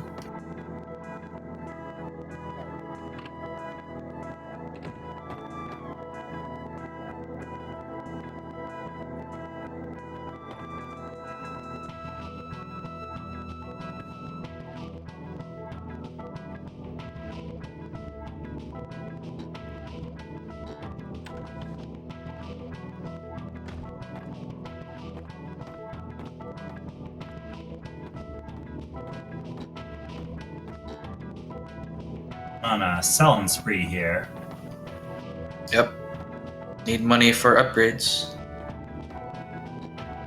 And Lots of healing items, yep. He's playing it pretty safe there. I don't think you need that many. But considering he has the lead, I'm sure he doesn't want to lose it.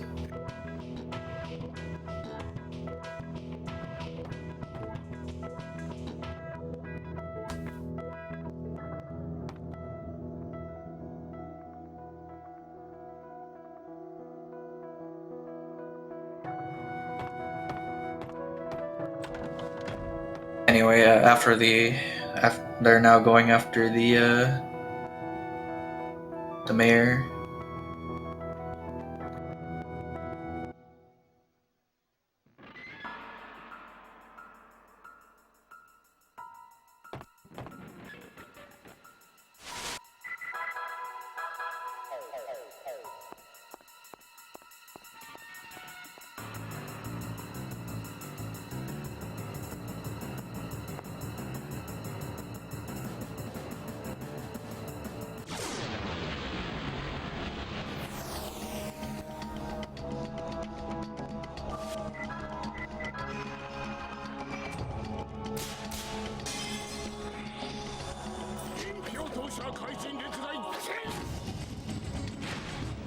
So this will be a fight that's going to be make or break, because you need to hit a third key, I believe. Dylaneka. Oh, apparently this thing is resetting. Yeah, you forgot to equip Keith. Oh, well, yeah, there you go. Also, I believe Garrick will be doing a different strategy for that boss fight. Oh, reset over for Dylaneka.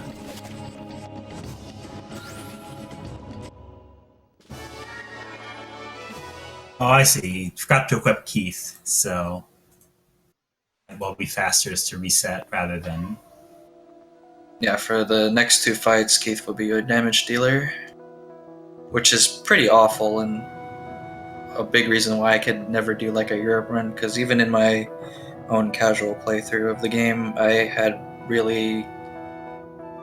it was really tough for me to do Keith's ring. It's just so Keith awkward.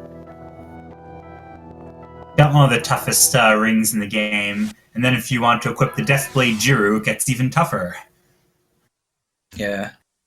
Like, I was never very good at Keith's rings, They're pretty narrow. and they're in weird spots. Suck. Because, like, most of the rings for the other players are, like, you know, not too far from each other, and then you have Keith's, which is, like, a weird rhythm.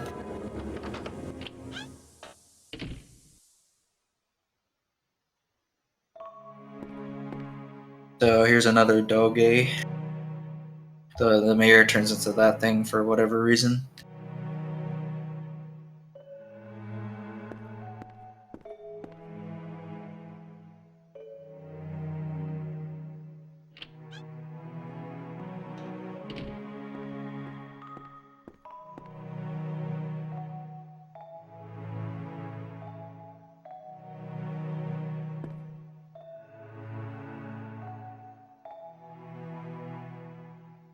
So so Dylaneka is doing the new strategy. So instead of using a third ring, you're using our Phoenix Talon, and then you're attacking with Keith normally, along with the Gold Wall Hourglass, of course. No Baskara. Dylaneka typed in chat that he's resetting before it showed on stream. That's why we knew.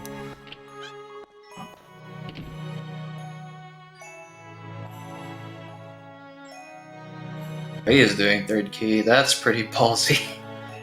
Oh my god, he pulled it off. That's Nice. impressive, actually. That is pretty cool.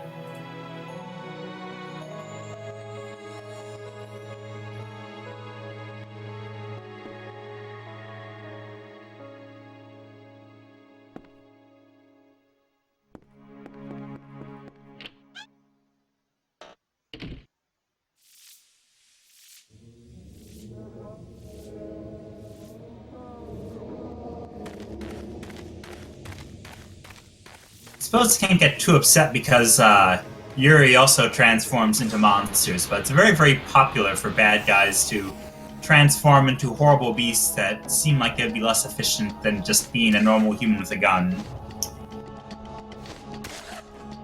Well, if Margarita's any indication, guns aren't too good.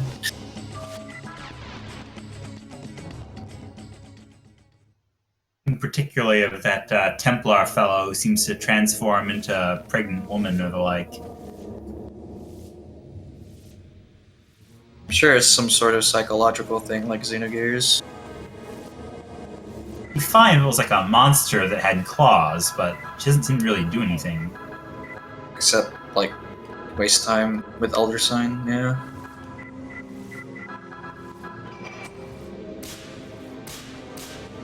You have saved the day, but Yuri is still missing.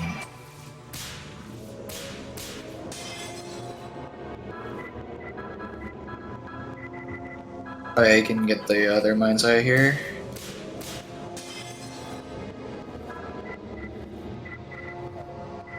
But I don't think the run gets the second Mind's Eye. Or wait, does it? Oh yeah, it does, I think. For another character that's coming up. Yeah, I think it ends up on Haley at some point as well. Yeah. Because once you get our last character, Haley, that's the party. Yuri, Haley, and Alice. So as mentioned before, everybody's an element. Yuri's dark, Alice is light, Zhuzhen is fire, Marguerite's water, Keith, who just joined up, is earth, and the mysterious sixth character who hasn't joined yet is air. Allie. Very important character for the Europe section. So what had happened in the story thus far is that after defeating the mayor, our good friend Board Vampire, aka Keith, says that, well, there's some unruly demon in my castle and I had to lock my castle up so he wouldn't, kill him. And then they both realize, after asking a few questions at Keith, that it sounds a lot like a certain Yuri. So now they're going to go to the lock section of the castle to check it out. Kind of funny how a vampire is hiring a couple of exorcists, if you really think about it. One of those amazing coincidences that helps save on, money to design dungeons. Just use the same one. No, it's in this place we already went through.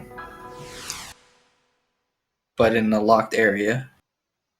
Make a few new screens for that.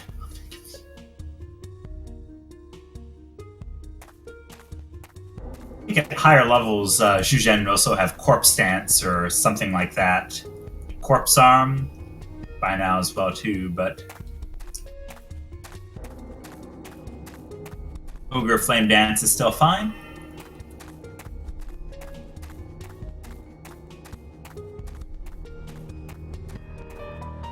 That ring. Keith, please. Like, I think he missed that on purpose, but you can see how awkward where that ring starts is. And then, like, the next hit area is, like, a lot farther.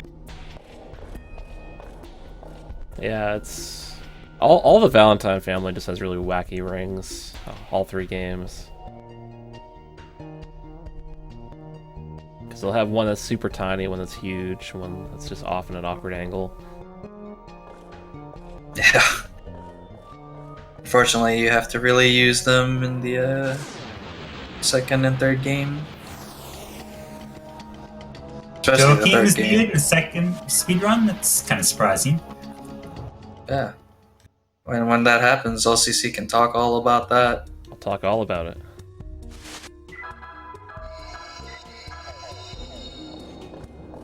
It's actually interesting considering how, what was it, the old strat was to use Geppetto, I think?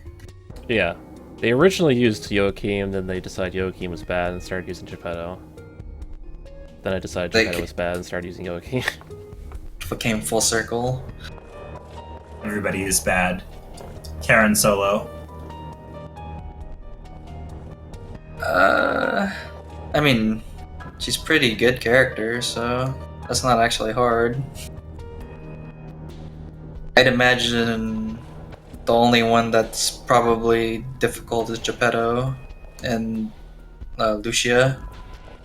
Since they're the two frailest party members. And they're not very fast.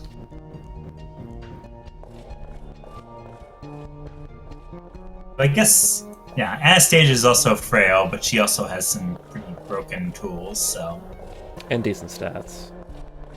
A decent stats, she can handle random encounters very well. Bosses will probably be her problem point.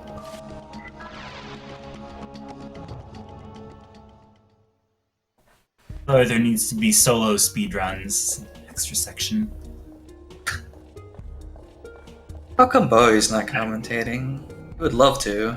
Well, I believe Bowie is doing an acting thing at the moment. Actually, he's probably done at this point, but... Yeah, I thought he was here. He was. He was here earlier.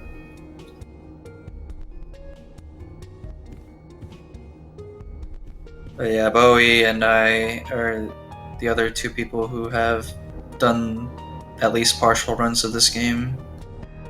And let me tell you, it's tough.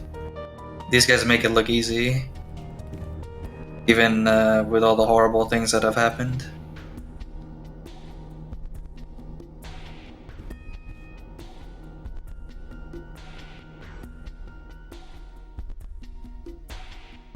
So on Dylaneka's side, they find, to no surprise, Yuri just chilling in like castle. Apparently, one of the upsides of being consumed by the seraphic radiance is that you don't apparently need to eat or get exercise. You're still able to fight it out despite being locked in a tower for a long time.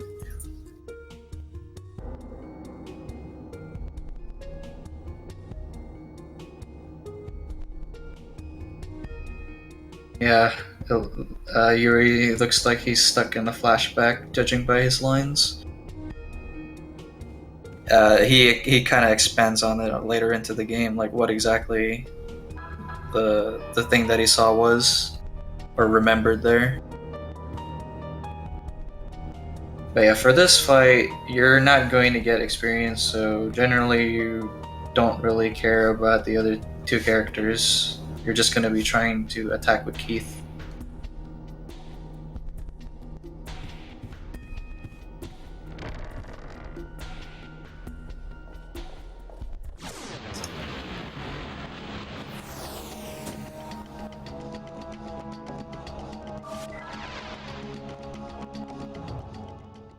So since Yuri is Dark Elemental, you want to apply the Holy buff onto Keith for extra damage.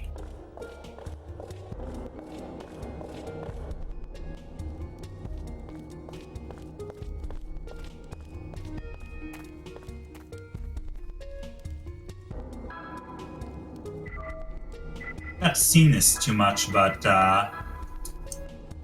Alice's Holy Cannon is actually a pretty decent move, but just doesn't stack up compared to Mind's Eye if you're abusing that. Well, since Alice has an actual weapon this time, an actual book, she can help out with the damage a bit. But it doesn't seem to do too much, so it's kind of a waste of time, honestly.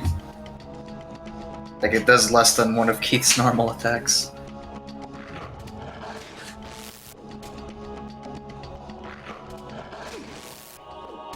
But when Yuri transforms, he's halfway. Play dead.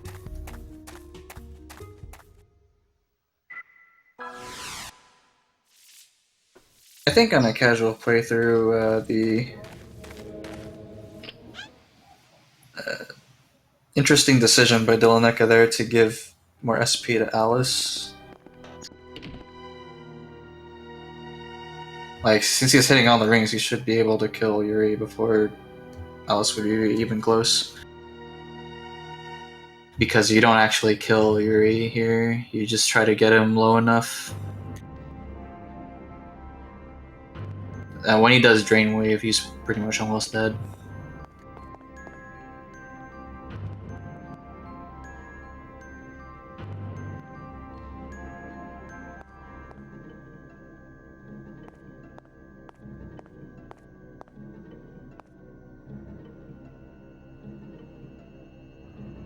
Henson back row.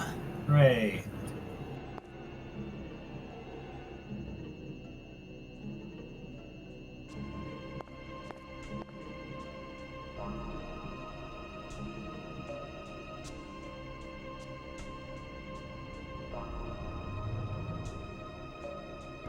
Is actually a fairly decent character in the game, but the problem is he's a decent character in a game where the other characters have pretty strong strengths. So he ends up fairly mediocre in comparison. So Alice is sent to the graveyard instead, and in order to Oh. save Yuri, she must bear his curse instead. Didn't even see your message, Bowie. That was like 2 hours ago. You can join if you want, actually. If you want to hop on. Up to you.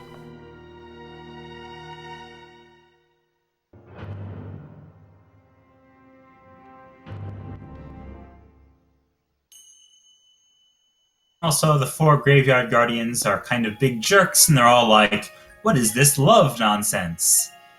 Be warned that you will get cursed, and also we are jerks, but we will help you out anyway."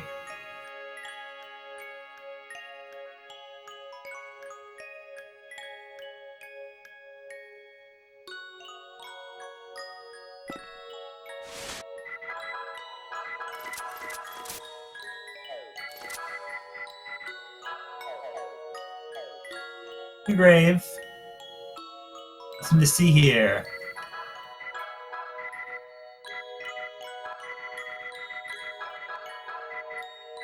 Yeah, a lot of psychological issues with our root hero here. Symbolic.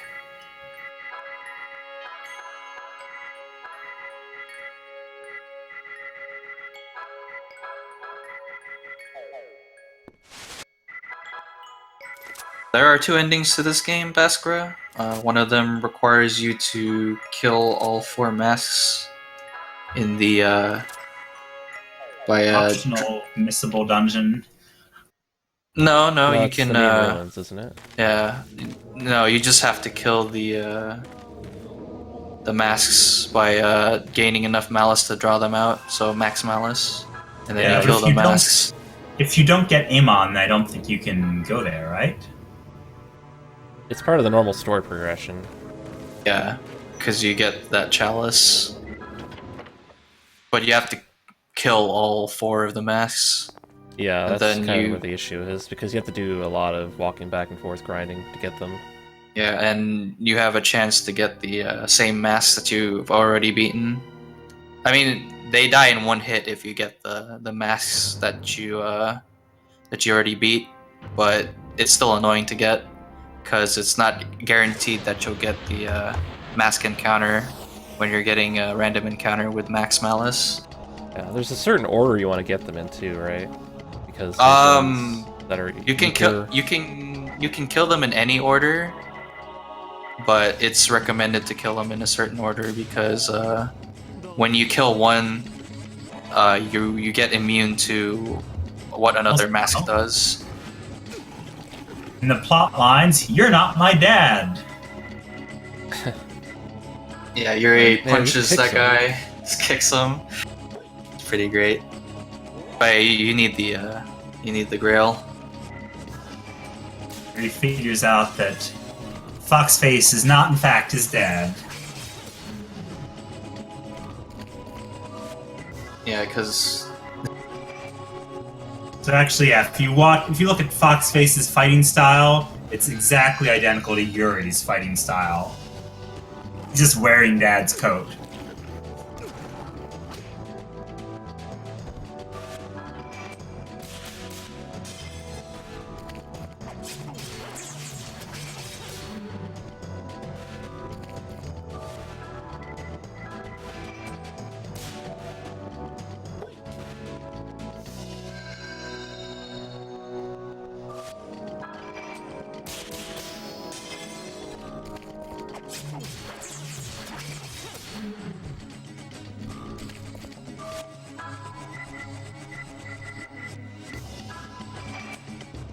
So I didn't see on Garrick's side, did he actually use a key, or did he opt to just fight?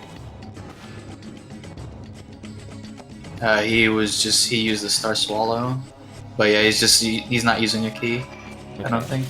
Just gonna save it for another fight, I guess.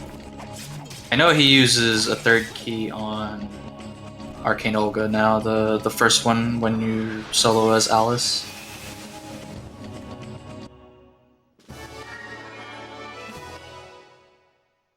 Yeah, I guess Olga's animations are just really long. And you can die in that fight. Yeah.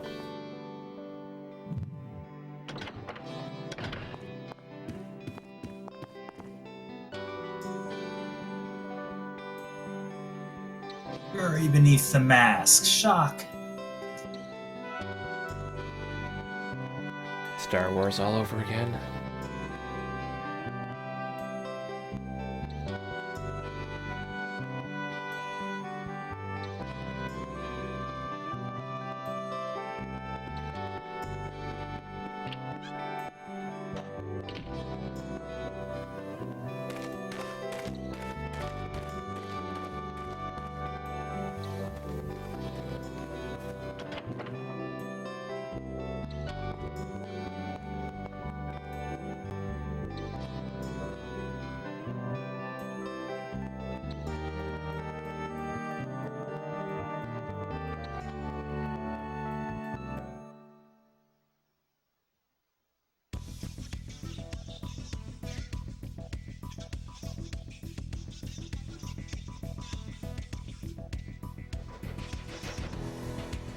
Spoilers.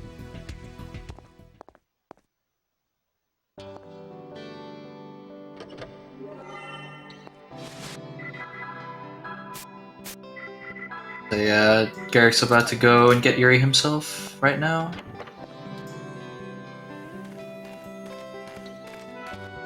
It's kind of nice that you can use tents while in the world map.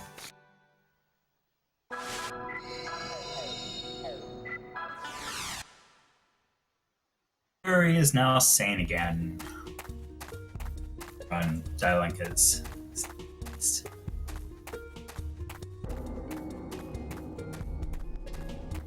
I will be right back.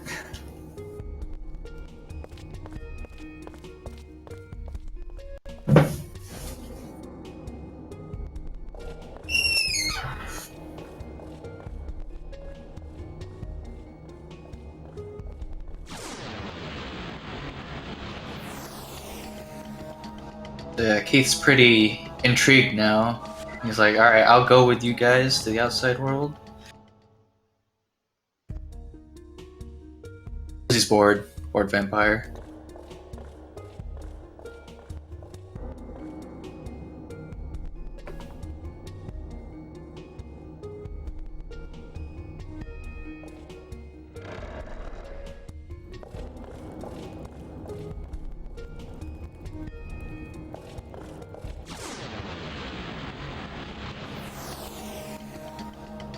Yeah, that's pretty much the last time you'll see Keith in battle. Because, as we all know, Yuri is the best character in the game, so... It's kind of sad. It's just the Yuri show for the first 2 games.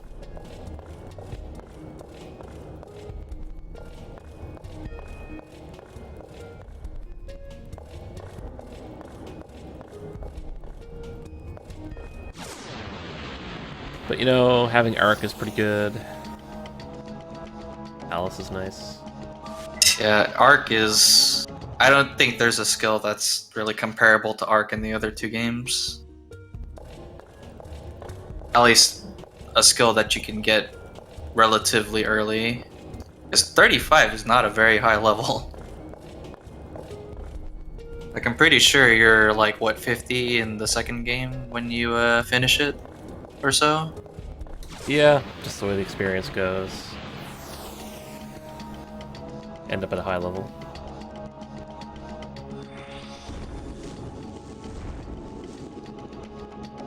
But yeah, Arc is a skill that only Alice learns, and it's the only... Is it the only AoE heal spell for your party? I think so. And it not only is it an AoE heal spell, but it also heals you the full. So there's like absolutely zero reason to not use Arc. I mean, I guess there's the MP cost, but that's offset by, you know, MP items.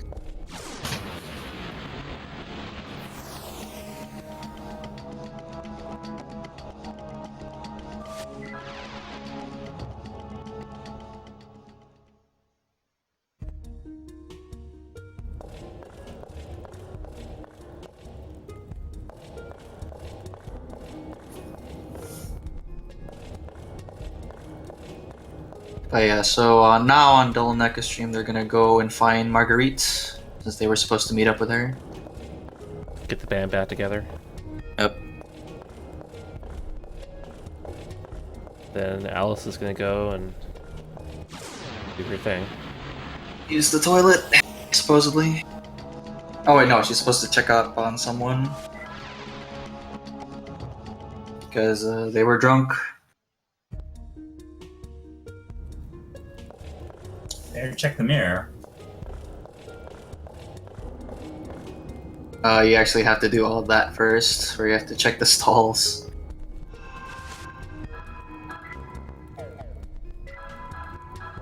RPG triggers.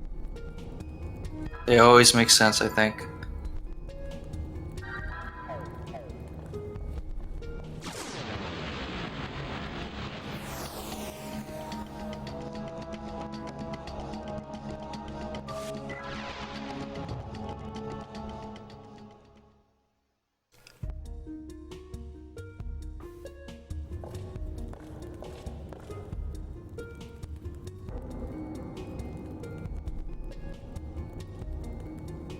So, you actually see this character before when she attacked the guy from the village who hired Alice and Zujin initially.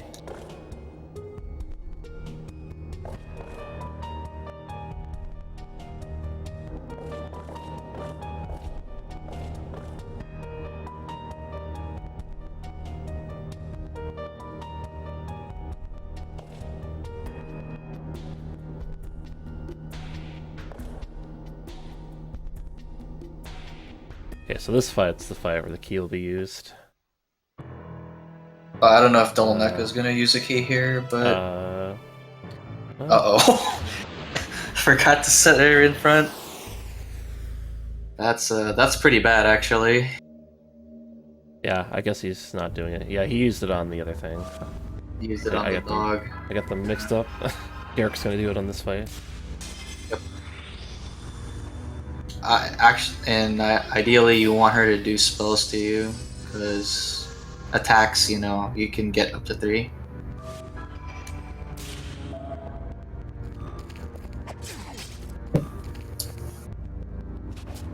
Whereas, you know, spell is just a one-hit thing.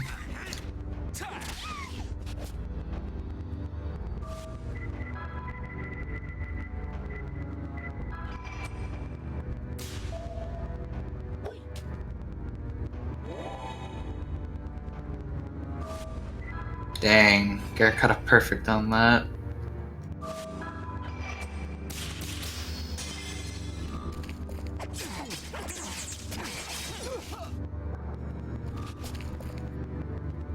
Going berserk in a solo fight is very, very bad. Yeah. Like, this is pretty much why this strategy was changed. Because stuff like this can happen and you just lose a lot of time. Sorry, this is the woman's bathroom. Somehow very spacious. Spacious enough for them to throw spells and hit books. Swing with books.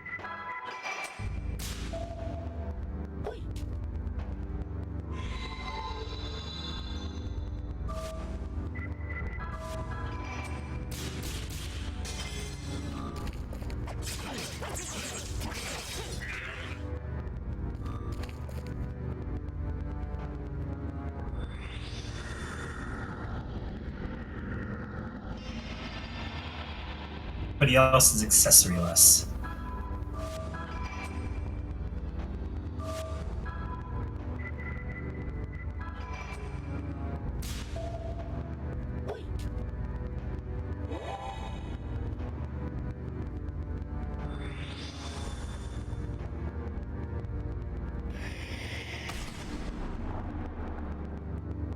Oh, nice luck with targeting there on Garrick's side.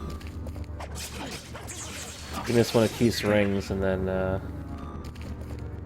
if he hit either of the other two, it would have been dead for them. Yeah, but it doesn't really matter if No either of them XP. die. No yeah, XP no from that XP. fight. Yeah.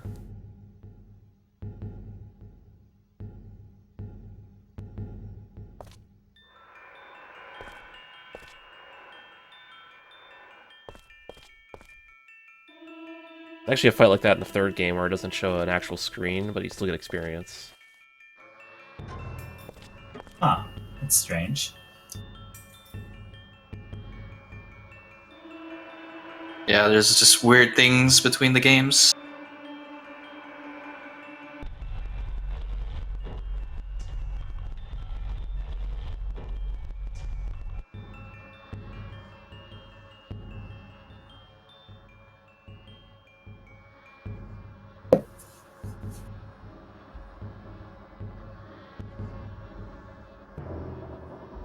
America's caught up quite a lot, surprisingly. I believe that Rouen is the town where, like Alice's father has that backstory. Yeah, where That's they what ran we're into alluding to. Roger Bacon. I believe she mentions it.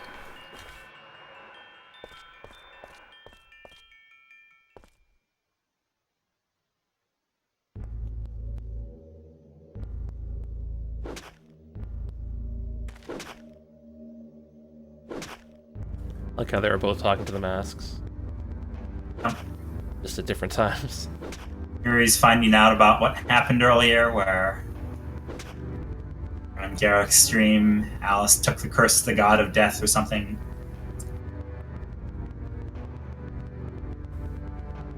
See all those glowing gravestones? Mentioned at the very start of the stream, but if Yuri wanted to go farm more fusion options, he could go fight them, but Yuri is lazy. Nah, Yuri just wants to go fast.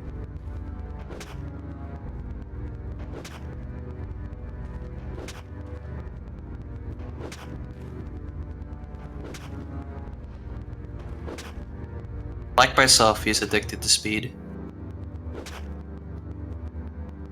I mean, the flashback's gotta have some sort of side effect to it, I'd imagine. I would say so.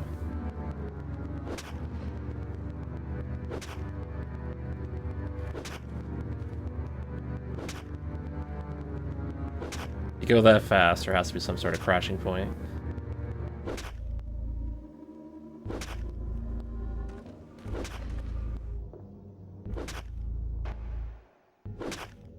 I was getting all these Thera extracts. Wants to sell them. Yeah. That cash money. You know, the scene always makes me laugh because, like, when Alice gets hit, Yuri just, like, tosses the hoe away.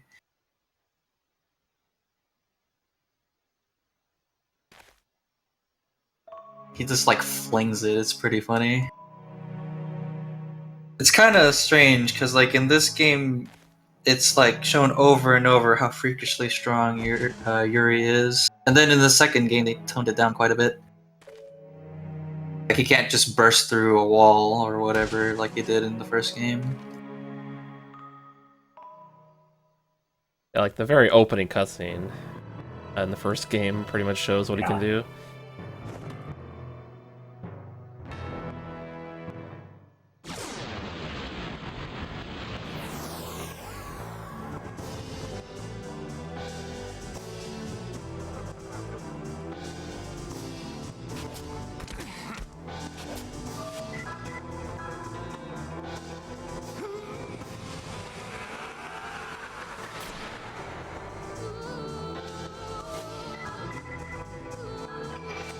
Nice to use the Fifth King there because you can see the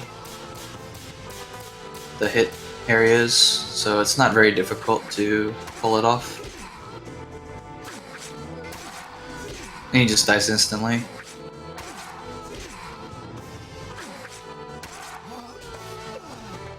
So Yuri wants payback for Alice's father. Got it. Now Marguerite makes a dramatic entrance to not actually accomplish all that much.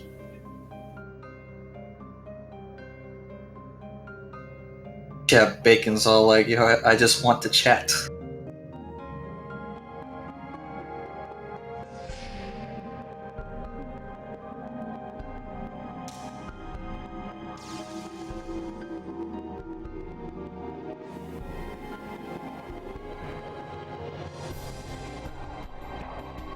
Also, I think it might have been the section that got cut off, but as a reminder, Marguerite does do more damage in the front row despite wielding a gun. Not that it will matter very much since this is the last time Marguerite is forced, I'm pretty sure. Yeah. You will be ushered off the stage.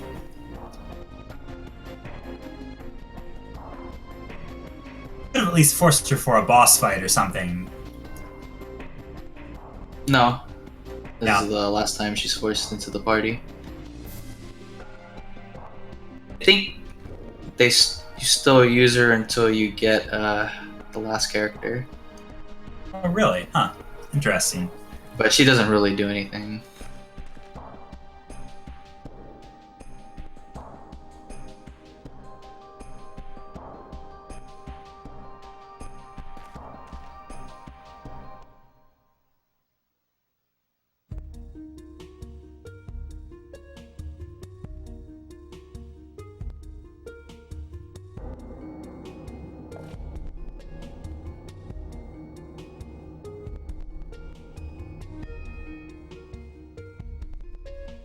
Alright, this is the part where both Keith and Marguerite trash talk Yuri for a bit.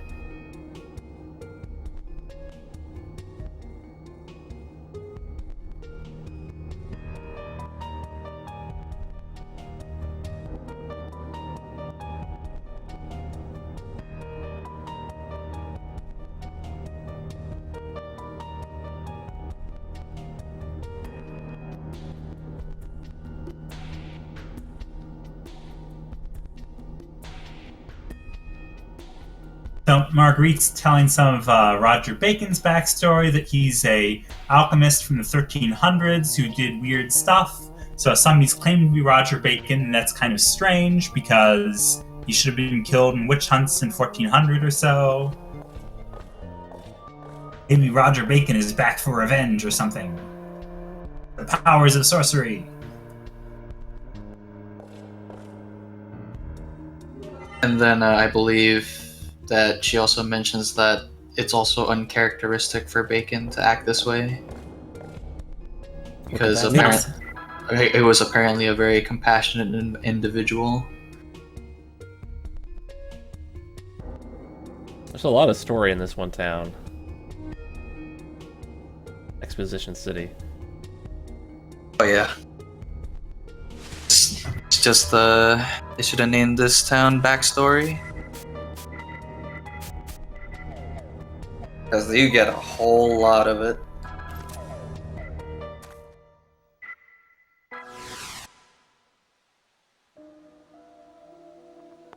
But you kind of start piecing things together though. It's really nice. Like what's actually going on.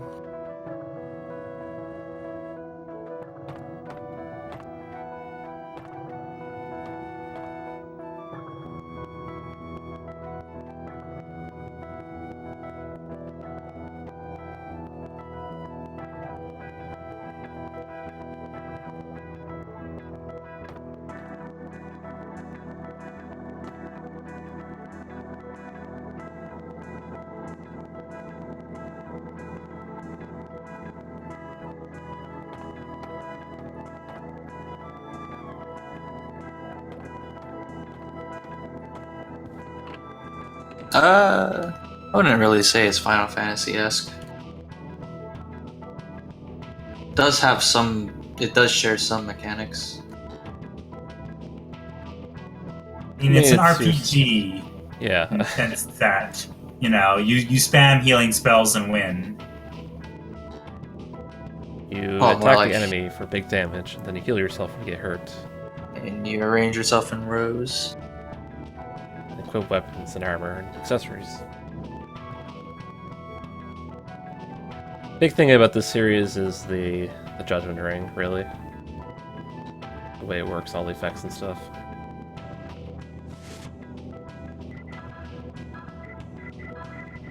If it didn't have that, then it'd be very generic battle system. So, two people were doing exorcisms, one of which was the guy in Kodelka, the game, the other one of which was Alice's father. And Roger Bacon was on the hunt.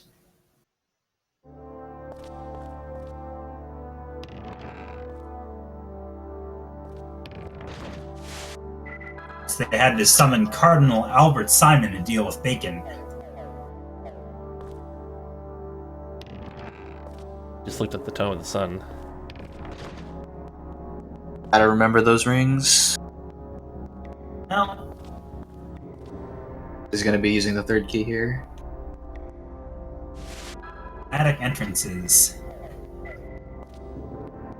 Dang, Father Doyle got wrecked. Freaking Olga, man. I mean, if Alice can take her one-on-one, even easier this time, right? You would think. No. You would think. But yeah, this is a super annoying fight. You get inflicted with poison and it's really annoying. And you could die really easily here if you're super unlucky. Like this fight and probably the third fight are pretty like potentials for disaster. And yep, there it is, Black Fog. You don't want to see that because not only does it deal massive damage to your entire party, but it also inflicts poison. And oh look, they're both fighting her. How about that?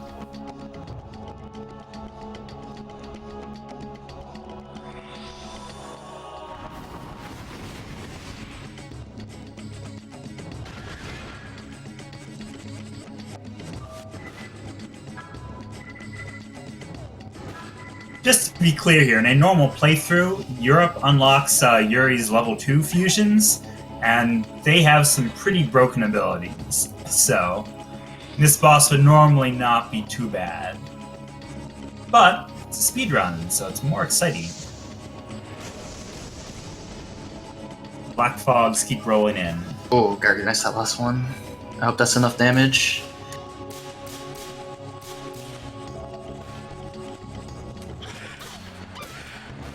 Yeah, it is. Damage.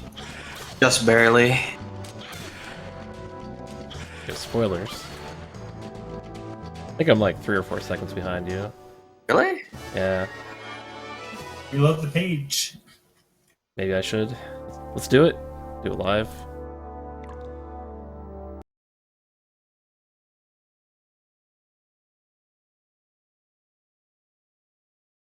Bowie, he used what was it, Swallow? I forgot what that item's called, but he used that item to guarantee critical hits. So he could kill Olga with one third key. Much miss from Yuri, followed by another black fog. Yeah. I mean, Marguerite can die, that's fine. It's just the other two need to survive. Uh-oh. That's very, very bad. That's a horrible mistake. I think he might be dead here. Fine.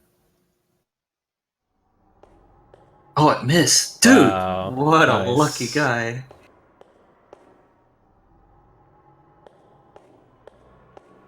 Dang. That missed, though. If that didn't miss, Yuri was dead. It does more damage to him, right? Black Or- Fog? No. The demon earrings What? later? It's this game where the demon earrings make you take more damage from everything, I think. Yeah, but I don't think he uses the demon earrings yet. Yeah, I'm just not as familiar with the run when you get everything later on.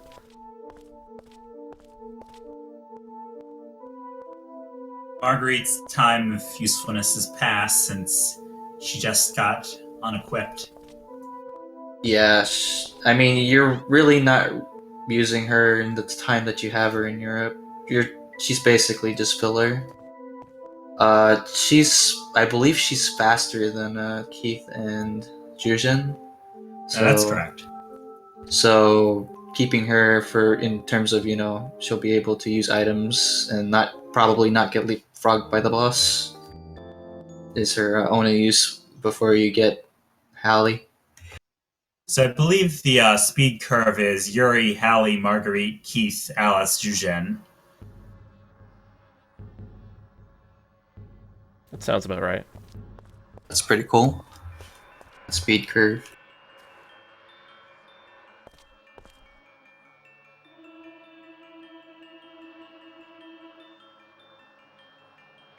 Slower than, yeah. Well, obviously, then you wouldn't be using Hallie if she was slower. She wasn't slower, yeah. They're about the same speed, and just. But But he also gets more spells. Has better elemental coverage, from what I understand, because he gets, what was it? He gets Aqua Edge, Air something, some air spell, and then some earth spell. no. We'll see when Hallie actually joins, but yeah, Hallie and Jujen both have good elemental coverage because they're kind of magey type characters, and the other characters tend to be more locked into their element.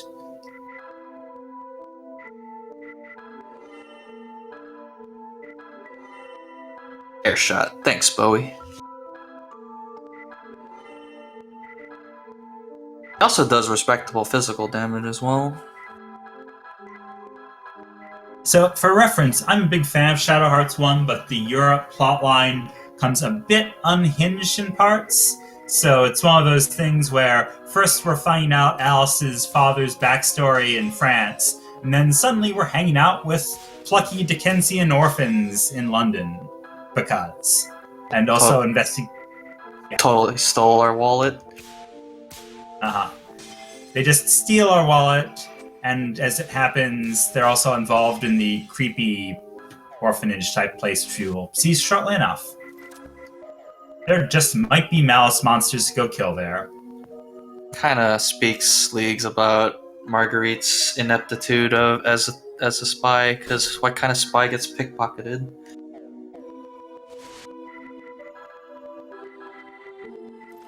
I mean, isn't that like the one thing that shouldn't happen to a spy, considering they should be carrying important things?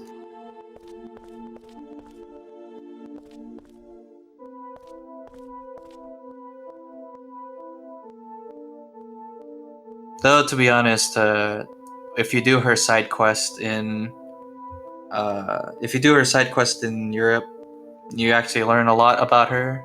She's a pretty cool character.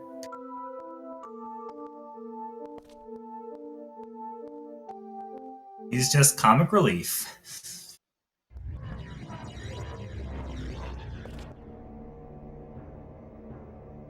Yeah, that's correct. You're forced to use Haley. That's right. So since you're forced to use Haley anyway, kind of want to make it easier on yourself.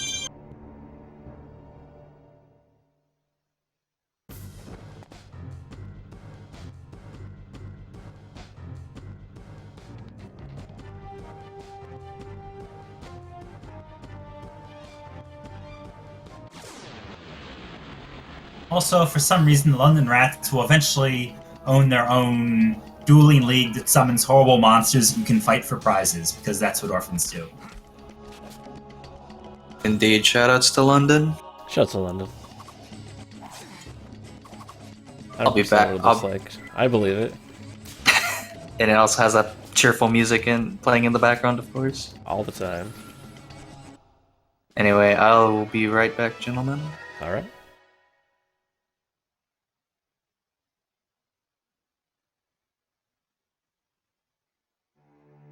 You go out in the streets of London, there's all these orphans everywhere trying to steal from you. Luckily, you can definitely track them down if you are an RPG main party. That's right. Just go underground, climb some ladders. We'll never see you coming.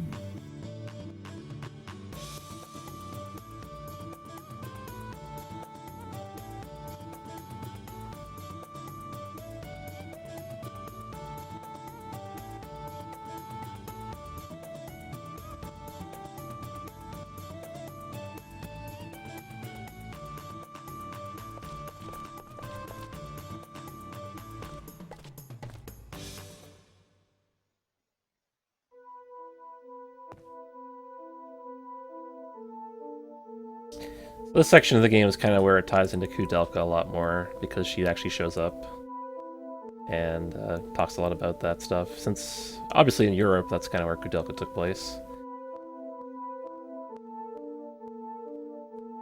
I think it was a monastery up in Wales, which you actually had to revisit in Shadow Hearts 2 a bit. Yeah. But,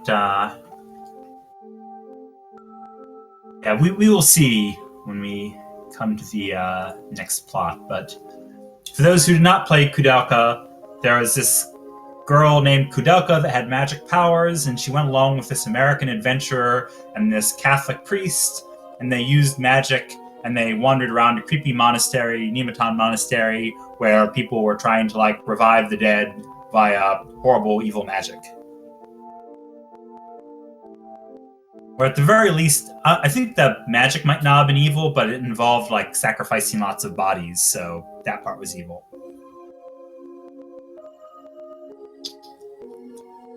I would really like to revive the dead, so people might try the same thing over again.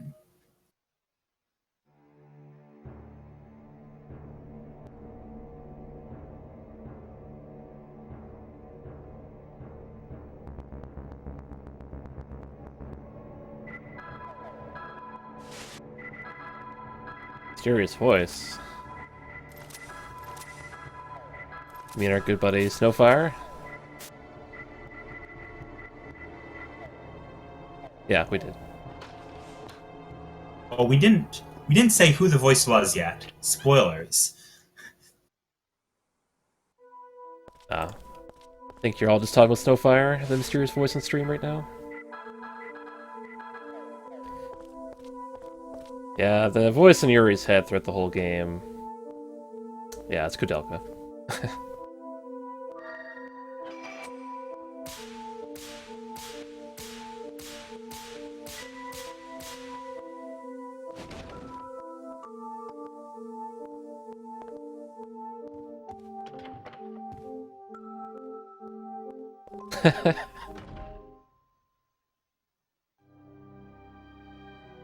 It's ruined.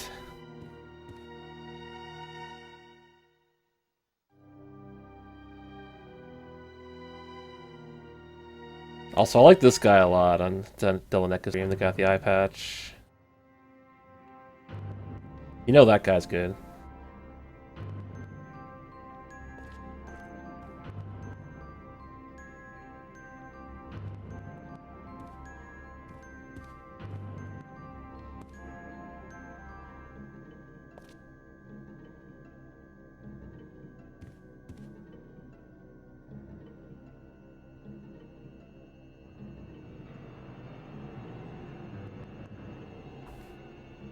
I must say this though, I'd rather take Kudelka and Headaches over that little girl in part 2.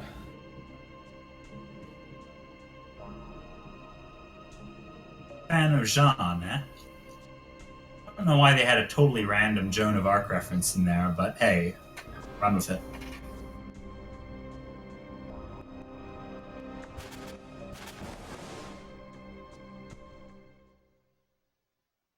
Poor Father Doyle. Hoped it would go better the second time under Garrick's stream, but it didn't.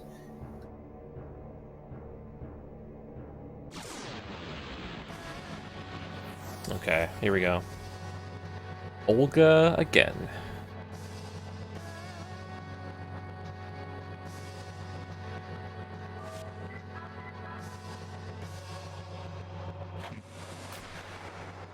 Something to note is that when Yuri transforms into fusions after you get him back again, his animation is a bit different. He has this kind of like clutching his head and struggling animation in Asia, but now that he's leveled up and has reattained his sanity, he now just has this kind of bold, smirk and hand wave, and then he's just suddenly transformed. Black Fog. This is not a good opening. Poisoned, Mr. Ring, Black Fog. I think he thought the Flash Badge was on. Did he miss another ring?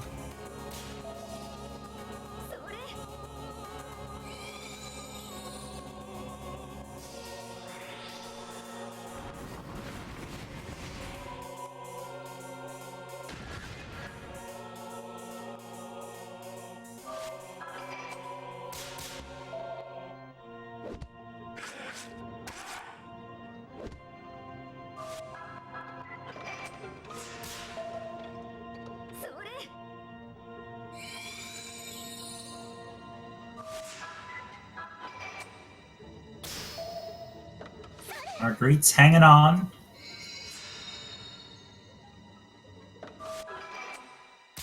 But probably not for long. Probably not.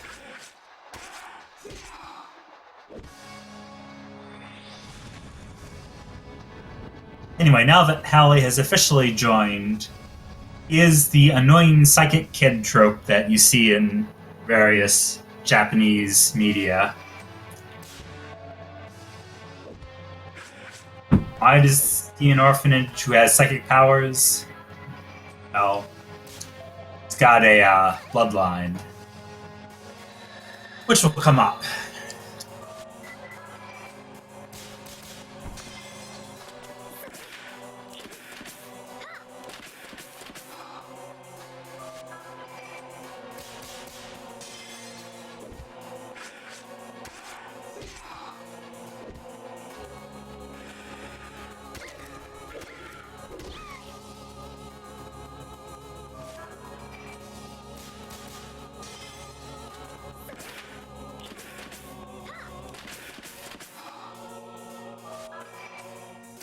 I have returned, and it seems we're at the orphanage now.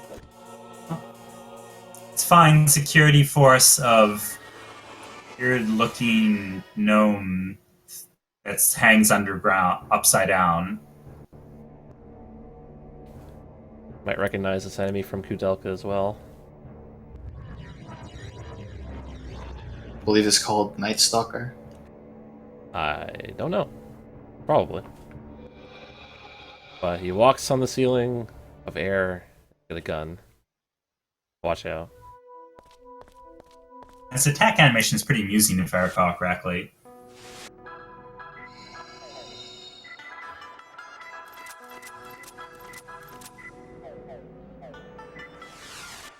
Yeah, this guy is a wind elemental, so just attacking with a Hallie would be ill-advised.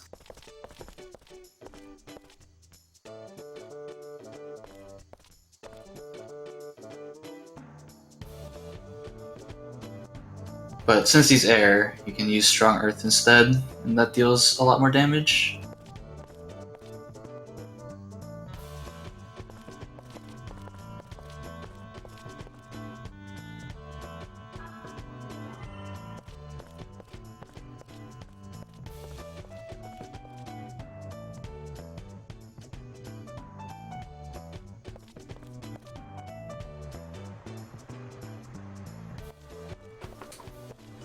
Yeah, in part 2, the fuse animation changes at like the very, very end. So you see it like twice.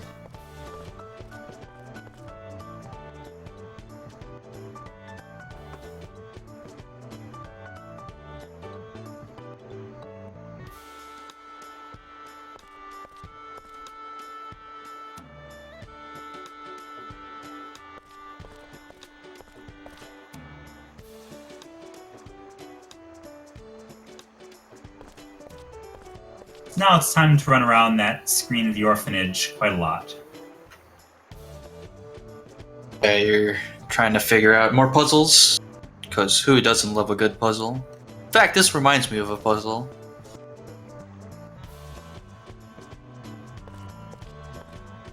So you might think that a gang of street kids living on their own who steal from passerby to make money would be a bad thing and a sign of social decay. But actually, these kids are quite happy, and it's far better than having them participate in horrible, evil magic experiments that involve cauldrons of doom. Couldn't have said it better myself. On when you vote for policy in your 1913 British elections.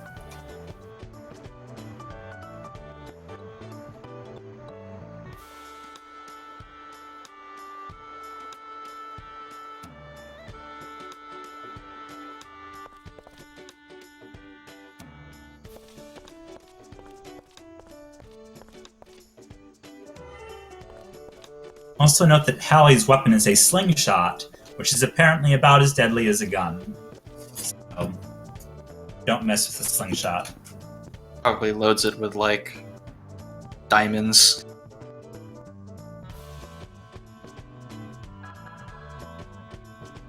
Haley A.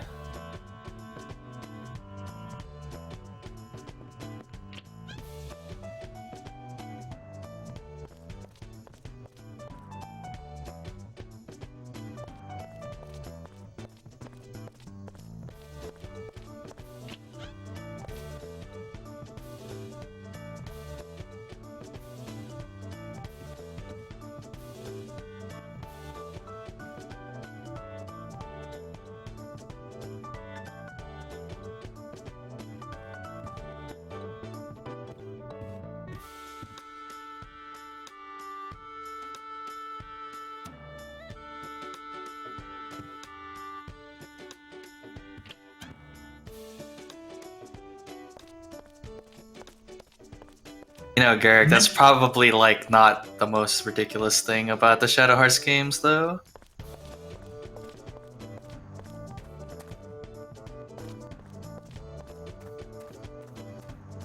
So pretty much what is happening in this mansion is that the creepo is Jack. pretty well that, and pretty much he's all doing this just to revive his mom because he has an Oedipus complex. And he got help from a mysterious benefactor, and the emigre document is something that shows up in various Shadow Hearts games. I believe it was kind of the spell book they used in Kodelka for the bad guys there. Yeah, it was in Kadelka. The emigre document was used to try and revive the wife of the owner of the mansion. But well, we all know how that turned out, very badly. So this is pretty much I mean, this entire section is pretty much a shout out to Kadelka.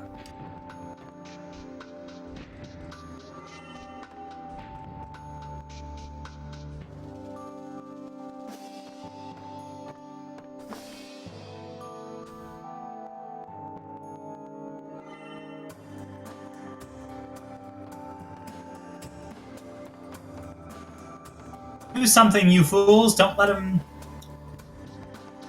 sacrifice himself. I believe Chris is a girl. Sacrifice herself.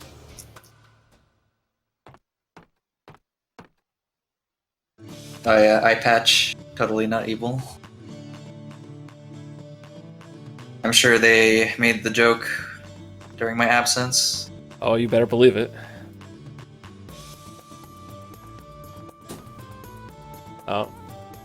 Haley's pissed now. The mysterious voice is gonna calm him down. I like how the earthquake just makes them fall. It's great. So the mysterious voice is Hallie's mom. Or at least sounds like it. But it is.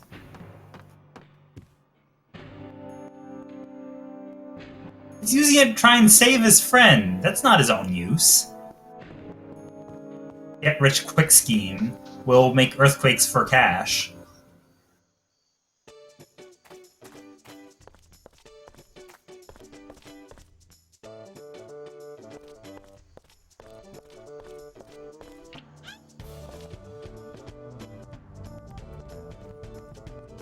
So, I don't think Jack has any MT attacks, but he's got, what is it, Slash, which does a bunch of damage, and then, like, Paralysis. He also uses items on himself. But yeah, Slash is the one that you want to look out for. That thing deals way too much damage.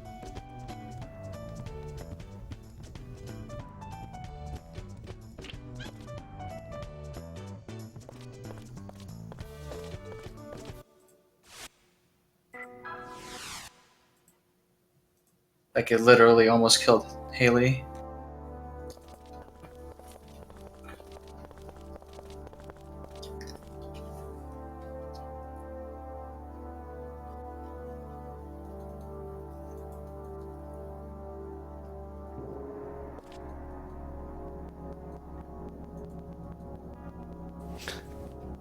Earthquake the cat out of the tree.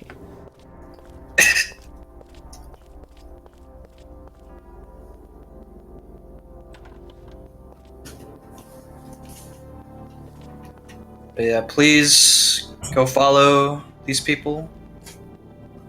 Follow everyone involved in the event, the runners.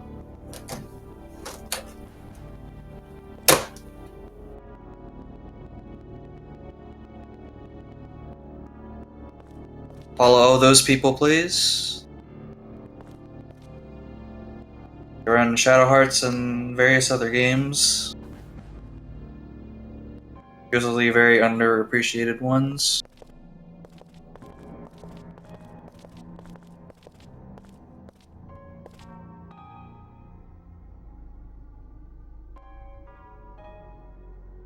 That's like half of my streaming. It's underappreciated games. Well, at least you beat Tuhu Blitzball. Oh yeah. Still working on that though.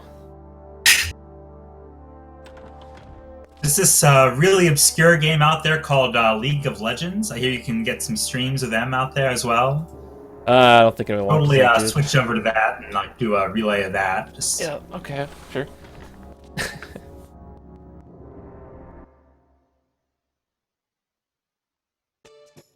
There's always games out there I'd like to see speedruns of that don't exist. And if there's ever ones that don't exist and they never end up being done, I'll eventually do them. so Just like S52, right? That's right. But people have this already is done those.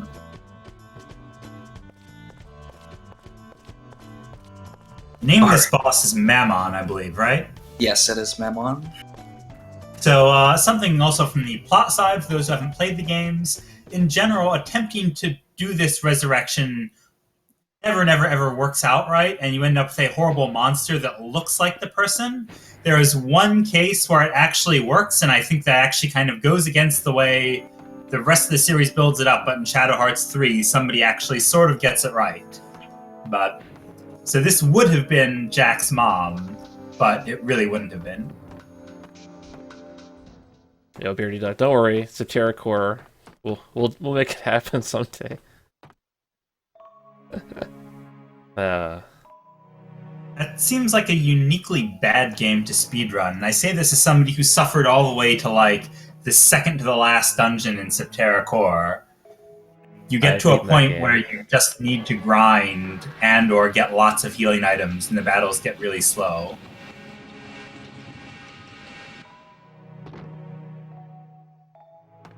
Another game I periodically check in on is Stella Deus, or whatever. I won't ever speedrun that yet. My condolences. Want to get on it, please, so I don't have to?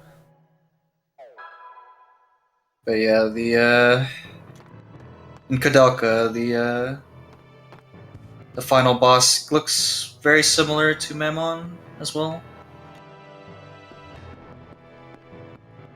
And when you fight like the other form of the boss, it's like it's a human body, but it's crawling, and it's facing like it's upside down.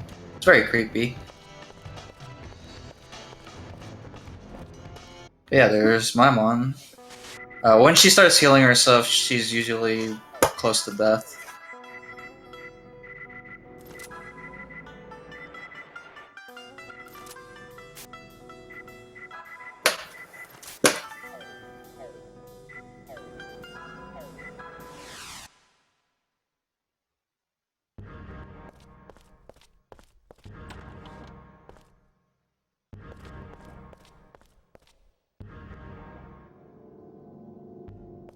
So, looks like Garrick is about to start doing the orphanage section of the game.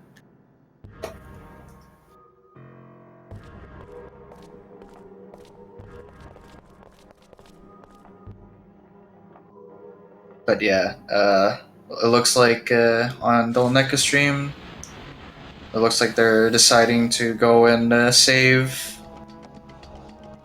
Haley's mom. I'll refresh that one too while I'm at it. Who happens to be the mysterious voice in Yuri's head.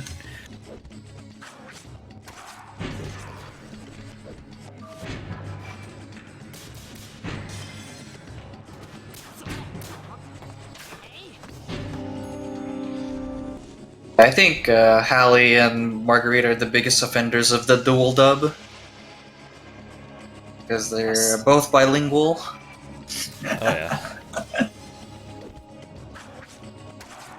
Need some help here. Sorry?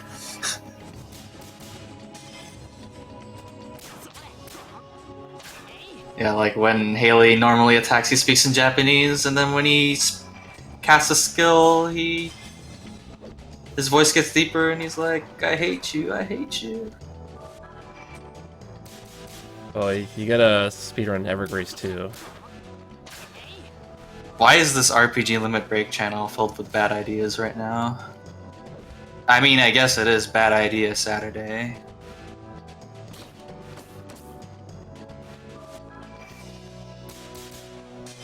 Oh wait, how come no one has mentioned the king of bad ideas, Beyond the Beyond?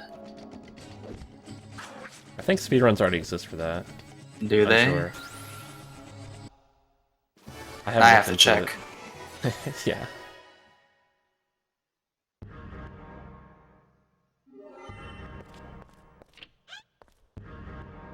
I haven't played Eternal Ring either. Breath of Fire Relay is probably getting closer to reality. There's definitely runners for 1. 2 has been worked on recently. 3 has a couple runners as well. 5 has runners. 4 I'm not sure about. 4 is like the best game in the series, so I don't know if it's very speedrun friendly though. I actually played through Breath of Fire 4 for the first time just about 6 months or so ago. Pretty good, but I basically LLG'd it by avoiding every encounter I could. Still beatable that way, because items are really broken, but the final boss was very brutal, and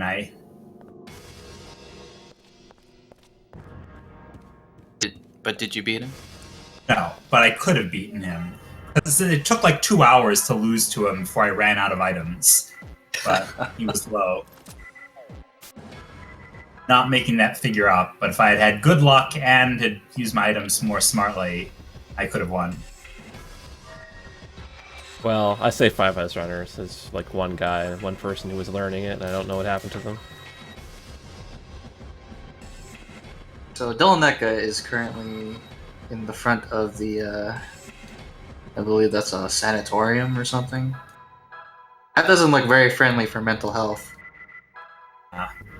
And for some reason, the Knights Templar are involved in their mental health. Yeah, apparently Inquisitions were going on in 1913. They're secret inquisitions. That's why we don't see them in the history books.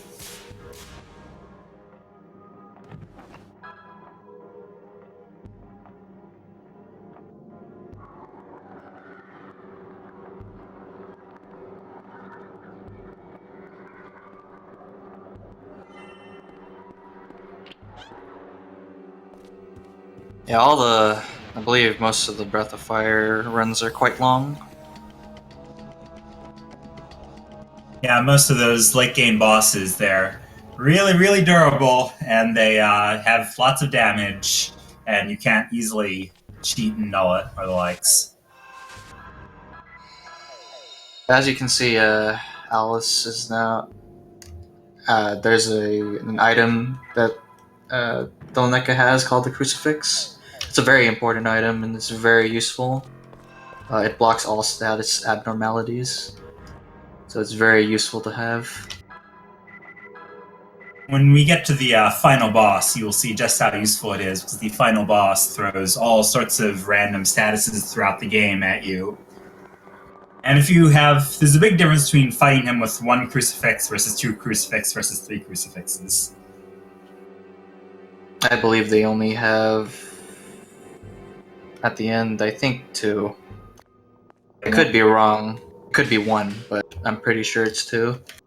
2 is not that bad. 1 is trouble, because that means it's a long fight, and if you get unlucky, then you get 2 people with like one of his bad statuses being deep. Actually, the final boss is one of the shortest fights in the entire speedrun. Really? Oh, because probably you're blowing all of your keys. Oh, Well, one key. yeah. The eternal key. The eternal key. It's actually quite interesting, Let me and it'll be If pretty you- cool to watch. You fight the final boss fair. You want crucifixes. Yeah. But you still want the crucifix, even in the speedrun as well. At least for one person. Obviously, Yuri. It's the best ring in the Yes. game because it's just mash X a lot. Nice Yeah. normal rhythm. Just press X to win, right? That's how I love my speed games. Oh yeah, the hack relay. I know like nothing about those games, so I can't say much on that. I didn't even know there were people running those games. I think I've heard tell of people. I don't know how many. I think people have done it, but I have no idea really.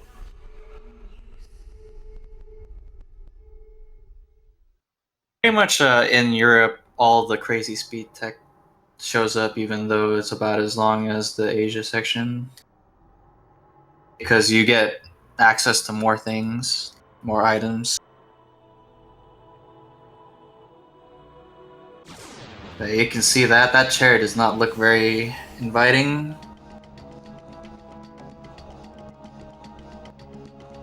Oh yeah, and then this puzzle's pretty lame because it kind of assumes that you figured it out by the time that you arrived there.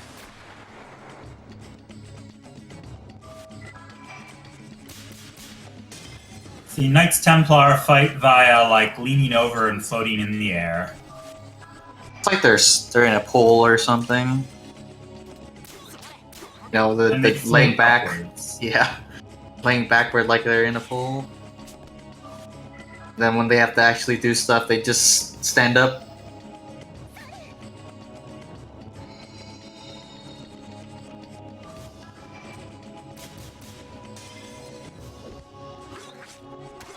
Tellier relay.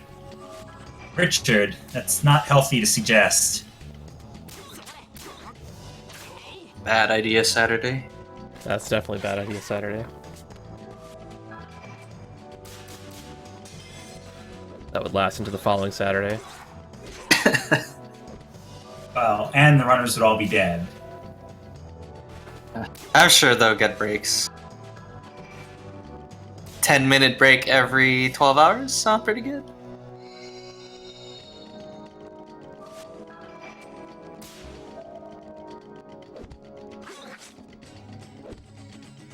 So, this is again one of those low budget dungeons where you get to go back and forth between the same screens over and over again, but that's alright. Still pretty short. You just pick up some stuff. Go to the end. There are coded keys based off of suits.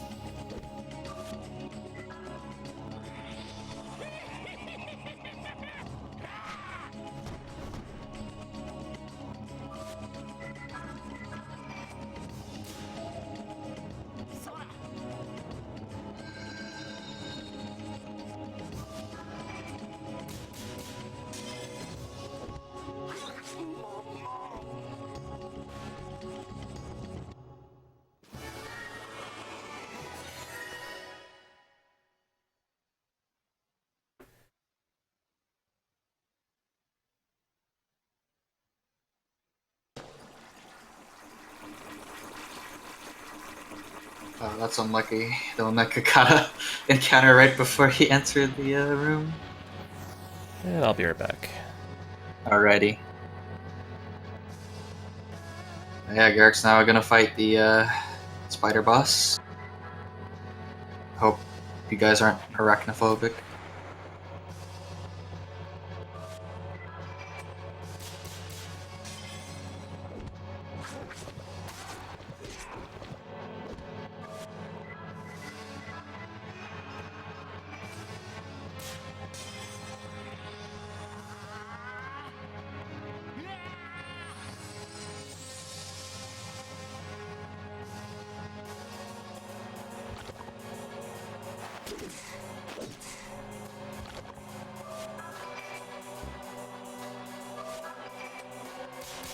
Character's doing too fast. But yeah, since this is a Earth Elemental boss,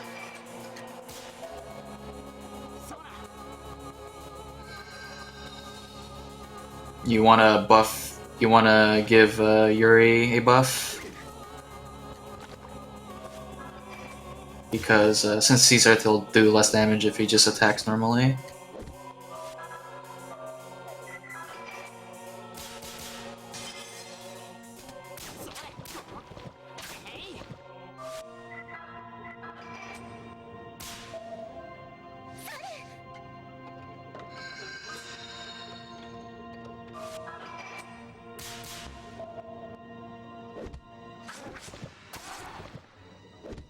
Now Dylaneka is about to fight the Viscount.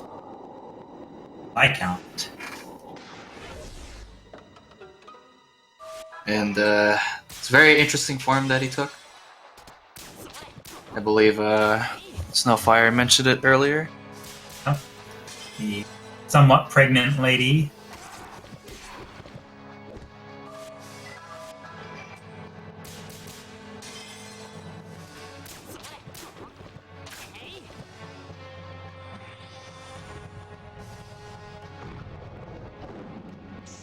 Yes, judging by the fact that Aqua Edge was used, he's Fire Elemental. Yeah, he is. Apparently he's got Blaze for fire damage and then a Silence attack. Ideally, you just want him to spam Elder Sign, because that doesn't really do anything. I believe it's bugged as well.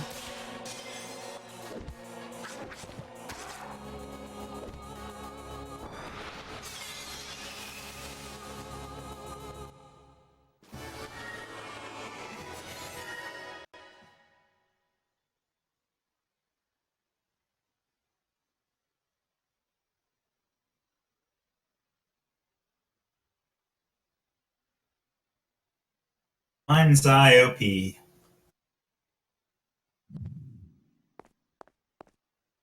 Yeah, the Mind's Eye is going to be a recurring thing in the entirety of Shadow Hearts for the speedrun. Though this, I believe I mentioned it before, and someone else did in the chat that there's another one, another form of the Mind's Eye called the Extreme, that exists in the second and third games, and you need a high hit accuracy ratings, usually like 85% plus.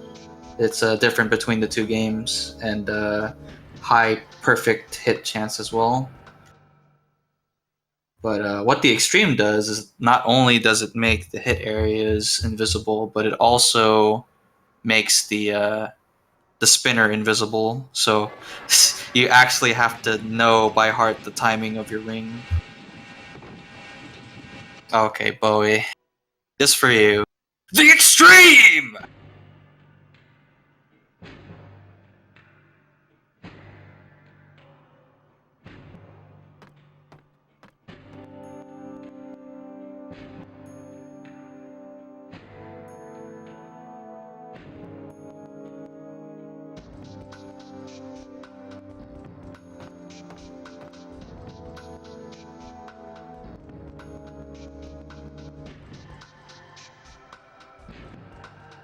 And for our happy reunion. Turns out Kadelka Lasant is Hallie's mom. Something else that kind of came up before is that Kudelka is like the ultimate source of dark power, and Alice is the ultimate source of light power, but there's some kind of weird dual destiny between them. I guess because Yuri is a fellow Dark Innate, that's why Kudelka was able to easily call out to him or something.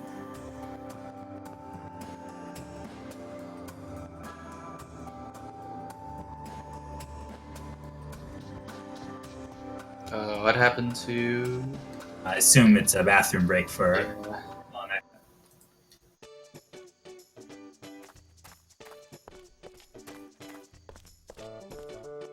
Hopefully it's just a bathroom break. I know it is, so... But, you know, Hallie is very emphatic about no! Yeah, no. Oh, wait.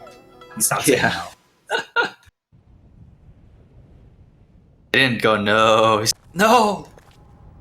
Dot, dot, dot, dot, dot. Ellipses, ellipses.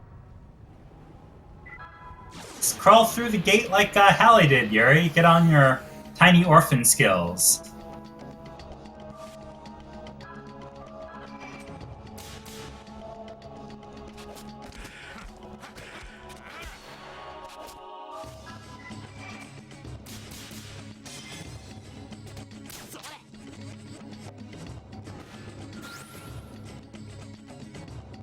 Yeah, so if you noticed earlier and just a few moments ago on Garrick's stream, you are able to upgrade the original slingshot.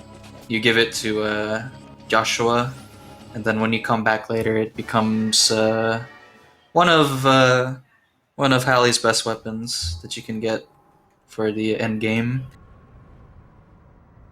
And we're back. Is it not worth going for the greats when attacking the speedruns? It's very hard to get the nices and the greats because of the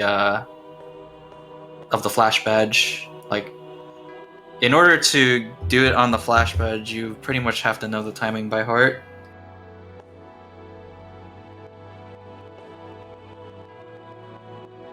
Yeah, the flash badge gives you too much extra agility to not use it. And to actually consistently get all the perfect hits is pretty hard. So it's better to just go for guaranteeing you're going to hit every attack rather than going for actually perfect attacks.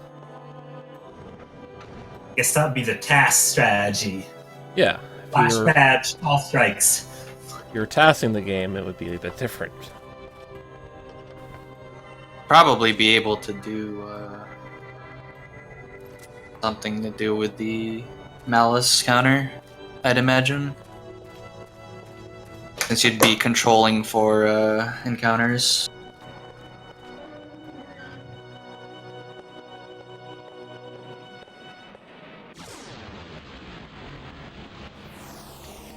Yeah, the damage isn't that much improved when you get a perfect. Like, it only really matters for the first hit. Yeah, in this game, the fact that you're not buffing your characters doesn't really stack a lot of damage on top of what you get regularly. So later games, you want to hit all the strikes and all your buffs, combine that with the fact that you're hitting strike on your attack, involves crazy amounts of damage. Where this game, you're getting a lot of damage from the mind's eye, and you're getting a lot of agility, so you get lots more turns. But all that combined, it means you're not really going to hit the strikes that much. So, a side note, everybody is not supposed to be invisible in Dylaneka's stream. That's probably another emulator glitch. Yeah. But Bacon is explaining his evil plot, along with Olga, because they're holding Kudelka, like, threatening to offer or something. Pretend crazy stuff's happening. And Bacon's being all, he's going to usher the world into the Fifth Age. His plot actually gets retconned in Shadow Hearts 2 for the better. His plot in Shadow Hearts 1 is a bit incoherent, but Pretty much in Shadow Hearts 1, when he explains his reasons for doing what he's doing, he's pretty much just very unhappy with the world. He just wants to destroy it because feels like everything is corrupt. or at least like have the world be sat in judgment of by an impartial alien deity. Does that make sense? Yeah, it's kind of weird. Let's bring aliens in and let them take care of it. We'll go round 3.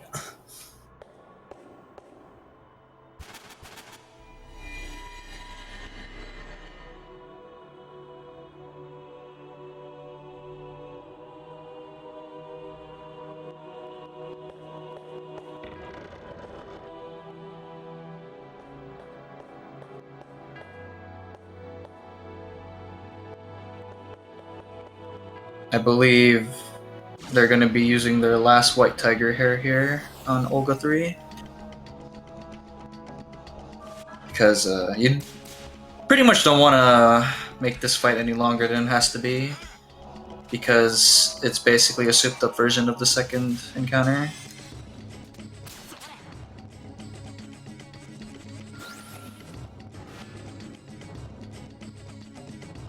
I think Olga has a few new tricks, but not much. She can, like, Mind Assault to drain your MP, but who cares? They'll just restore it. Black Flog is certainly still her money move.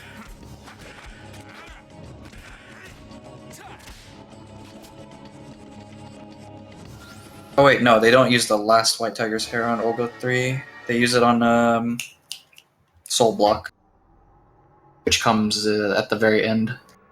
Because that's another boss that happens to be completely immune to physical attacks. Oh no, Alice is dead. That's actually really bad. If he finishes this fight, he's gonna have to grind some more later.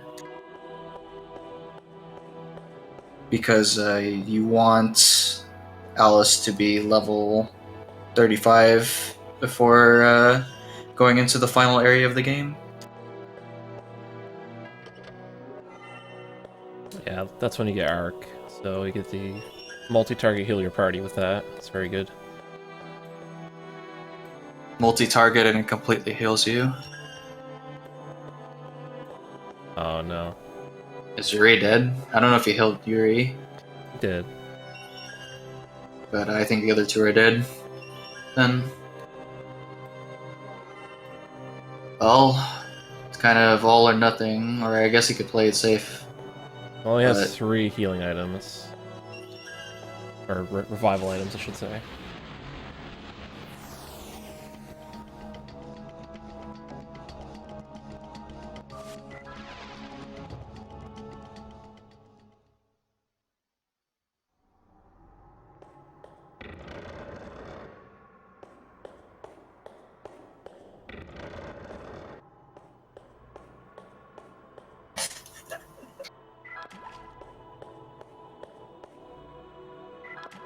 I was really close, but Alice died, Poop so Alice. he's gonna have to grind extra some more later on.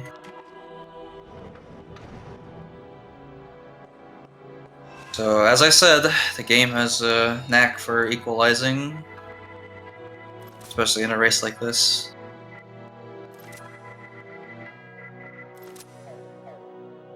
Because there's really no way around having to get Arc after defeating Amon. Like, you definitely need it because the bosses just do way too much damage. But anyway, just plot-wise, the whole arc of Yuri being told what to do by Kudelka, you could say this whole bizarre thing was a really twisted and convoluted plot to get Yuri over to England to stop Bacon/Rampage. So I think they actually did the final reveal in that scene about Bacon's identity, if I recall correctly. Kudelka telling him to stop the act. No, I believe... What is it? It was when Alice goes by herself. So I think that's a bit later. Okay, we'll hold Go- off then. Yeah. But it's like insinuated that that Roger Bacon is not really Roger Bacon. Because another name starts popping up, which was Albert Simon.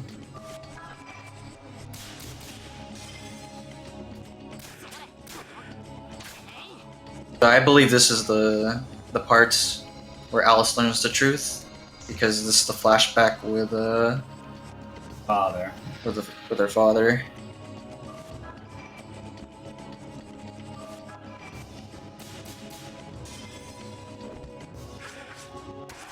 So,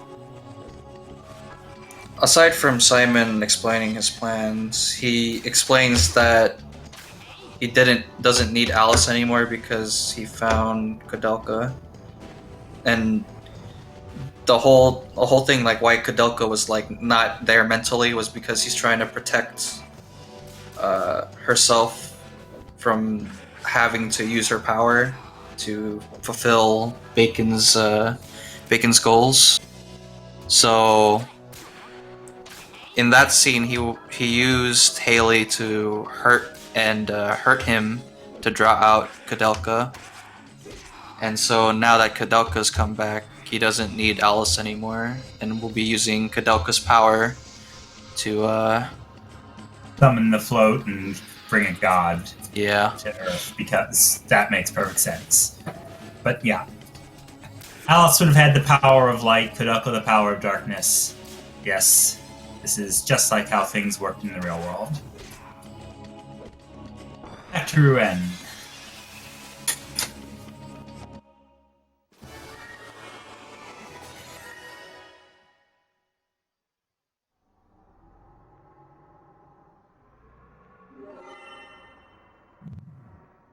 So now Alice is gone to Rouen by herself in order to learn the truth behind Roger Bacon.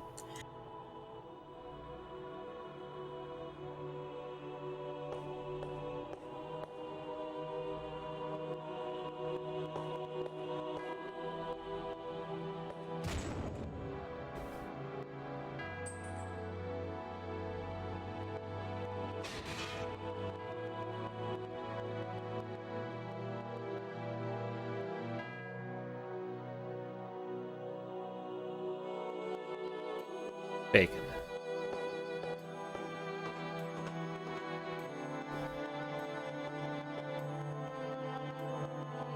And get lag again. Lagging out for me weirdly too. Oh well. Just on his end, I believe. Yeah. It was fine for quite a while. Now it's back.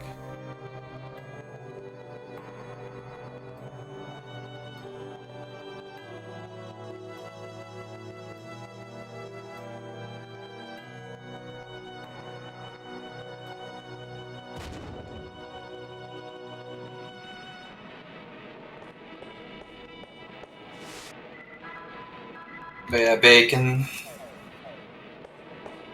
or rather, Cardinal Albert Simon shows himself to Alice.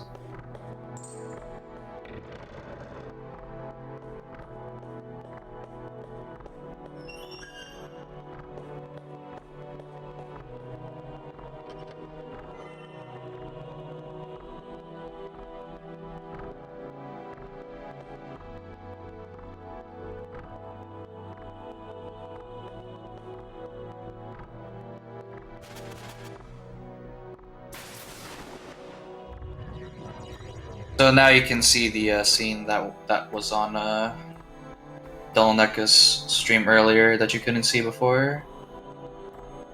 On Garrick's side. Will actually appearing.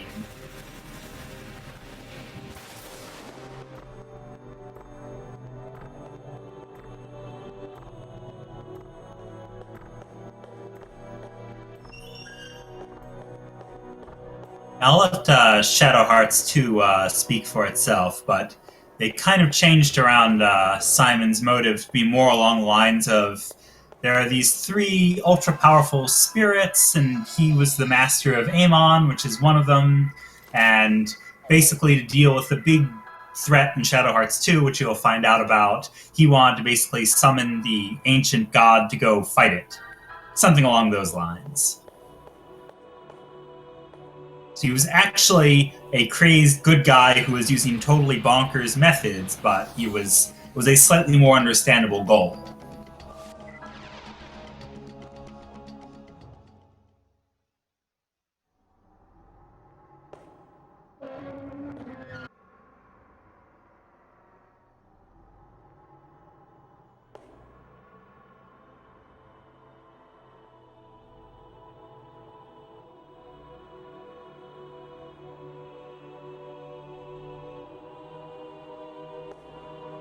So now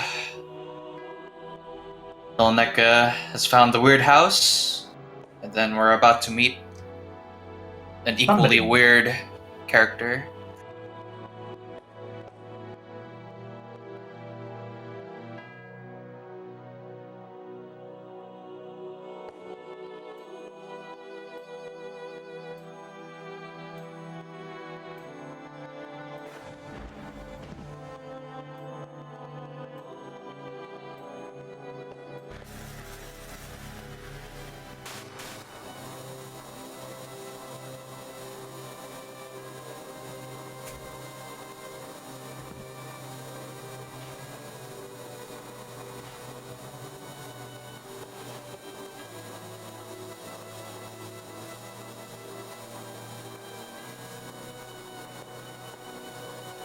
Actual bacon.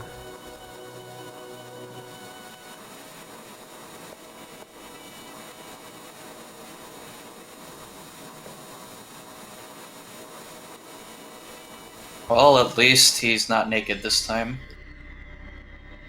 Amazing coincidence. Not name him strange creature. Yeah, he kind of trolls the player there because he's like, "Oh, you can name me new party member, right?"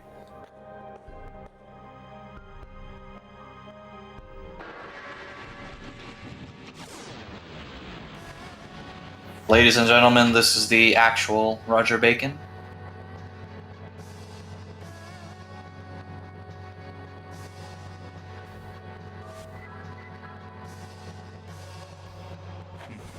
I mean, it's not really a bad guy to take on, since he is in fact a ancient sorcerer who's still alive.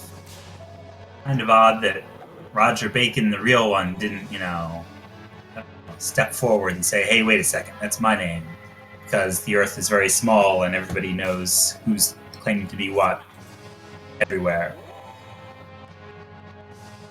Oh, considering that he was supposed to be dead, probably a bad idea to out himself out like that.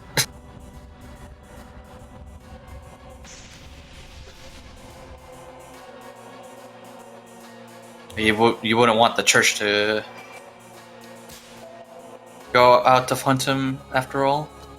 Well, it's already going to happen because somebody's going around, saying, "Hey, I'm Roger Bacon and I'm back doing evil."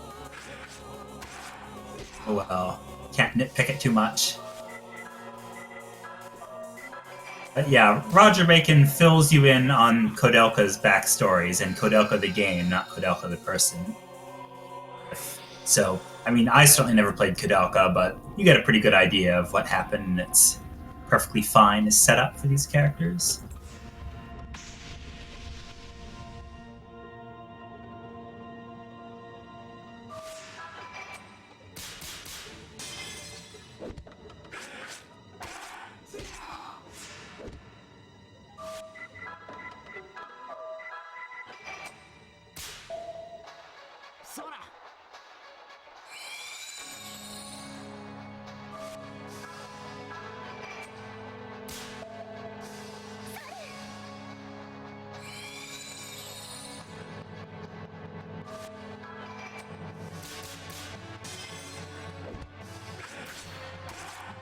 Oh, nice strike.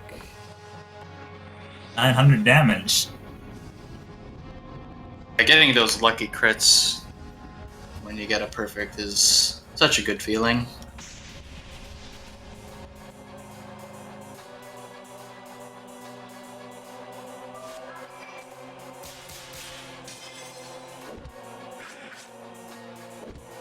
Not a bad fight at all. It's okay if Haley died there. You don't really need his level to be any higher, honestly.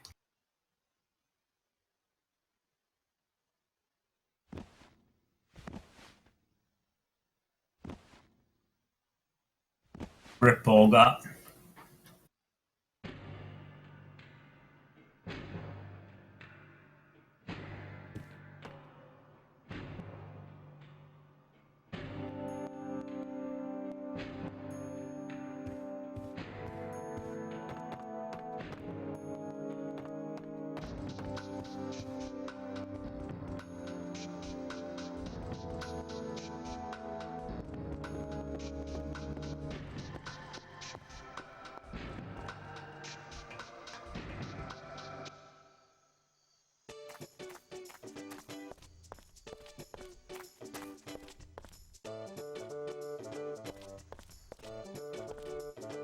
pretty much this is where Yuri becomes big brother figure, sort of, to Haley.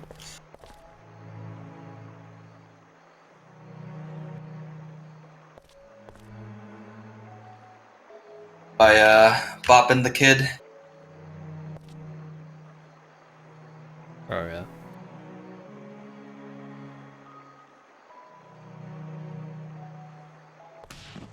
Just punches them. Just like decks him, and Alice doesn't even bat a lash.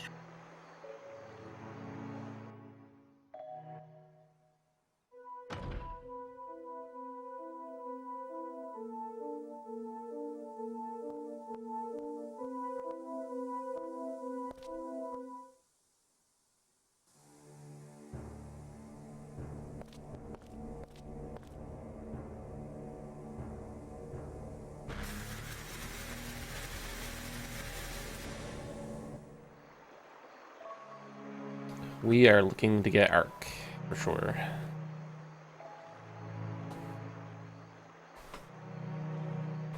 So,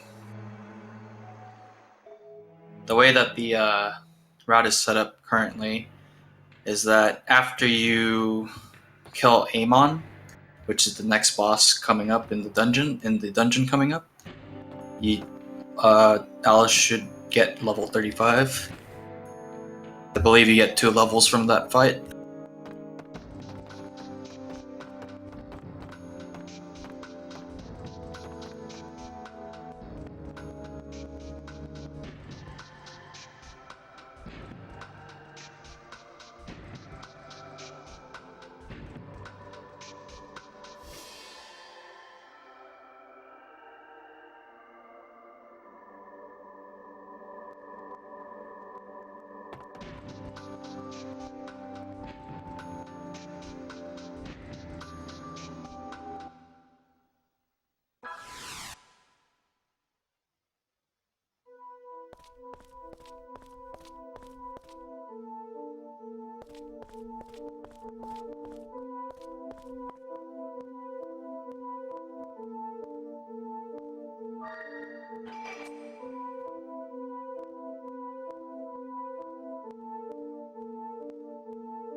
I think that EXP from Olgo 3 is pretty bad though.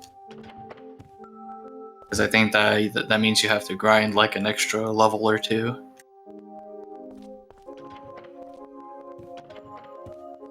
So in this dungeon, the what is this called? The Nimto Ruins, I believe. I think so, yeah. It's more of the area that Kodelka was involved with. So in here, And you it's don't a big really change. run from battles here. You're actually going to fight them.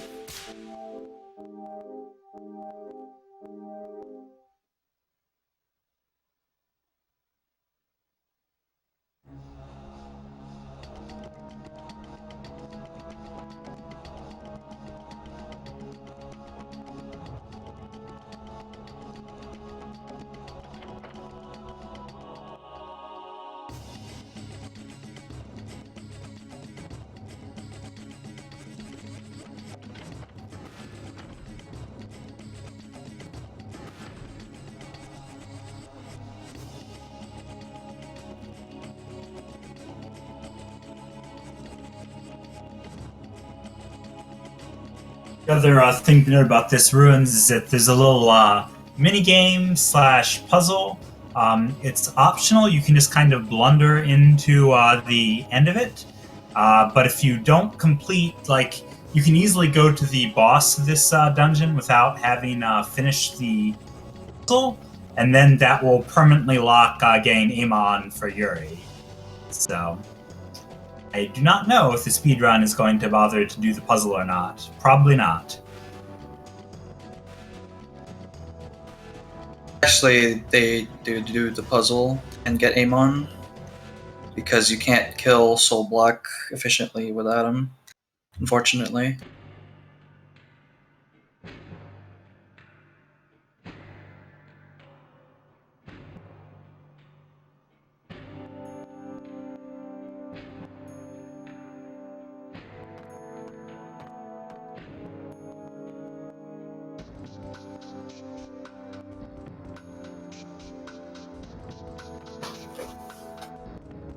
11 minutes, huh?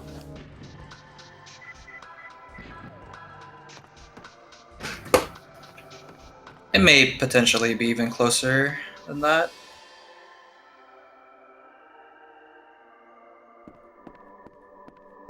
Depending on what grind enemies each of the runners get.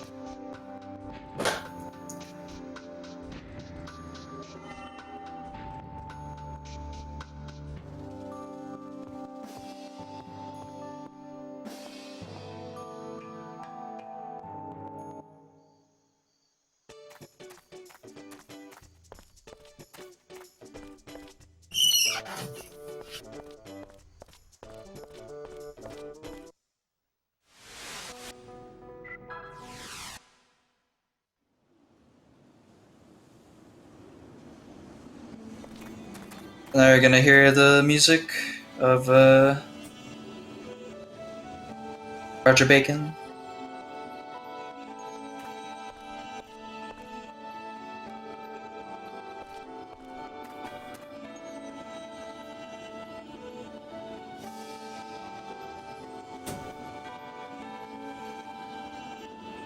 Oh, there's the second mind's eye. It's all the way here. So Hallie is gonna have the second mind's eye equipped on himself.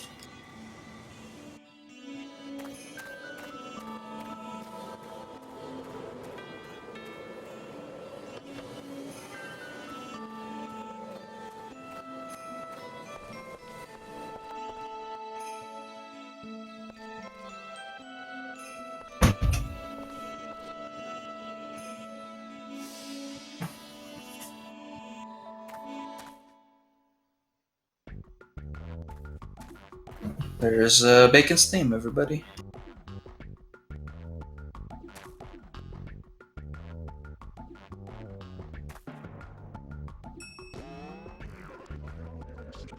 As I was saying earlier, Dylaneka is doing this puzzle for the dungeon while grinding on mobs as he's going through it.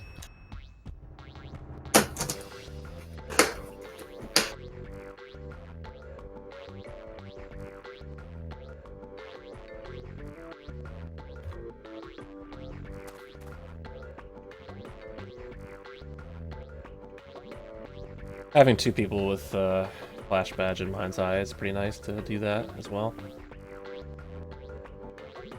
Gets you through it pretty quick, even if you're fighting everything. Yeah, because everything pretty much gets one shot.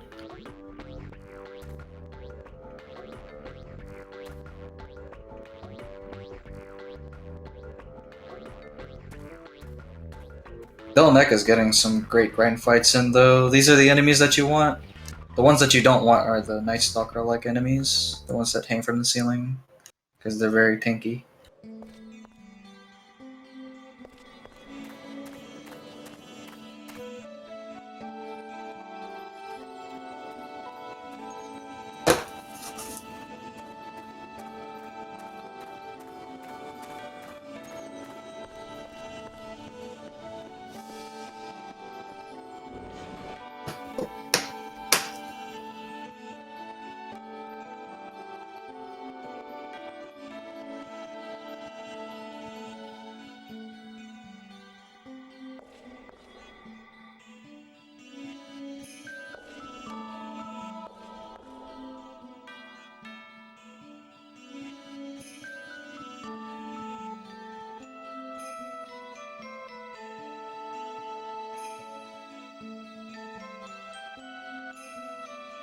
See, even with Yuri's Raging Tiger, these guys survived the full 3-hit combo from Yuri.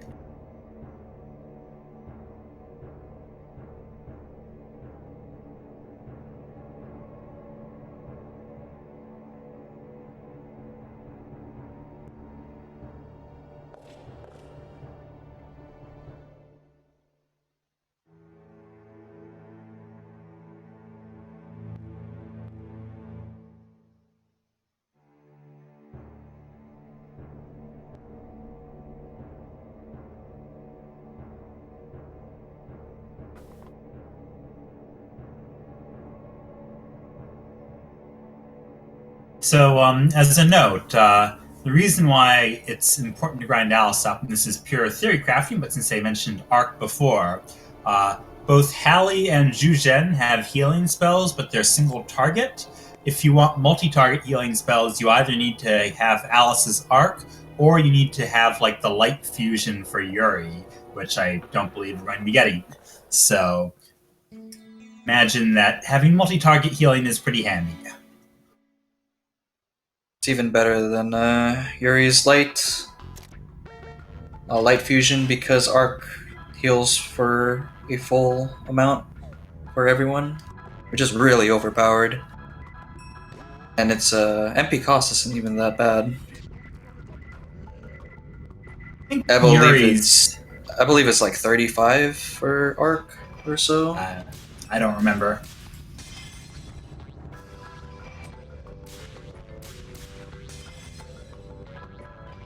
I mean, and obviously it's not speedrun viable anyway, but I wouldn't underrate Yuri's healing. Not that you should be doing this just because Yuri's also your best damage, so you'd rather sacrifice somebody else's turn to heal, but I think it was pretty busted too. Like,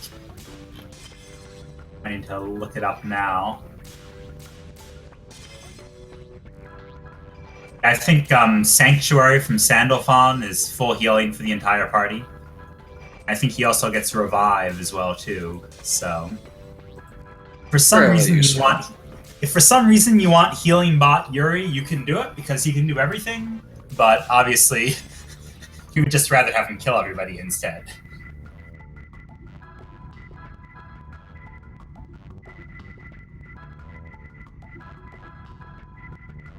Just turn Alice into your damage dealer and turn Yuri into a healer. The Gospel isn't bad damage. Actually quite solid for a spell.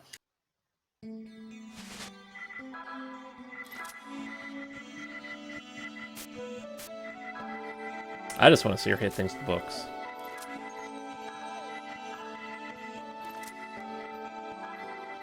I mean, you could do that too. Just gotta make sure to upgrade her book. You're in the front row. Yeah. The librarian. Probably give her all your seals of power as well. Though I'm pretty sure with Flash Badge and Mind's Eye, she'd actually deal quite a good amount of damage, even being Alice and all.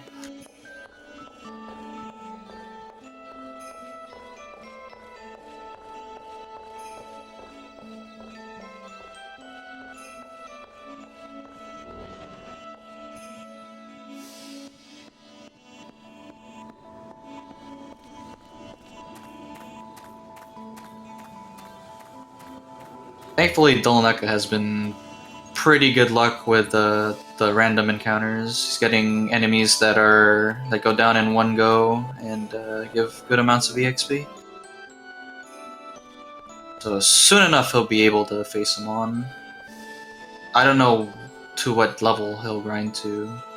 He may just end up going all the way and just getting Arc from the grind rather than waiting till fighting him on to do it. It's the safer choice, obviously, but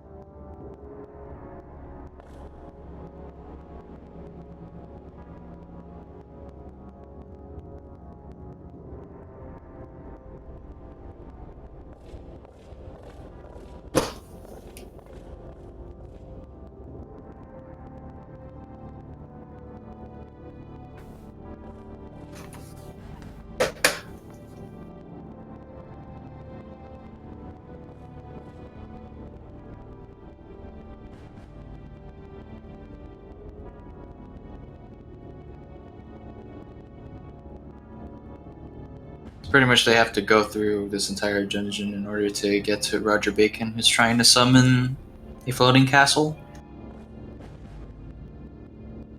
which acts as a beacon to call God, quote unquote God. AKA aliens.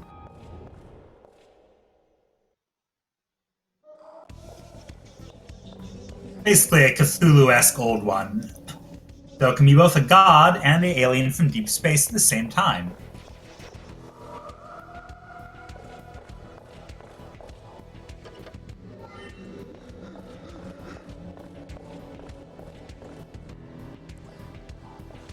I think Garrett's gonna go for the riskier strat of fighting Amon for the last bits of EXP he needs for Arc.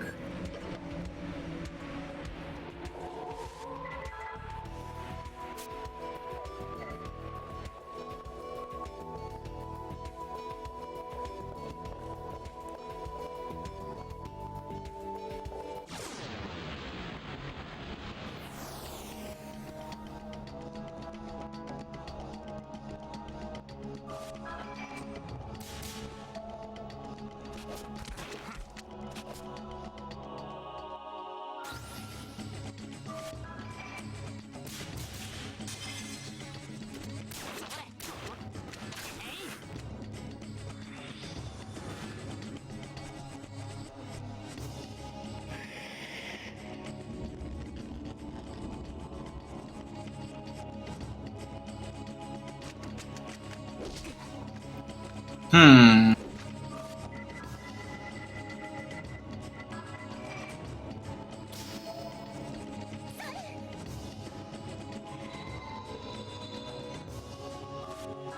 That's just really unlucky there. Zuri got instant death.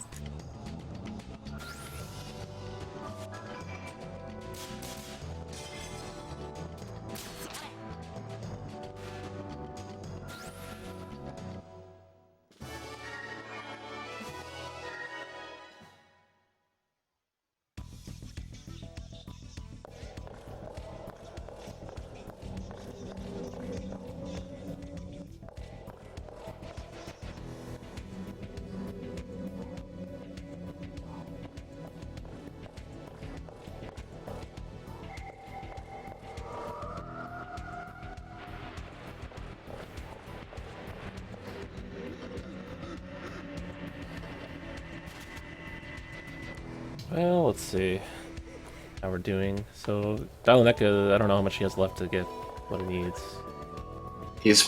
Well, it looks like he's just gonna go straight to get Arc. Yeah, I'm just not sure On how the close he grind. is. I think she should be 34 by now. I haven't checked. Then Garrick still has to go through the dungeon, of course. But if he skips out on getting the levels early, that could catch up. Oh, yeah, so Dylaneka just got it, so he's good to go.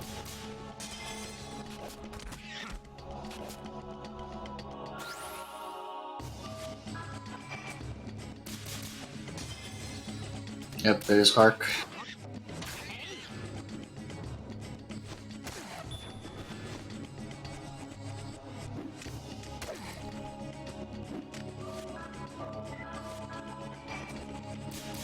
Oh, the malice is red. Better go off to the graveyard.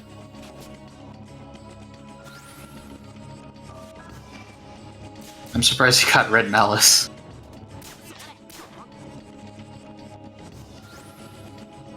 It's actually surprising.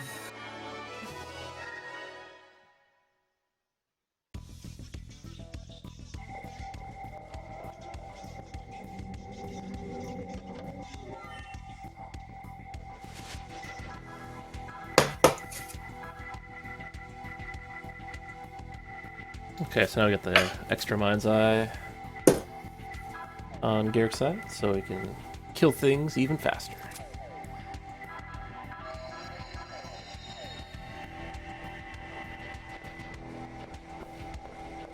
It looks like Dylaneka is about to go and fight Amon.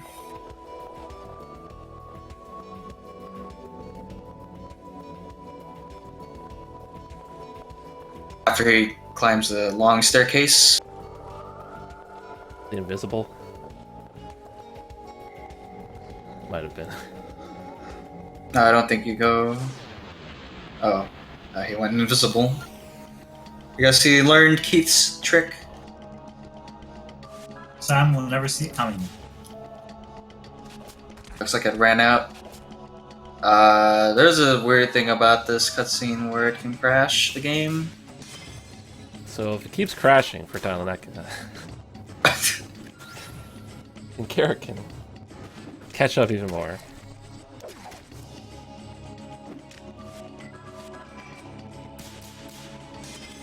I think it's the post-boss cutscene, isn't it?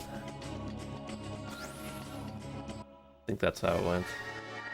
Which makes it even worse. Yeah, because you have to do the fight again.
Pretty much what's happening here is that Kadelka was pretty much biding her time,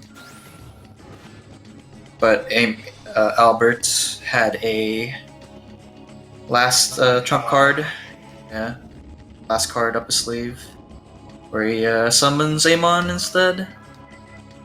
Mostly because having the game end where Kodelka and Albert Simon have both, killed each other, and then being like, I guess there's nothing for you, the player, to do, would be slightly underwhelming. So.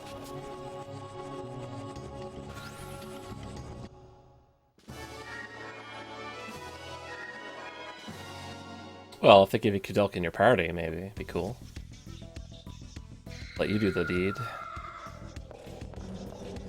You'd be too overpowered.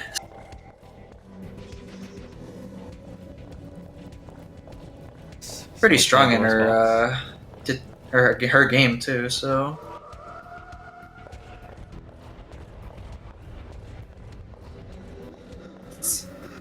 Albert Simon's signature move.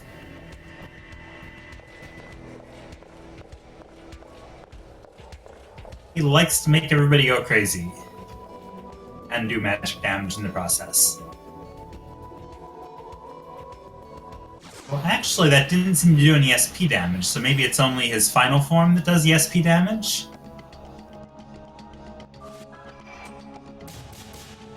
Not sure. Strange.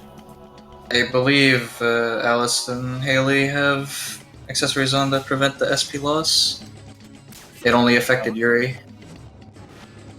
Ah, that would explain it then.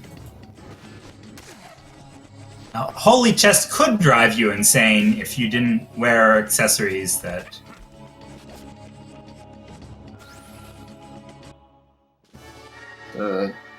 Dylaneka is missing his rings. That's not good.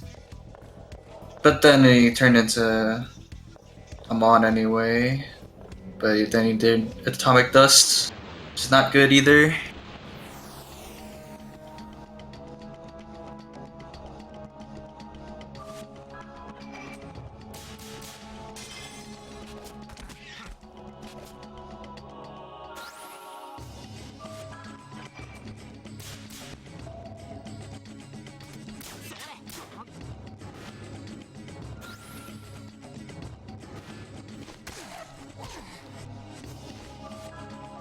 Here's the power of Arc.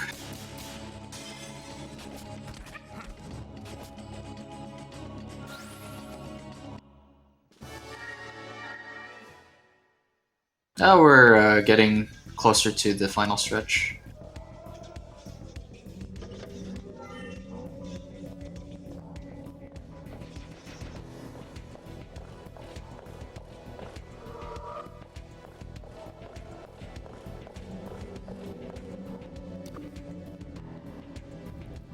Oh boy, Demon Rays. That's the rip move. Though it hit Yuri, so he should be fine.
Another fun comment: if the runner had screwed around a little bit longer against Albert Simon's human form, he can use Revelation, which is that super attack he uses at the very start of the game to own Yuri in the face.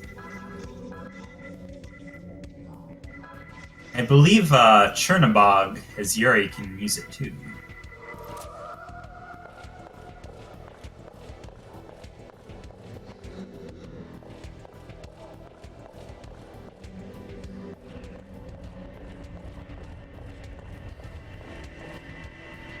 So apparently, Albert Simon was just stalling for time, and now the castle has been raised.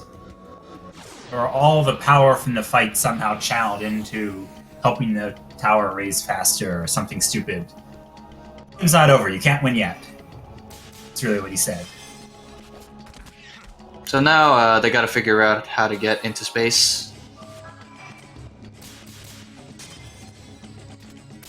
Final dungeon.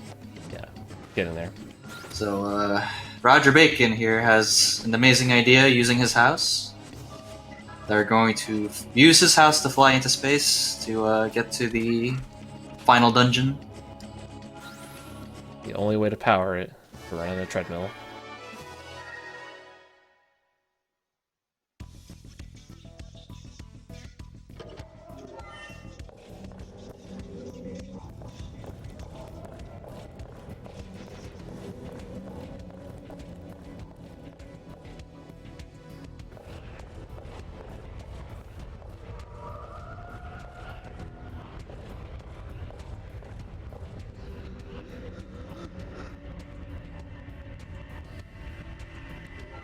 So now Garrick has finished the puzzle, and now he's heading off to fight Amon himself.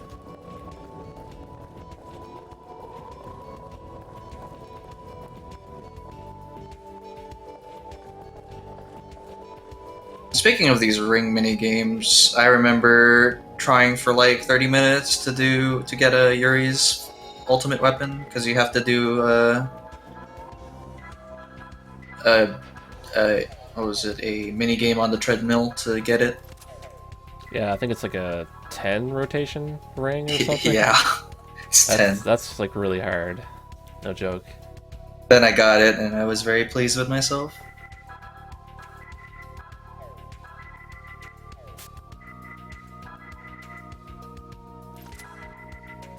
So pretty much, when you get to the scene, your ending becomes locked on Dylaneka's side. So if you didn't kill off all the masks, you're locked into the bad ending.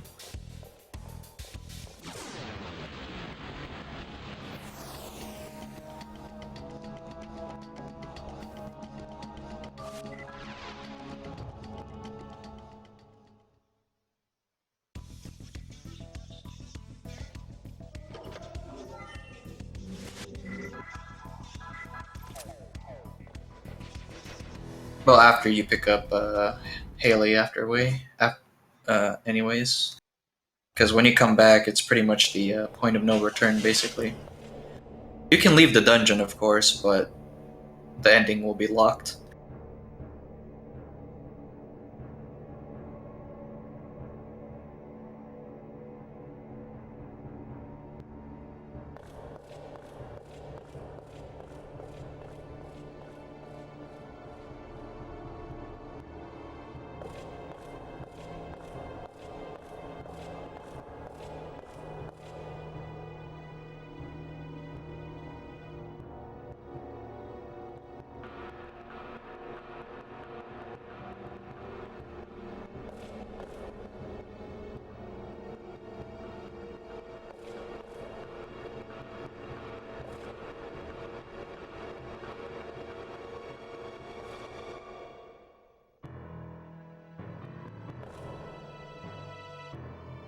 So pretty much, Hallie and Kadelka get to catch up a bit before the final battle.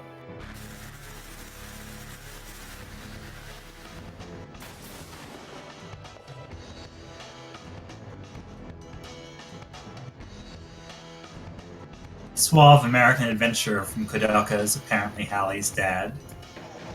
Kudelka the game.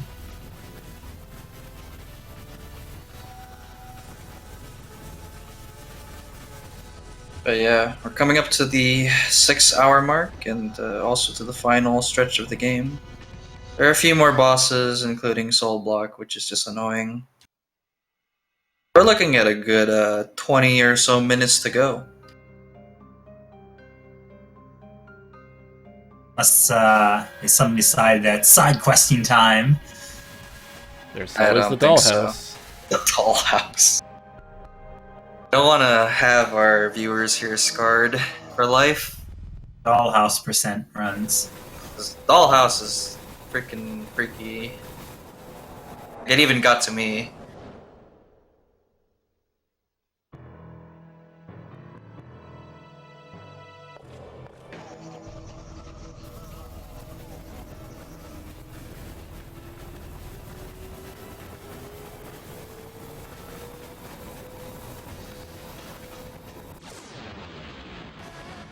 So now Dylaneka is gonna do his final shopping trip before Nemeto, however you pronounce it.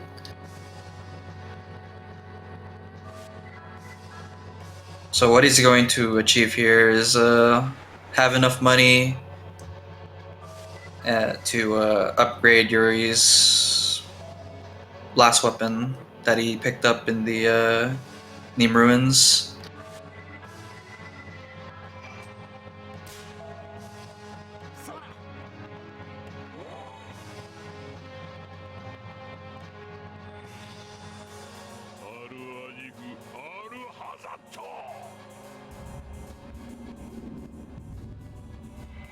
Really? He really opened with Holy Chest? That's unfortunate. He always opens with Holy Chest. Does he? I know at his second battle, he always opens with Holy Chest. I think he might always do that in this battle too. So, I mean, it makes sense from an AI perspective, right? You want to like lower their SP when they're at their highest SP because it's percentage based. Yep. There's Black Surge.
Whoa, frontline Alice. For the IRC getting in the way of my timer.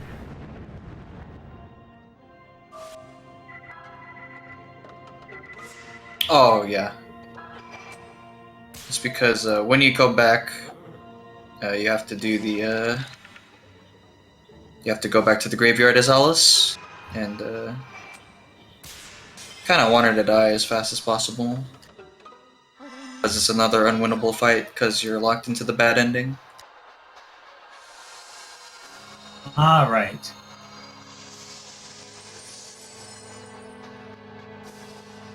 Never know, maybe there's some kind of like secret Alice book strategy for the float.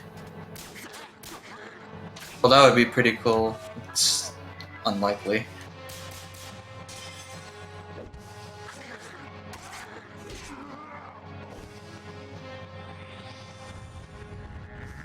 So, since Alice took on the curse, her soul will be taken as recompense for saving Yuri. Which luckily will not kill her right away.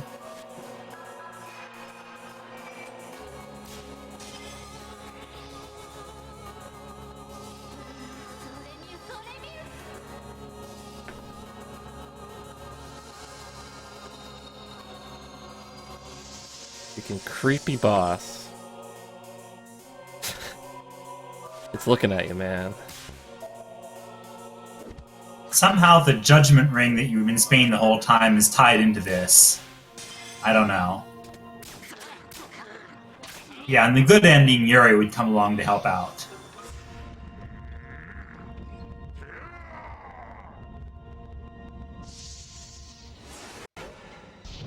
Oh wow, that was a perfect fight for Dylaneka. Dang. He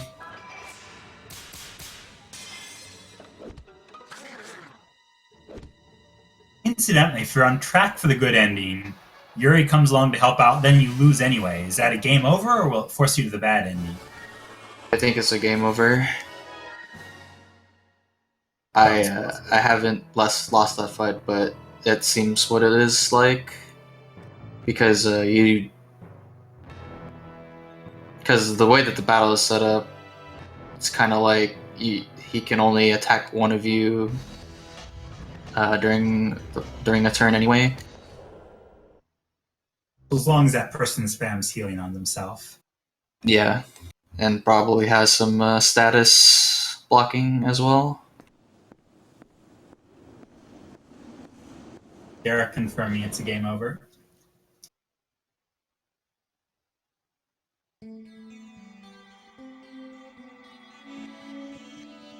I never know. Some games are weird about that. For example, the Tactics Ogre remake, if you save Kachua but then get her killed via normal means in battles, it will force you back to the bad end, which is a little weird. Oh, that's cool. Not really. The fact Totally that cool. there's permadeath from the battles is kind of strange anyway.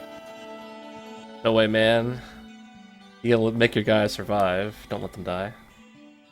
Well, you end up with stuff like, your average Fire Emblem or Final Fantasy Tactics, where after somebody joins, they kind of rip their tongue out for plot scenes because they're not sure if they're still alive or not. They can't ever give them any more lines.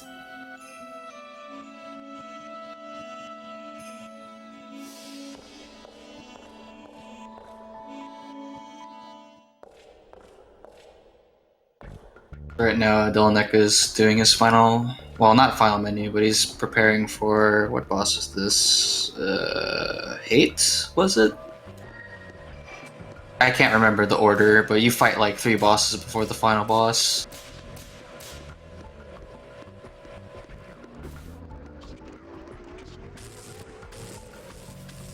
The Nimto dungeon music is probably one of the best dungeon themes I've ever heard in my life.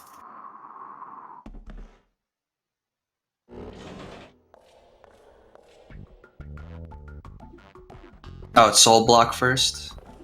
Yeah, Soul Block is the super annoying boss that I was mentioning earlier. like Yamaraja Earth, was it? No, Yamaraja Wind. He's immune to physical attacks.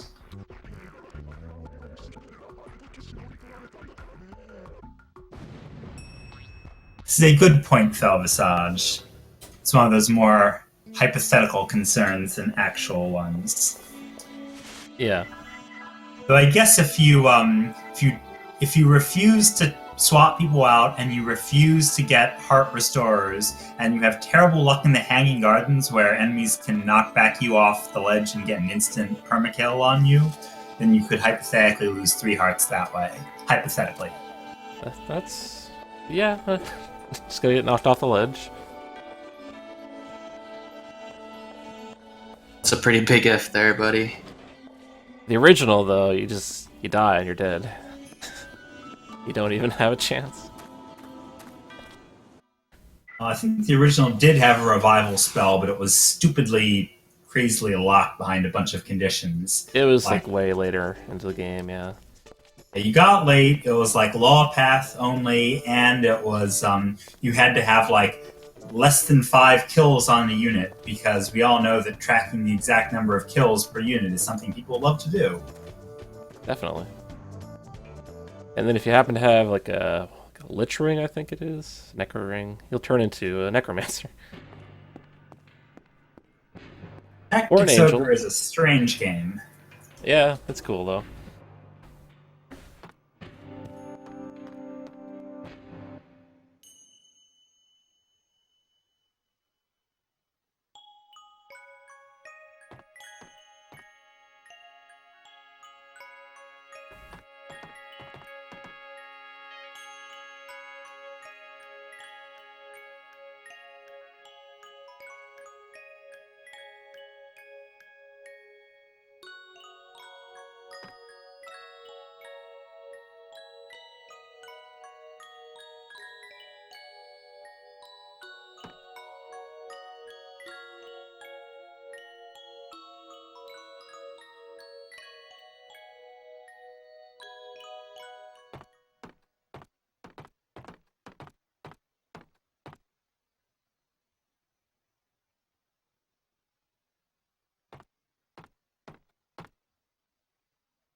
A lot to add at the moment.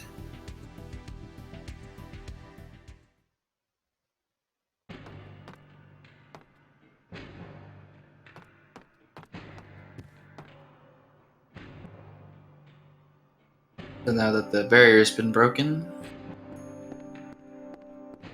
Dylaneka can now proceed to the first boss of Nimto.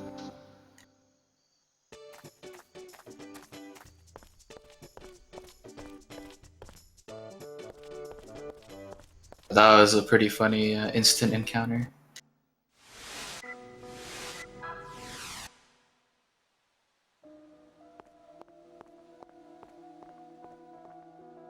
Now Garrick's also going to do the final shop.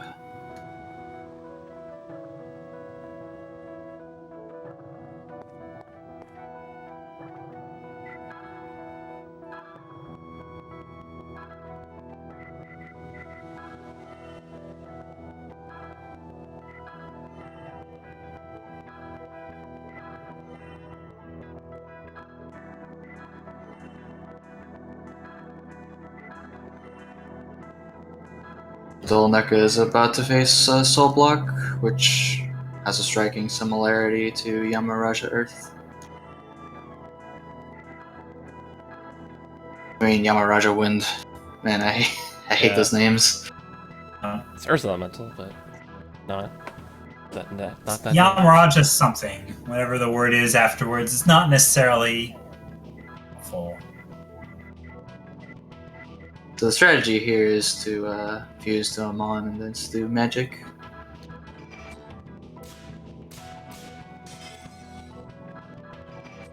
That's why they don't have flash badges on. I mean, not flash badges. Mind's Eye.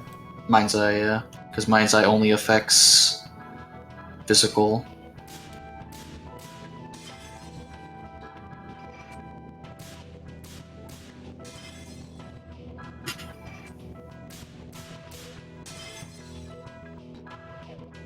And Yeah, all if 3 you're games have playing- bosses like this, where you can't do physicals to them.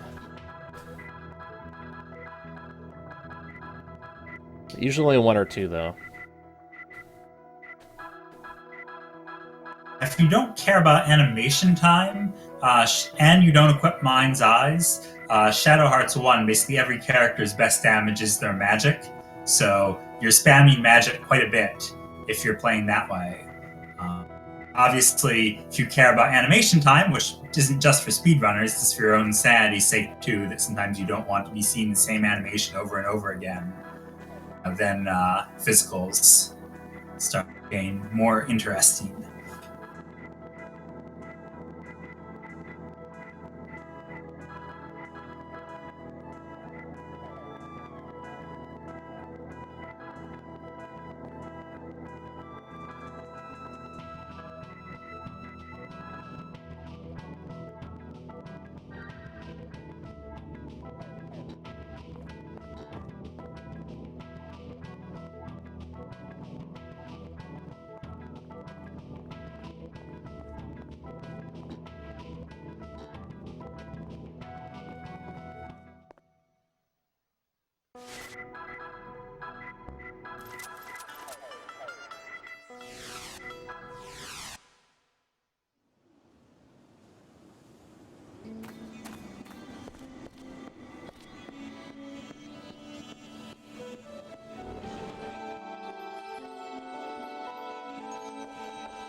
Huh.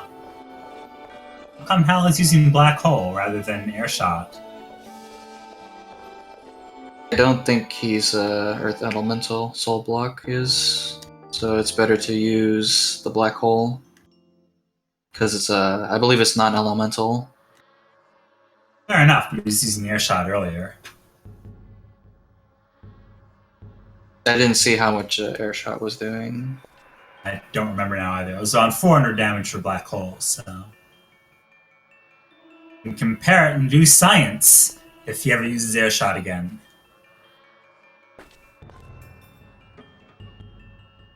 So while Alice goes in for round 2 against horrible God of Death thing, what's the world record for Good End in Shadow Hearts 1?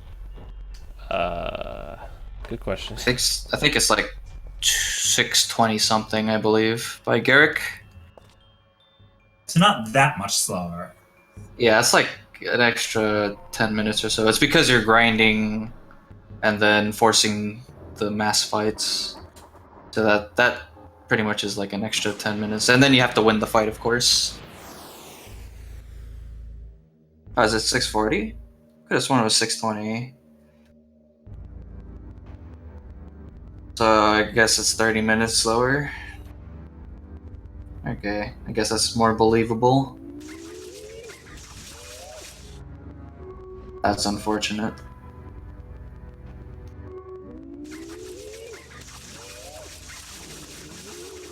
Okay, well, 2-turn is pretty respectable for that fight.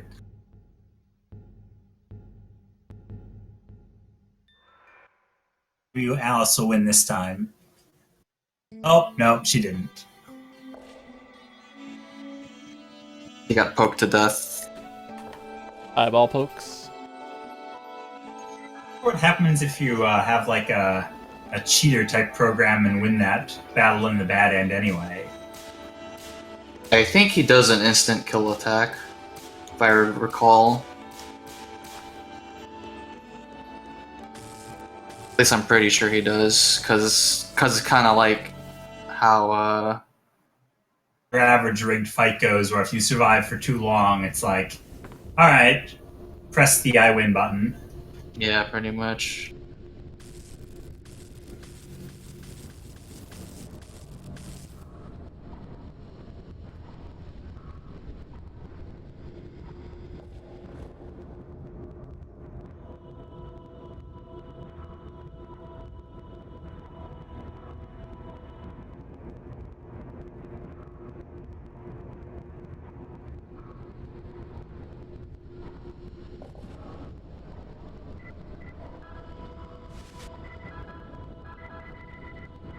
Also, Dingo2345. I haven't seen this myself, but allegedly in Dragon Quest VIII, if you are like level 60 plus or something totally crazy in like the first 5 hours of the game, Trode will joke and compliment you on using cheating programs or the like.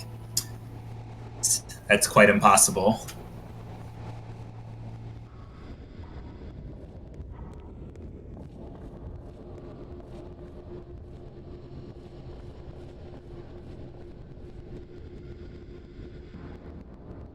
So the music for Neemto doesn't start until you go deeper into the dungeon. But yeah, pretty much the gimmick here is, well, it's not really much of a gimmick, but the party gets separated again for a very short time. And the fight is not looking good on Dylaneka's end because he's got to heal his mana magic, and he's actually also low on SP, and he's missing the Demon Rays ring, which is really hard. I hate that ring. I mean, as long as he doesn't miss Arc, he won't lose. This might run out of mana items, but it seems doubtful.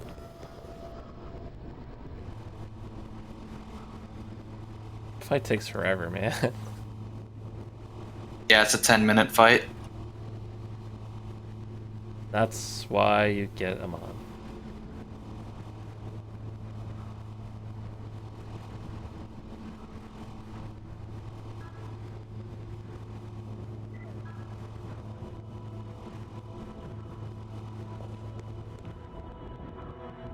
Right, low on SP. I don't know if he has How any is pure about items. to go crazy? Why does he still have a pure extract? Should have sold that. Oh well.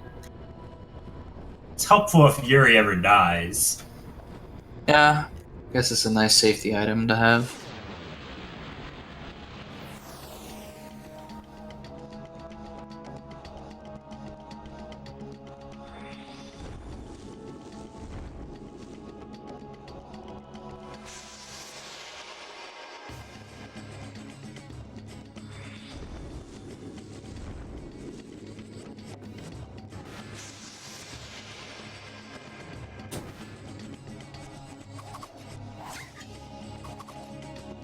And thus Amon eventually won.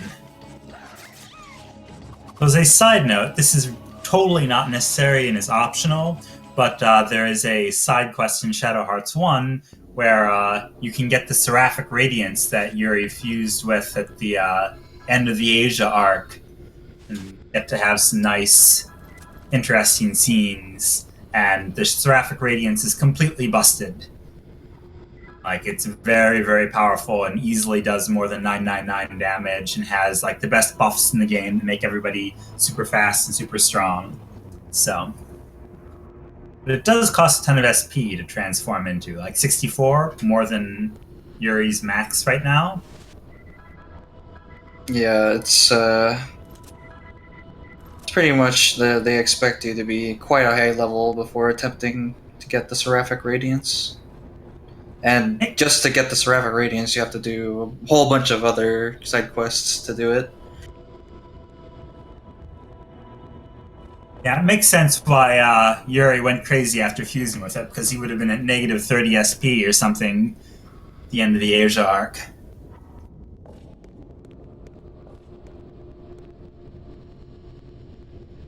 The 7th key is an auto win by itself, honestly. 7th key, Alice Bookthwax.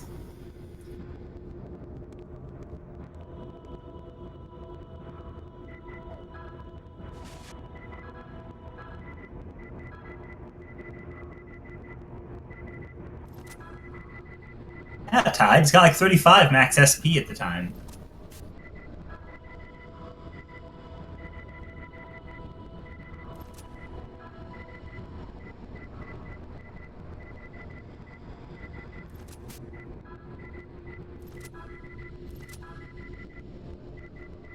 Also, back on Garrick's stream, I see he equipped the warning device, which Does that make back attacks less common, or does it prevent them entirely? I forget. It prevents them entirely. Very good item to have. Surprised I didn't see that equipped earlier. Maybe it was, but I just didn't notice it. But it seemed like there were back attacks happening. Maybe we just don't have time to get one. No, you get it sometime in London, I believe. I believe it's when you're going into the London Rats hideout. You can get a flashback warning device in there. That would explain why we were seeing back attacks up until that point. Yeah, I forgot to mention it since it's pretty short. Have the demon wire as well, I think. That reduces encounter rate.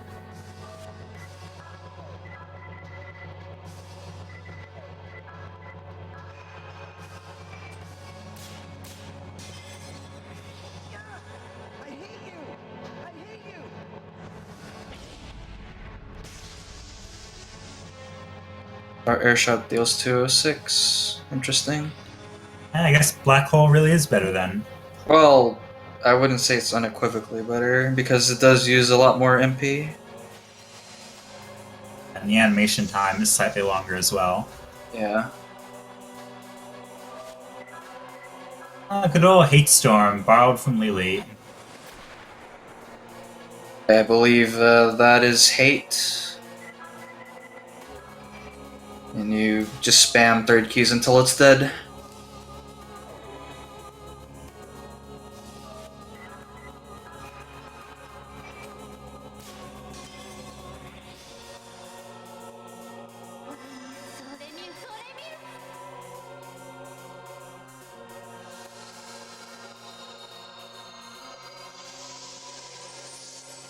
I'm pretty sure that very few people actually had phone numbers in the era of Care Bears.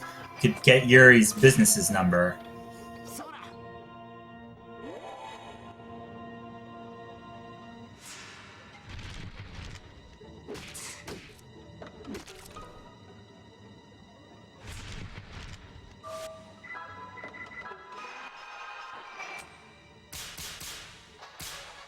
Pass that ring is so hard. Just look how awkward it is. You have to press it really quickly 3 times in a row, and then you have a really long wait for the last hit area.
And everybody's invisible again on Dylaneka's stream. Yeah. Those emulator glitches are quite hilarious at times. They are. It's like, what's even happening? Control your character through that hallway. Hope you don't get caught on the wall. There you go. Is he still invisible? Dang.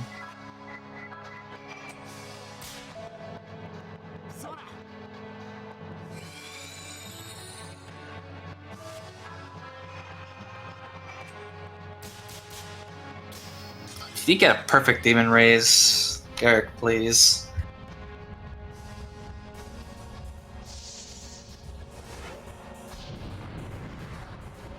Nine. Good stuff.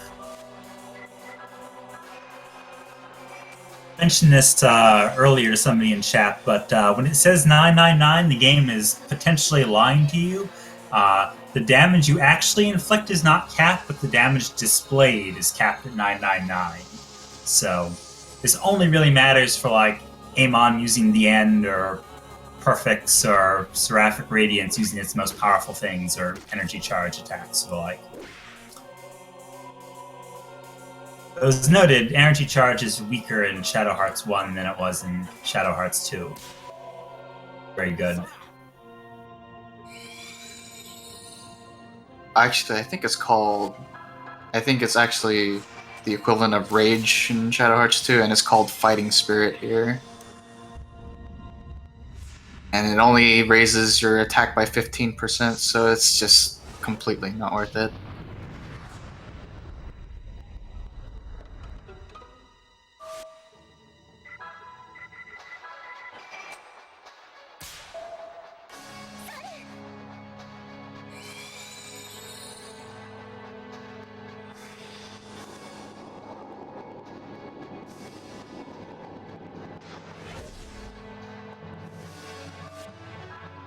Yeah, you're right. It doesn't. I'm sorry. That's even why I didn't remember it. It looks like it's Battle Cry for the highest level of fire, but yeah, it's just a straight up physical attack buff, and it's not similar at all to Energy Charge in Shadow Hearts 2, which is a one-shot huge boost to damage.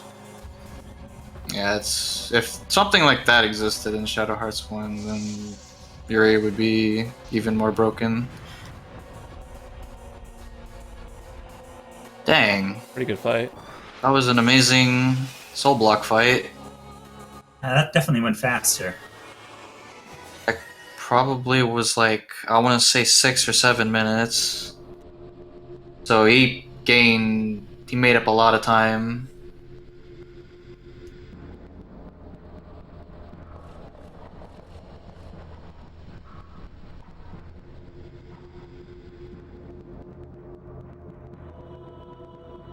Now you can see what was going on. Everybody's worrying over the fact that Alice seemed ill. It's almost like she had her soul threatened to be taken away by evil masks in the graveyard. Oh, here's the music. This is my jam.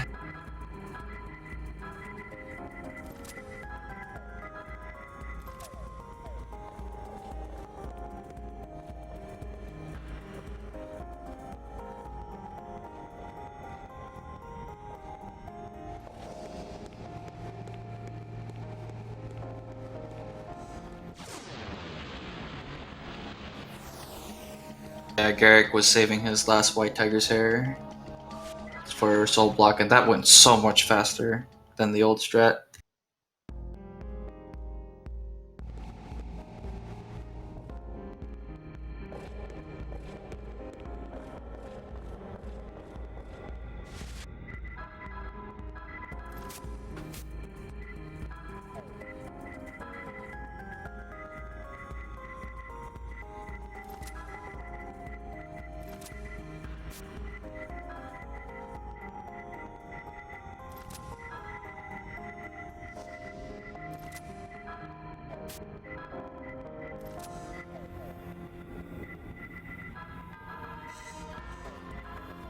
Yikes, that triple attack on Dylaneka.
why you buy so many third keys, just in case you make a mistake. Well, I guess I better boot up my video game. Probably should.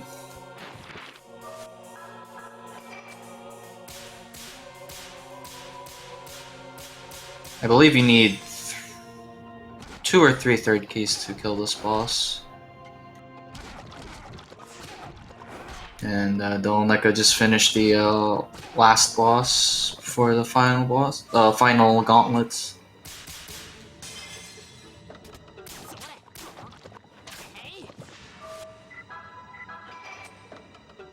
Oh no!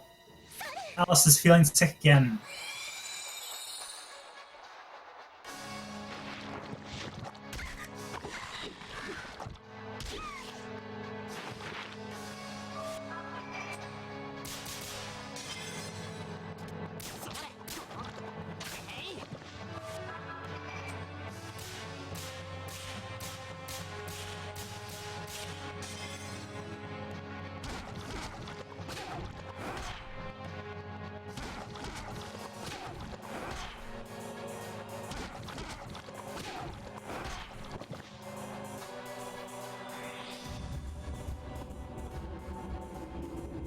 Oh, small. He had the small juggling equipped before. Surprising.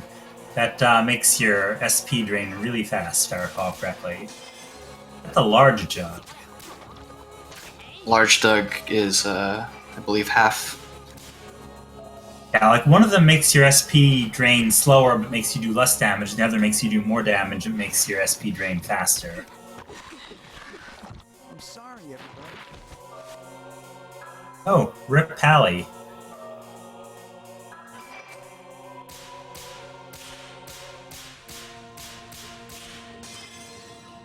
Well, Dylaneka is preparing for a final showdown with Simon. The final gauntlet of bosses.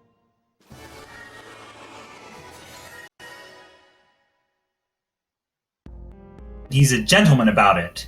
No hard feeling. Let's fight it out, and then whoever wins gets their world or something. So, no, it's not final 3 bosses. You fight Simon, and then he turns into Messiah. Messiah. Right now, pretty much. And I believe he has initiative. Which he always uses on Holy Chest. So, it's like the one before, if you don't have accessories equipped that stop it, this will bust your SP. So, it's kind of weird design choice, because after Yuri gets these super good fusions, it makes it hard to use them, because he just loses a bunch of SP right at the start of the fight. I believe you use a Raging Tiger here anyway.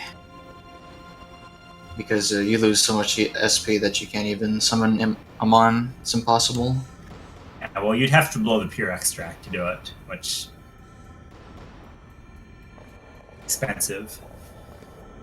Yeah, but this is the penultimate fight, so...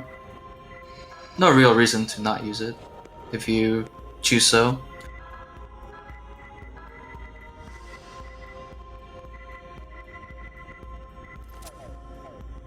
So, there's going to be a usage of a Monkey Paw,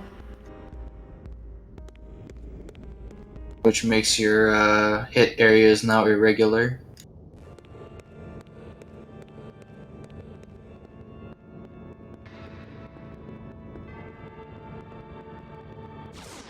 Then you use the Gold Hourglass to slow down the... Remind me what the benefit you get from the Monkey Paw is? I believe you hit harder. It's an attack boost.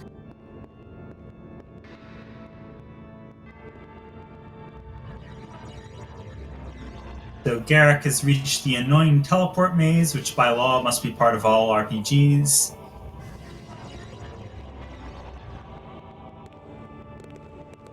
Oh, and Messiah went down like a chump. Yep. Alright, well, I promised you an amazing final fight, and I hope that Dylaneka will oblige. Final fight is pretty good. I mean, it's pretty tense for the first couple turns, that's for sure. Because you could still die, theoretically. So Albert's time is being nice and teleporting you out to space so that you can fight the alien space god in space rather than fight them on Earth where it would already blow Earth up.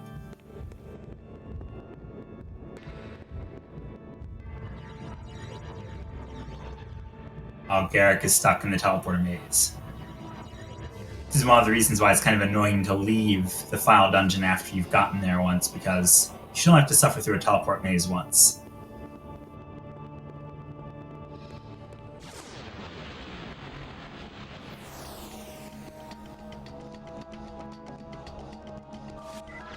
Screw you, John Glenn. You're not the first man in space. Yeah, you fight on a giant judgment ring.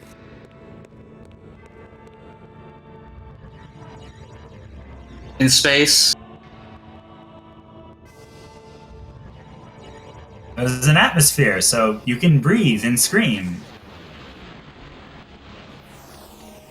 I think it'll be Yuri Gargarian who would be the normal first person in space anyway. So this is the final boss. His name is Metagod. It's probably one of the best final boss themes in all of RPG gaming. Click the link that was put in earlier. Well, I guess you'll hear it on Garrick's stream soon enough.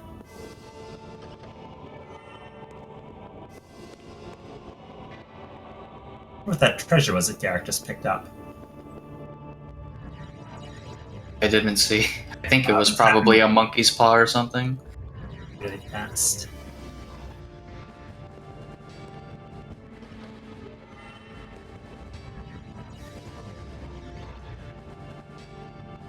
Now, rip the party. An exploding star just landed rocks on them. That's clearly fatal. What an opening. MP.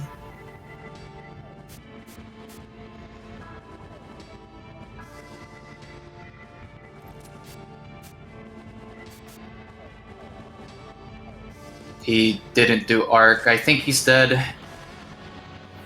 Unless he's very nice. He was doing resurrection, not arc. That's why he stopped the ring. Oh man. It's kind of about to get very exciting. So now it's all up to RNG right here.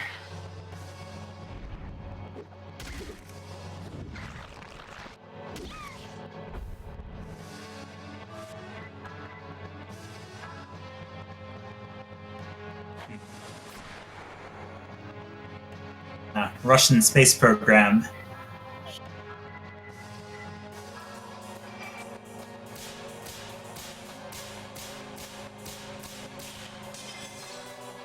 So Metagod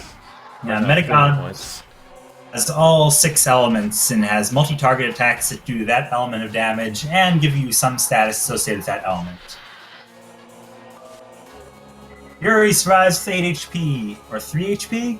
3. Yeah.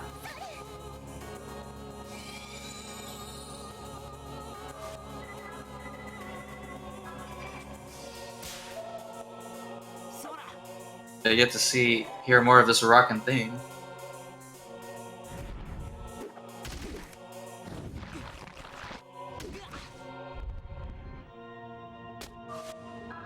Actually, I might just switch the audio because I need to switch to my game audio after he's done, so let's switch it over. Alright, MT Holy Attack and White Abyss. I forget the stats that went along with it. I suspect that both Yuri and Alice have crucifixes anyway. So he uses a silver hand there, which turns your entire ring into a hit area. This is cheating. How come you bothered using the bronze dagger if he's going to use that everything as a hit area anyway? Yeah, I was a bit confused about that too, because you're supposed to use, I believe, what was it, a white tiger hair? Power, well played indeed. so true. I can't believe how accurate that actually is. There's a bug in Street Fighter V where you can actually play on the loading screen. It has the background. It's basically this exact map. It's like the planet and the moon and stars.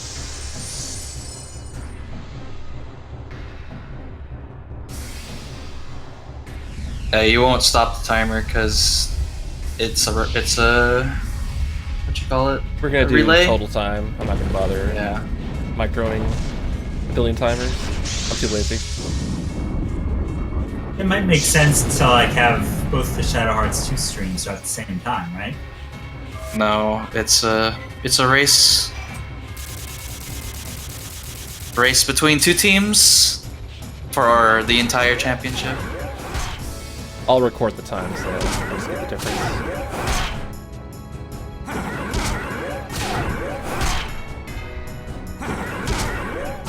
It's the final boss, everybody.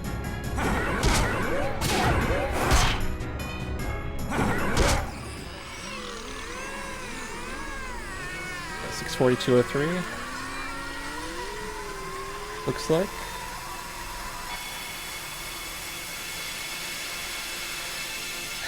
The best key, man. You just mash that button. So congratulations to Dylaneka with a time of 6:42:03. His heart was the most shadowed. Nice. Okay, so I guess I'm gonna switch over immediately. That's how we're doing it? Pretty sure that's how we're doing it. And so, our battle came to an end. The god, awakened by human hands, was returned to sleep once again the icon over. by human Bam. hands. On the morning Perfect. after, a refreshing breeze blew across Wales, and the horrible events leading up to yesterday seemed like nothing more than a bad dream. Alice plays. It was Are we time watching to the say ending? farewell to everyone.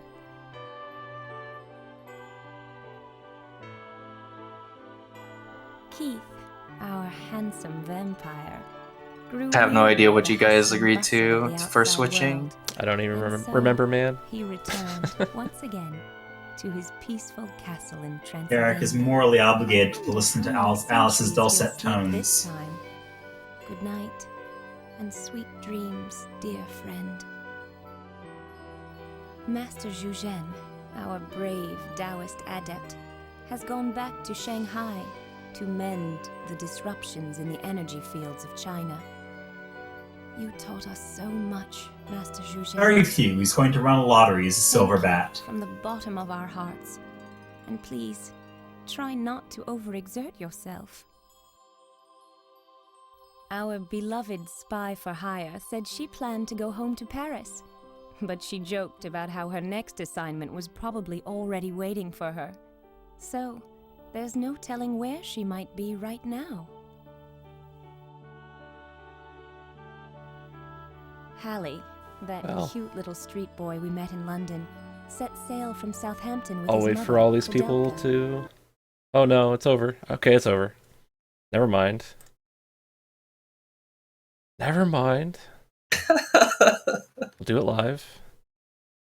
Yeah, Garrick's about to go into the final bout himself. I assume he will finish with a 650. Use my other application. Oh my days. Don't do this to me now, Galdo. I swear to God. Hello, friends. Hello, El Tide. Gato. Hello, Tide. I may have to cut stream for a split second in order to make this work. Hello, sir. Oh, my days. Alright, I'm gonna restart stream real fast. Hopefully it'll work. Alright. Well, actually, let me try this.